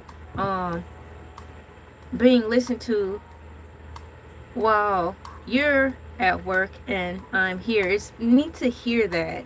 Chile's in Mahizi. Man, this is really cool. Chile, LaShondra. Oh, let's see here. We've got a lot of people in chat. My little sister's in the chat. We've got members in the chat. Moon Kitty Chile's in the chat. It's a family reunion. That's really cool. I'm so glad I went on tonight. I got to hang out with my little sister. Chile's in the chat right now. We got Jay Brown, a member, in the chat. We've got another member too, way at the top. So this has been like a little party. I'm so happy that I was on. It's been a family reunion. I'm looking forward to this whole Zeus Network situation in this boxing category. I'm really rooting for them that they'll be able to get this up and running with the women's street fighting category. I don't really watch World Star Hip Hop, but that's what it's called. But growing up, a lot of people my age did watch it, and it was known for street fighting. So if they were able to do that for the women, I think that is a nice well that they can tap into and diversify. And I'm glad to say that um, Zeus Network will be the first leading the charge and tapping into that atmosphere of sports for the women. I think boxing is awesome for females, even though I don't really know much about it. In closing, the thing I like about women's boxing is that boxing itself wants you for who you are, opposed to other sports where they're more hell pressed on how you look externally, opposed to coming to be the talent. So with boxing, they celebrate your individuality, they focus on strengthening up your talent. I think that's the most dopest thing. And I want Clarissa Shields to, I'm believing that she listens, because she has her ear to what everybody is saying about her. So in this regard, I would like Clarissa Shields to hear from me that I think boxing is cool. I think that in my mind, you should see boxing as a sport where the entity itself accepts women for who they are, because that's what makes boxing, women's boxing, unique. Not one person is the same, nor does boxing want you to be the same like everybody else, or it will be boring. It celebrates who you are from all walks of life, whether you have a silver spoon in your mouth or wood in a spoon. So keep that in mind. The original entity of boxing just liked you for who you were, and by you being comfortable in your skin, of being who you are, that's the other message when it comes to female boxing. Empowering you to be yourself, and boxing will embrace you for who you are. Thusly, in turn, by you being comfortable in your skin and being yourself, you also represent the people you're signed with better. You put a better representation of female boxing because you are authentically being yourself, and that's the message. And you don't have to know how to talk really well. That don't matter. None of that matters, because there's a lot of foreign people in boxing. They don't speak all that well, but since they're comfortable in who they are, that's all that matters when it comes to women boxing. So if you can find a comfort in you, Clarissa, and rock who you are and your own true authenticity, I believe boxing will come back and really fully embrace you. This has been a wonderful live stream. It took forever for me to get to it, but it was well worth the wait. Once again, there's going to be a boxing match coming out, my cool peeps, here in Georgia. Clarissa will be fighting here in Georgia at the State Farm Arena on the 15th. That's crazy. So right here, before I close, I did a survey. Do you think Clarissa Shields is trying to switch her career into a social media influencer? 75% of my cool peeps, including me, said yes. And 25% said no. So after I gave my 4-hour reasoning as to why I think that she is,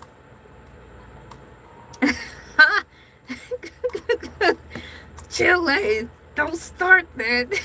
Last day of the FIFA, stop it now. I never thought of that though. That's crazy. So yeah, the last day of the FIFA, y'all, is the 15th, and it's the same day the fight will be here. Wow, that's crazy. It is so much stuff going on. Wow, it's gonna be so packed down there. That's, oh my gosh, it's already packed downtown. You know, in that area where the FIFA is at. So just, wow, that's amazing. I need to write that one down. That's a whole new video right there. So the Zeus fight is happening on the last day of the FIFA World Cup. It's gonna be a clash of the fights. Okay. Wow. I'm writing that down right now. Thank you so much for that. Zeus is trying to get everybody's money. They're trying to get FIFA World Cup money. They're trying to get Win Workers and Selena Productions money. They're trying to get boxing money. They're trying to get they're trying to get everybody's money.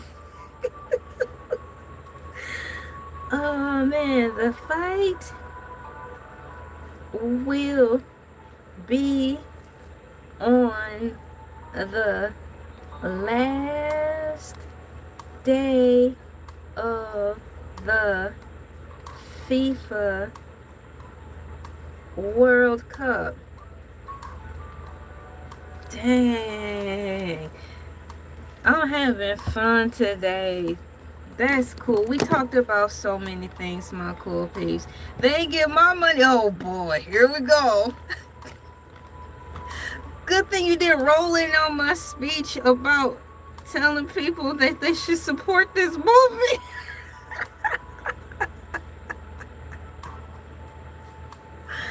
Good thing you didn't roll in at that time. I would have been like, are you with me? And you would have been like, oh no. I haven't heard that soundbite playing YouTubers live streams in a long time, or uploads. So I remember that soundbite. Oh no. I haven't heard that soundbite, and another soundbite I haven't heard being played. Why you always lying? Why you always lying? OMG, why you always lying? Or do you want to be bees, or do you want to be keychains? Keychains, except keychain. Oh my gosh, that, you remember that from the Bee movie? That was right up there where that chicken was like, I don't want to be baked into a pie. I don't like gravy. I'm like, you idiot, you get ready to die. I don't want to be baked into a pie. I don't like gravy. Do you want to be bees, or do you want to be keychains? Keychain. You know, we had the Bee movie on a couple of days back, where that movie had me falling out from the small portions I did watch. Barry, it's time for you to start thinking bee. Thinking bee, thinking bee, thinking bee.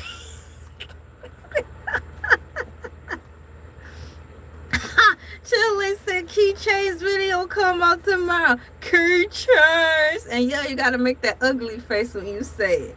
Because when 2 Chainz say 2 Chainz, it sound like he be making an ugly face when he say 2 Chainz. So you gotta make your face look ugly. Keychains. It won't work now if you don't make your face ugly.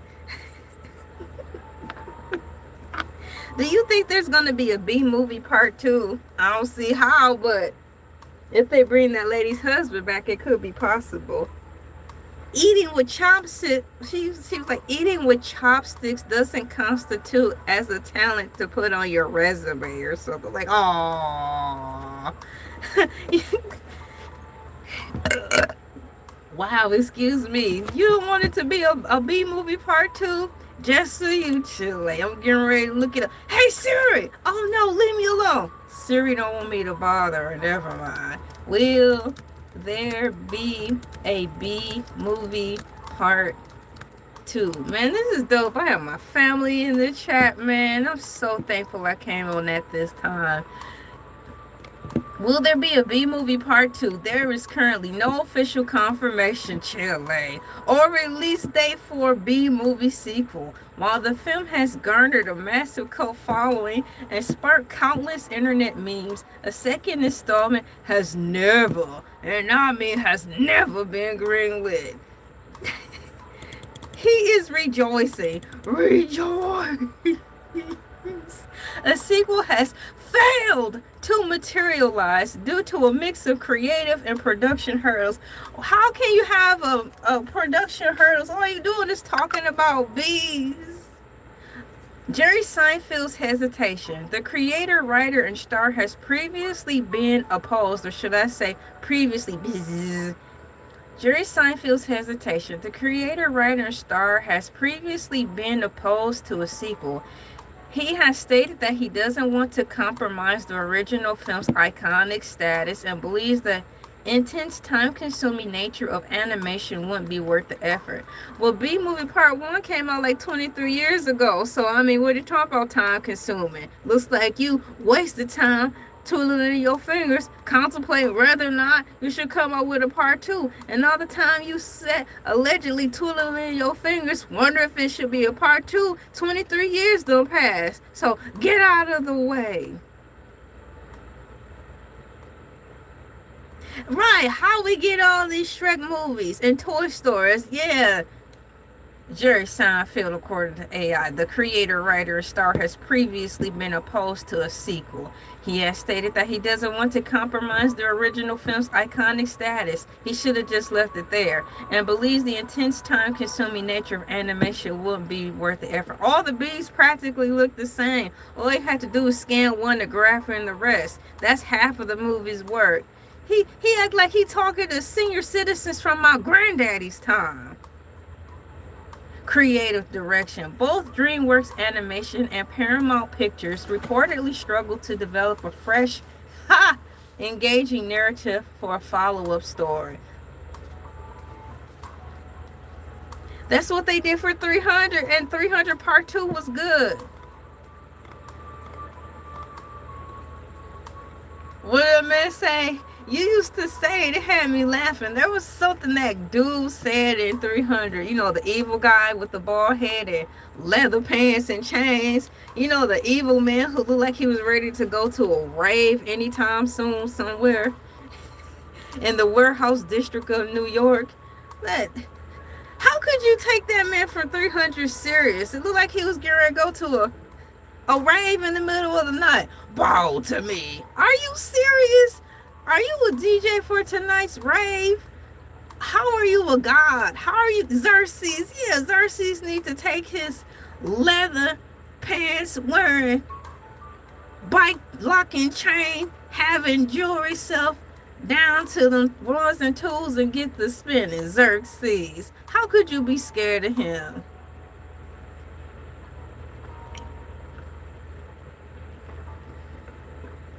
Xerxes bow to me. Are you serious right now?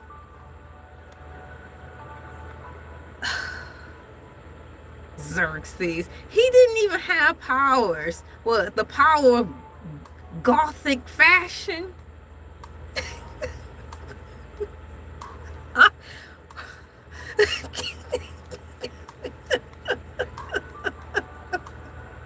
That man in 300 Part 1. 300 Part 1. That's too many numbers. That man in 300 Part 1 who looked like Quasimodo. He's like, I want wealth, women, power. I'm like, if you don't get someone to sit down, they could have easily resolved that if they just threw him in the volcano vat.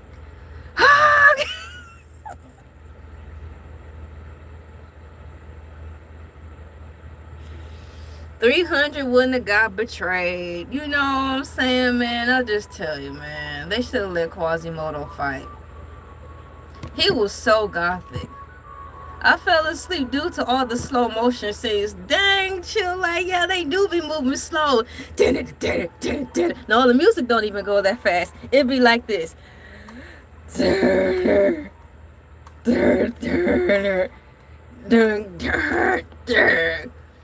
This is the sword. Clang, clang, clang, clang, clang, clang. Somebody getting stabbed. It take a 5 minutes for her to get stabbed. He be like, like,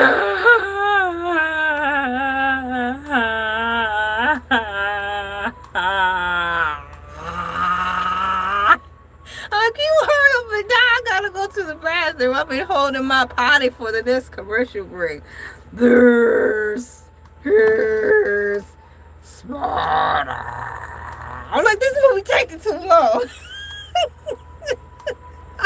It works the Dragon Ball Z.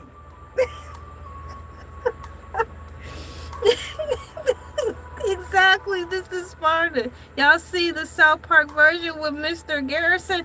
I don't know. I'm still unfortunately stuck on the Michael Jackson one.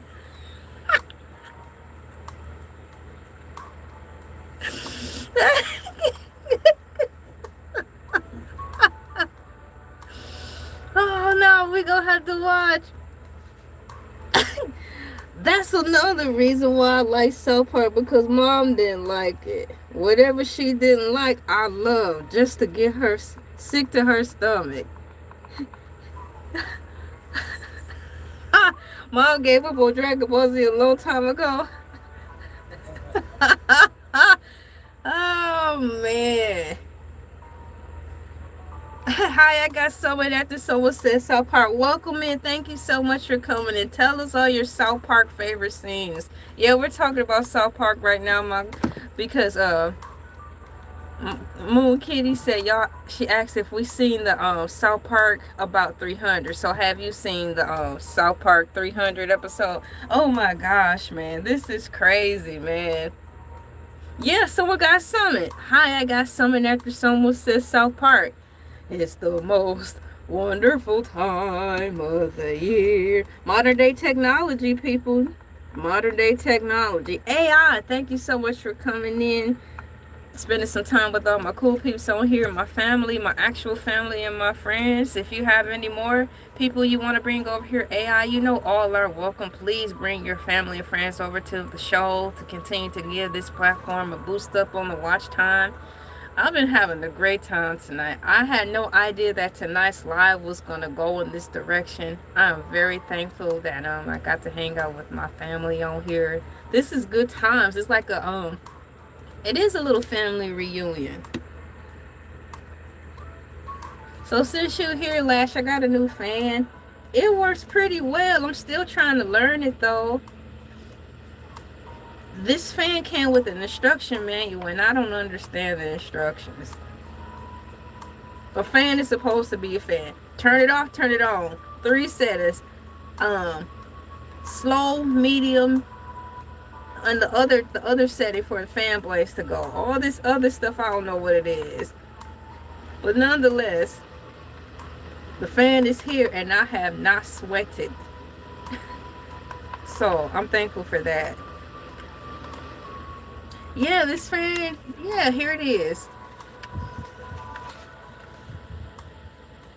This is my first time using it, and it's really great because it's really starting to warm up here. What's the temperature looking like over there in Michigan? Or should I say up there in Michigan? I think Chile, do you remember what temperature it got today? Was it like 90 or 93, or was it 83? I don't know, but it's starting to heat up. Is it still snowing in Michigan? Okay, I'm teasing. It was 90 degrees today. Yeah. And so when I'm live streaming out in my little closet area, I've been feeling the temperatures heat up, and so the fan came just in time. It came today. Yeah. So that's what happened.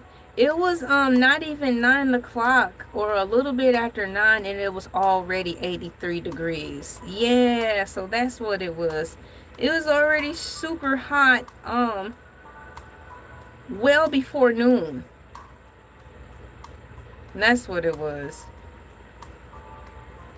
Well, I'm glad it was hot. No snowman locking arm in arm crossing the street.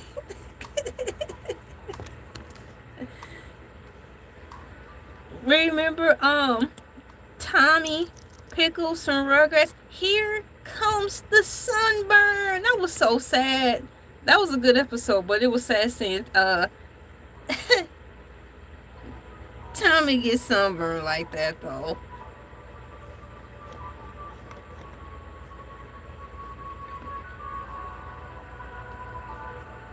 There's one more paragraph regarding the B movie part 2 before I close out that window. It says, however, there is still a glimmer of hope for fans. There's still a glimmer of hope.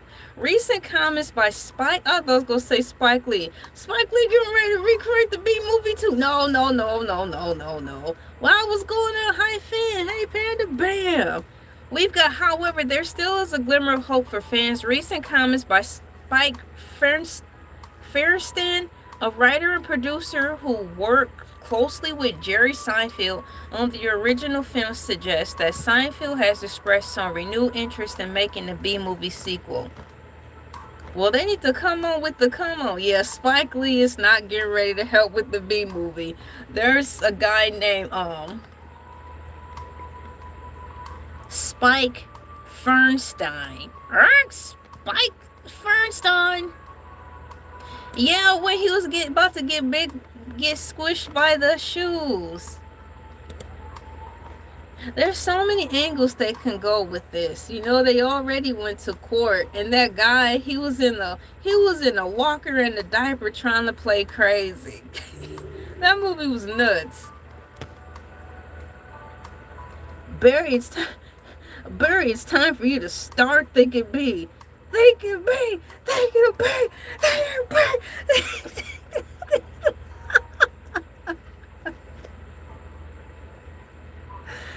Oh man.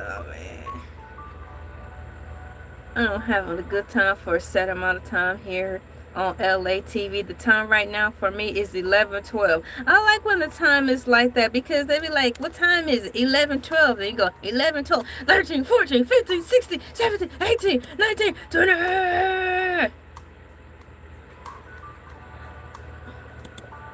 Yeah, the B movie kind of got crazy, didn't it? Oh my gosh. You crazy, Lash.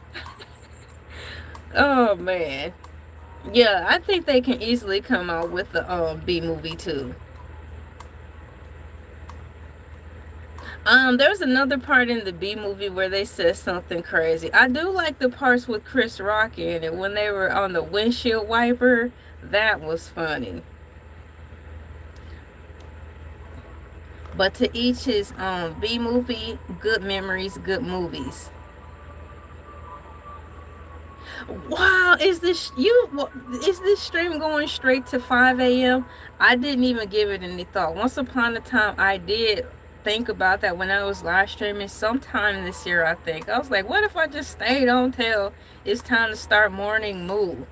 But the time for me right now is 11:13 p.m. Eastern Standard Time, June 28, 2026. I'm reporting live from the beautiful state of Georgia. I was wondering the same thing. Oh, y'all want me to stay on here and have a marathon? That's going to require a little more extra strategical work, like sharing it out to people all over the world. I'll have to have some food here. You know, it's going to take a lot of planning. We'll have to do that sometime in the future. Exactly, negative.